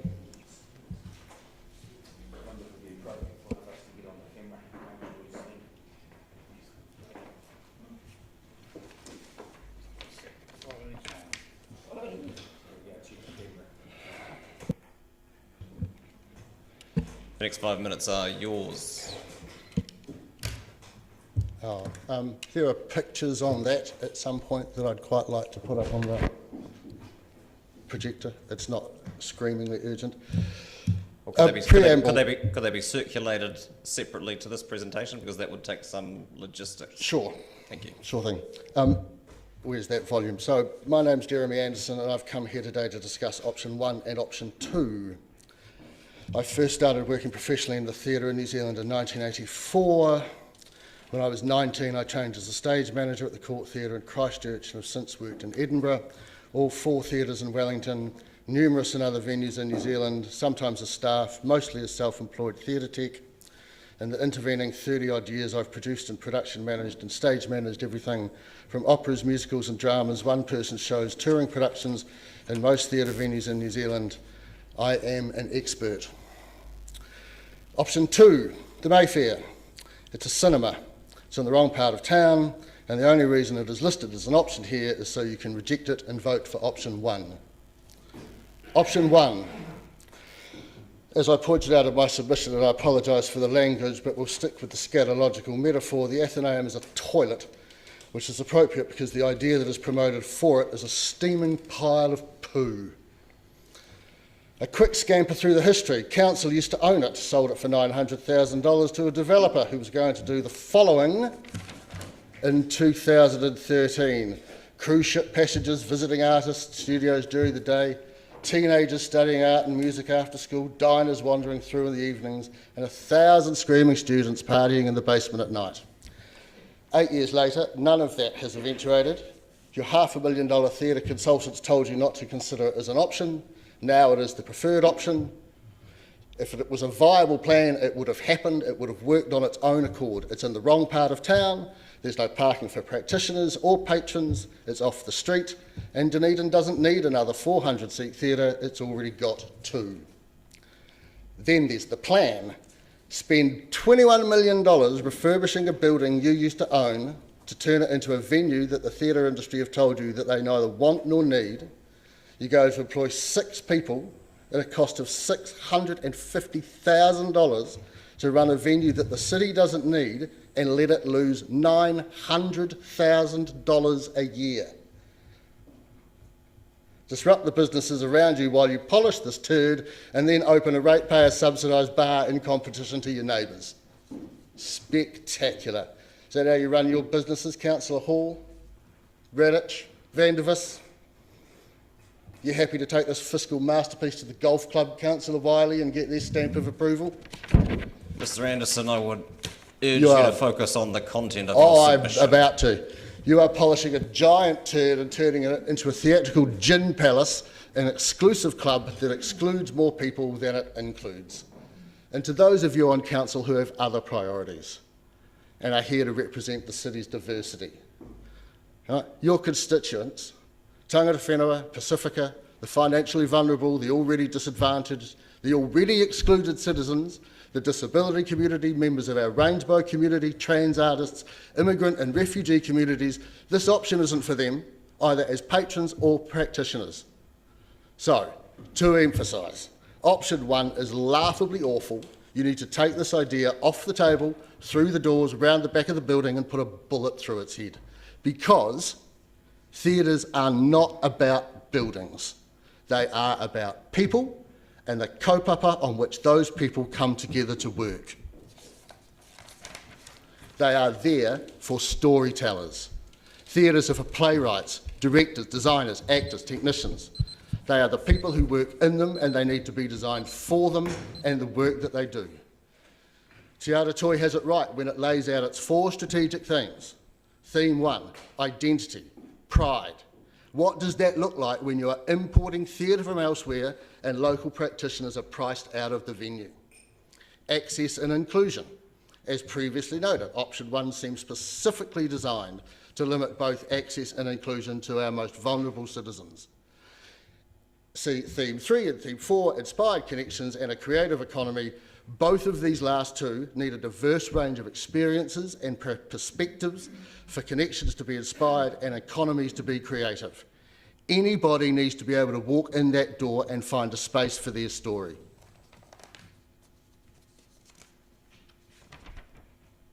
Oh, you should build a building something like the pictures on that thing. Thank you very much. Finishing not with a roar but a whimper. Questions? Councillor Raddick. Thank you for your submission. That was very dynamic. And so I'm curious, we do seem to have quite a few 400-seat theatres. Is it an 800-seat theatre that you have in mind? Because that is a number, theatre or music venue, / music venue, that is a number that people have mentioned, both your previous submitters and other people. I don't know how big a venue the music industry thinks it needs, but the theatre industry's got 2 400-seat theatres. Neither of them particularly, flash, but the Glenroy, where Councillor Walker and I bumped into each other at the, whatever his name was, the Russell Howard concert. Right, there were 455 people in the Glenroy. There's 407 at the Mayfair. Right, why would you want to build another 400 seats? I would suggest you build something temporary that perhaps seated up to 100 to 200, and then after a couple of years, rebuilding the infrastructure that the fortune has scattered by its demise, right? Spend 2 or 3 years rebuilding the infrastructure, and then if you need something bigger, you might be able to expand a temporary space, or you might be in a position where you can go and build something permanent. But you're not at that point then. These plans are running before you can walk. So you also talked about the wrong place in town. Yep. Where's the right place in town? Not in the middle of the Octagon. What about in South Dunedin? No, people need, well, going to the theatre is a difficult thing, right? You have to organise it, you have to buy the tickets, they might be expensive, you're probably going to go out for dinner, you're going to go babysitting, right? And you've got to find a car park. The moment you make any of those things difficult, people won't go. Right? It's got to be easy. You've got to turn up, park, walk down a well-lit street, go in through the door, easy accessible, get out, lit, go home. Right? It's got to be simple. As soon as you make it difficult, you're toast. They won't come. They don't come. So where are these people going to park? Unless we suspect that the great and the good of Māori Hill and Otago are going to catch the bus to opening night, which I suspect they're probably not, or maybe lime scooter down the cycle path. So you're saying you haven't ID'd the ideal spot? I'd build a temporary venue behind umbrellas at the back of the car park so that you can walk from the museum between one of these umbrellas and the other one. I'd pedestrianise that little street so that you could walk from the museum across the park, along that street, to the theatre, and then you're 2 blocks from town.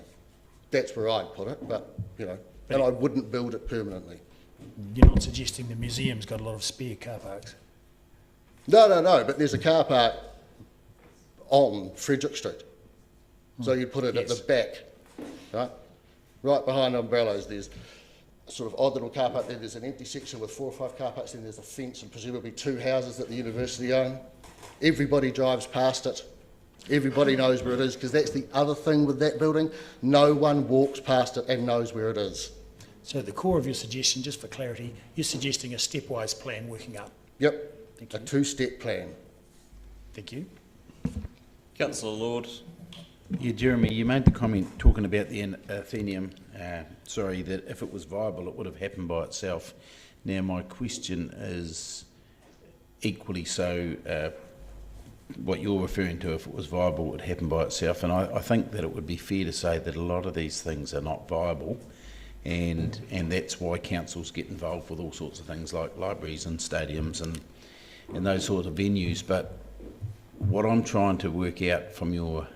I tend to agree with you that the Athenaeum is not, or exactly what it's not the most desirable option, but we've heard previous speakers say that we should be upgrading Sammy's or a venue like that so that it's live music.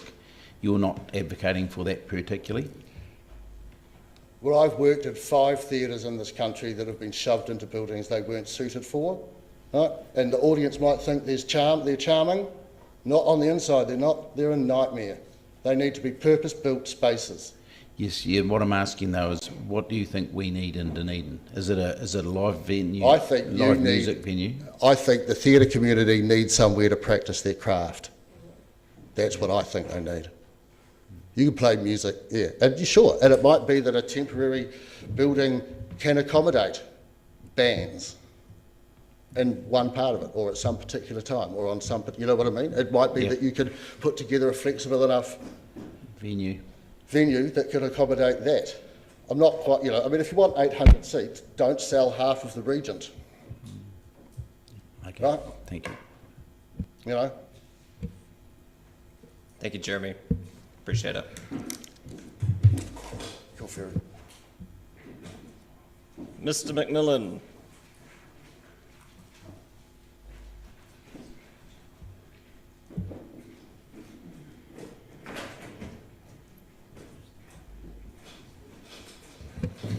Welcome. The next 5 minutes are yours.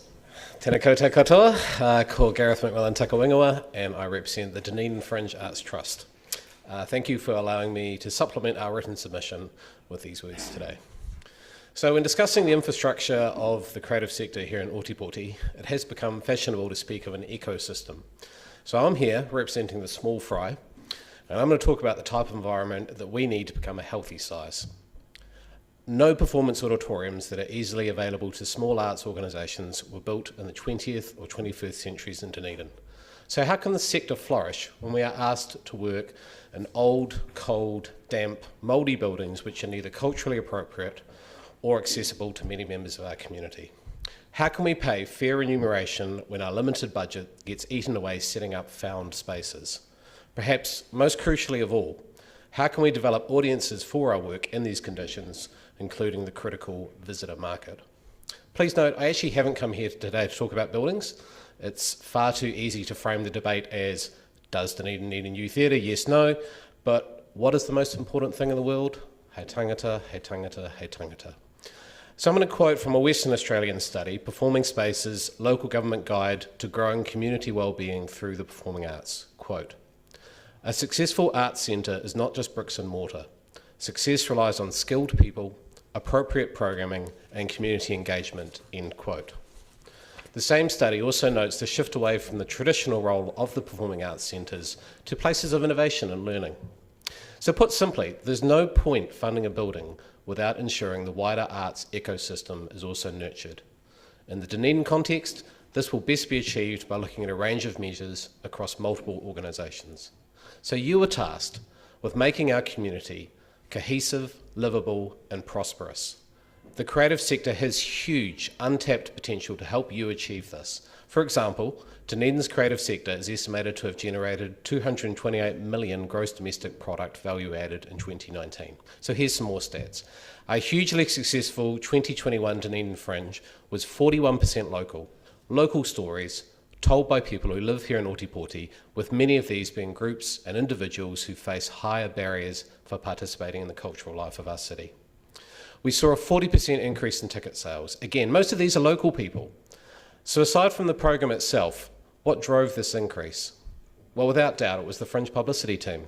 We created original, exciting content for social media and attracted an additional 1,000 members to our Facebook page between December and the end of March. On Instagram, we saw a 6.3% increase in followers and 141% more content engagement. Now, while I'd like to acknowledge the efforts of the Enterprise Dunedin team and thank them for including the festival in their eventful autumn campaign, only 1.25% of our web traffic was a direct referral from the dunedinNZ.com website. Now, please note, I'm sure that ED's efforts were significant in other metrics, but I just wanted to use this statistic to illustrate the point that we will never achieve our aspiration of being a destination festival without increased investment.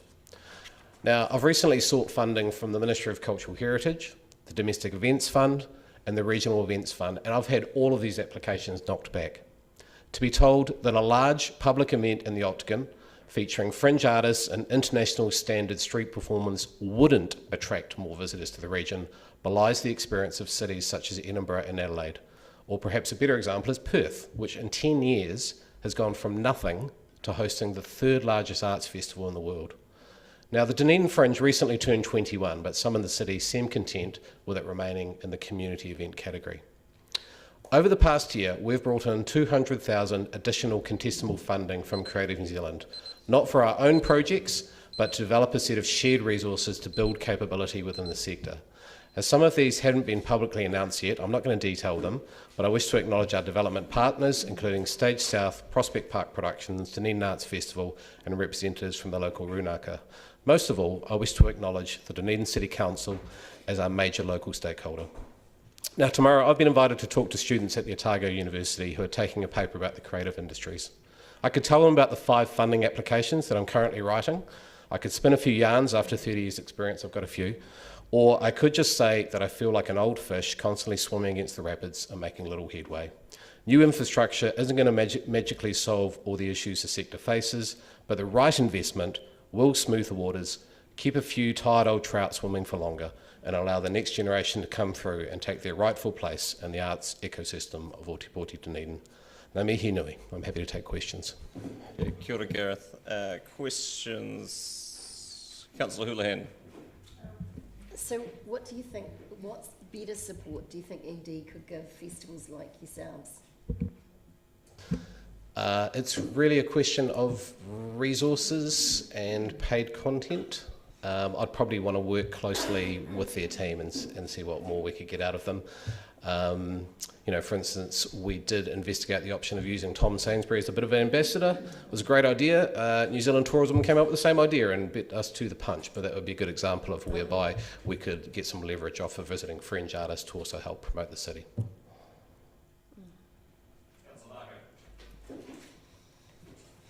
Thank you, Isha. Kia ora, Gareth. Thank you for that presentation. I just wonder, when you mentioned about the right investment, what do you see as the right investment into the arts sector? As I said in my written submission, I actually don't feel like I'm qualified to speak until I see phase 3 of the Charcoal Blue report and actually see what their proposed plans for the Athenaeum are. Oh, okay, I thought that was online.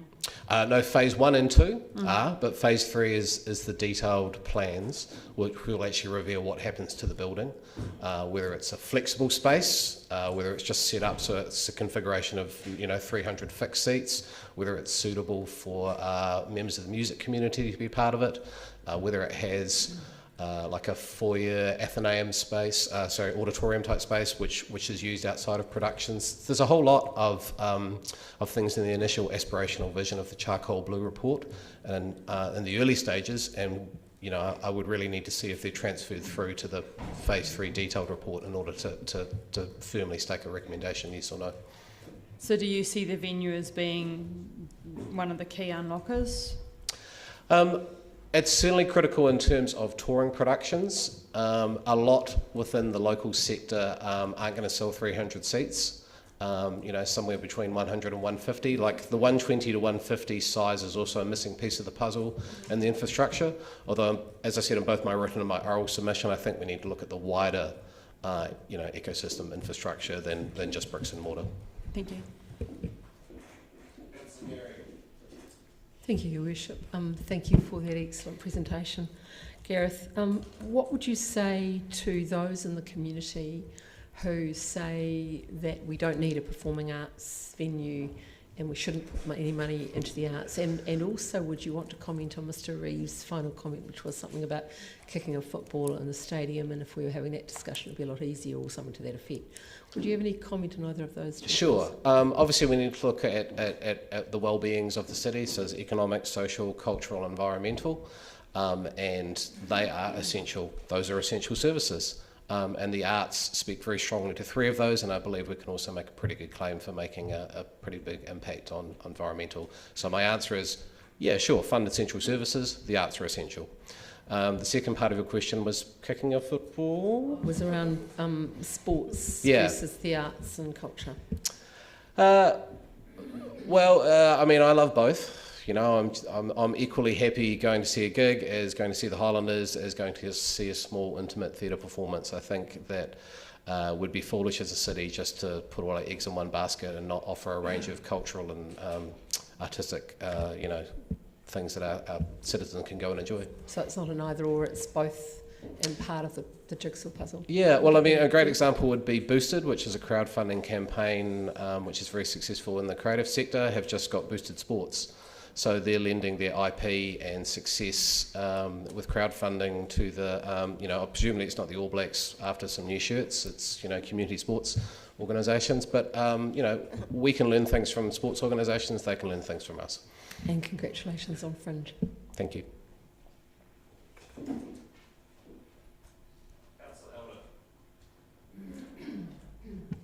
Just about, I know I'm talking a little bit about building, in the sense of location. I mean, we've had Mayfair, we've had Sammy's, we've had Athenaeum, we've had someone say somewhere near the university or the hospital, Friedrich Street.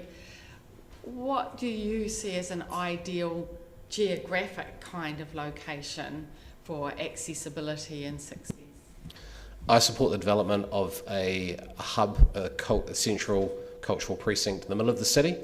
At the same token, I also support activities taking place. It's wonderful, for instance, that in your 10-year consultation document, you've allowed for the new South Dunedin Library to have a space for creatives to be part of and to tell stories.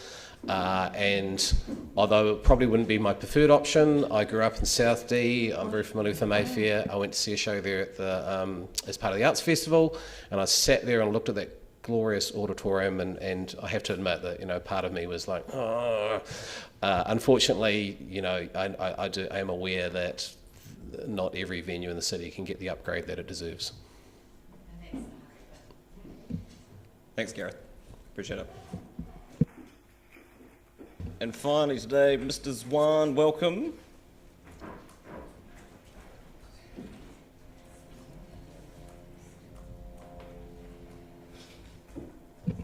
Tēnā koutou katoa. I'm Rick Zwan, the Regional Conservation Manager for Forest and Bird, covering Otago and Southland, and a recent resident of Dunedin as well.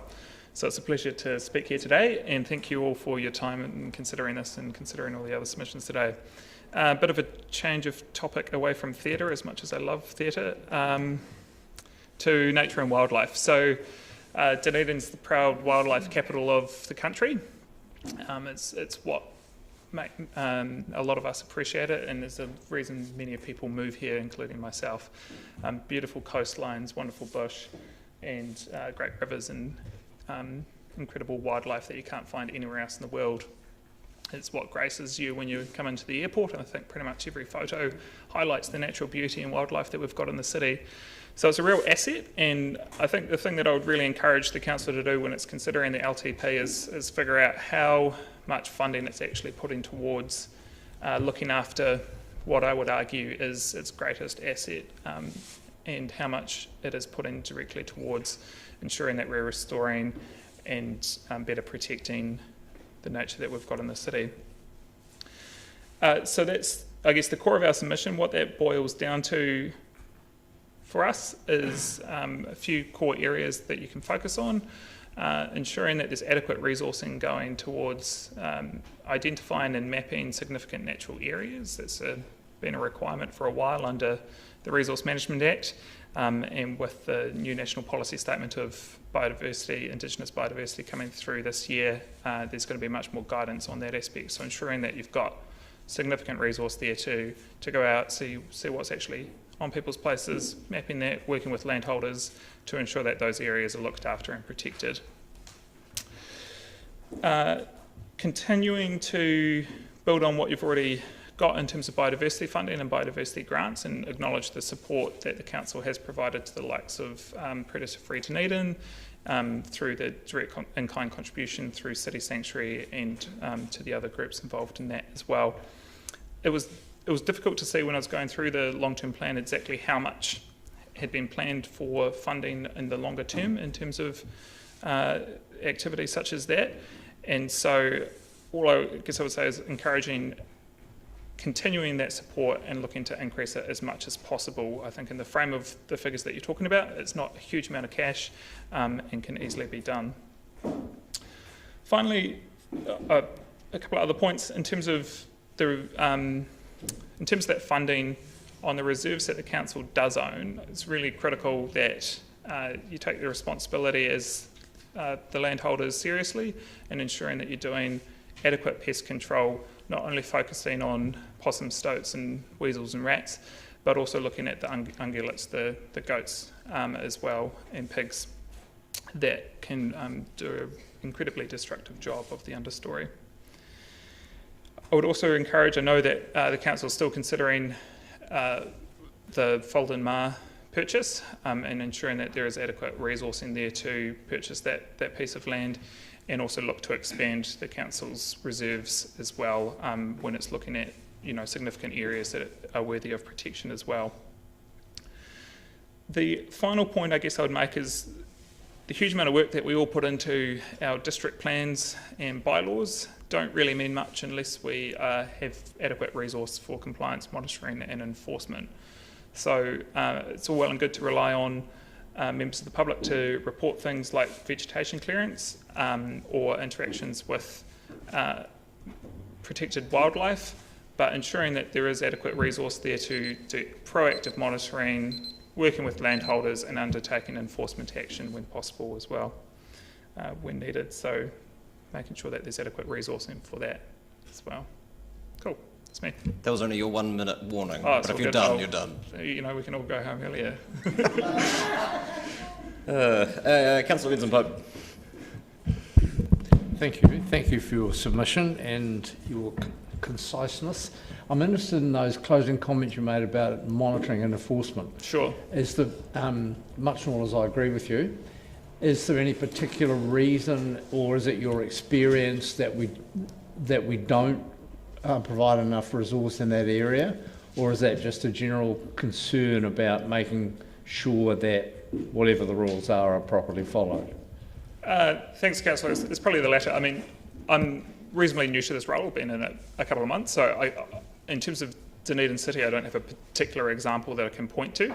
However, I think it is a broad comment that around the country we find that councils under-resource this area, and then you end up with a lack of compliance, people don't follow the rules, and once that pollution's occurred or that clearance has occurred, it's very difficult to restore it, and often the enforcement actions that do occur are a wet bus ticket and don't really prevent the future harm. So having a proactive council that is out there actually monitoring what's going on and taking that proactive enforcement is really important to make sure that we actually have teeth in the bylaws and plans that we've got.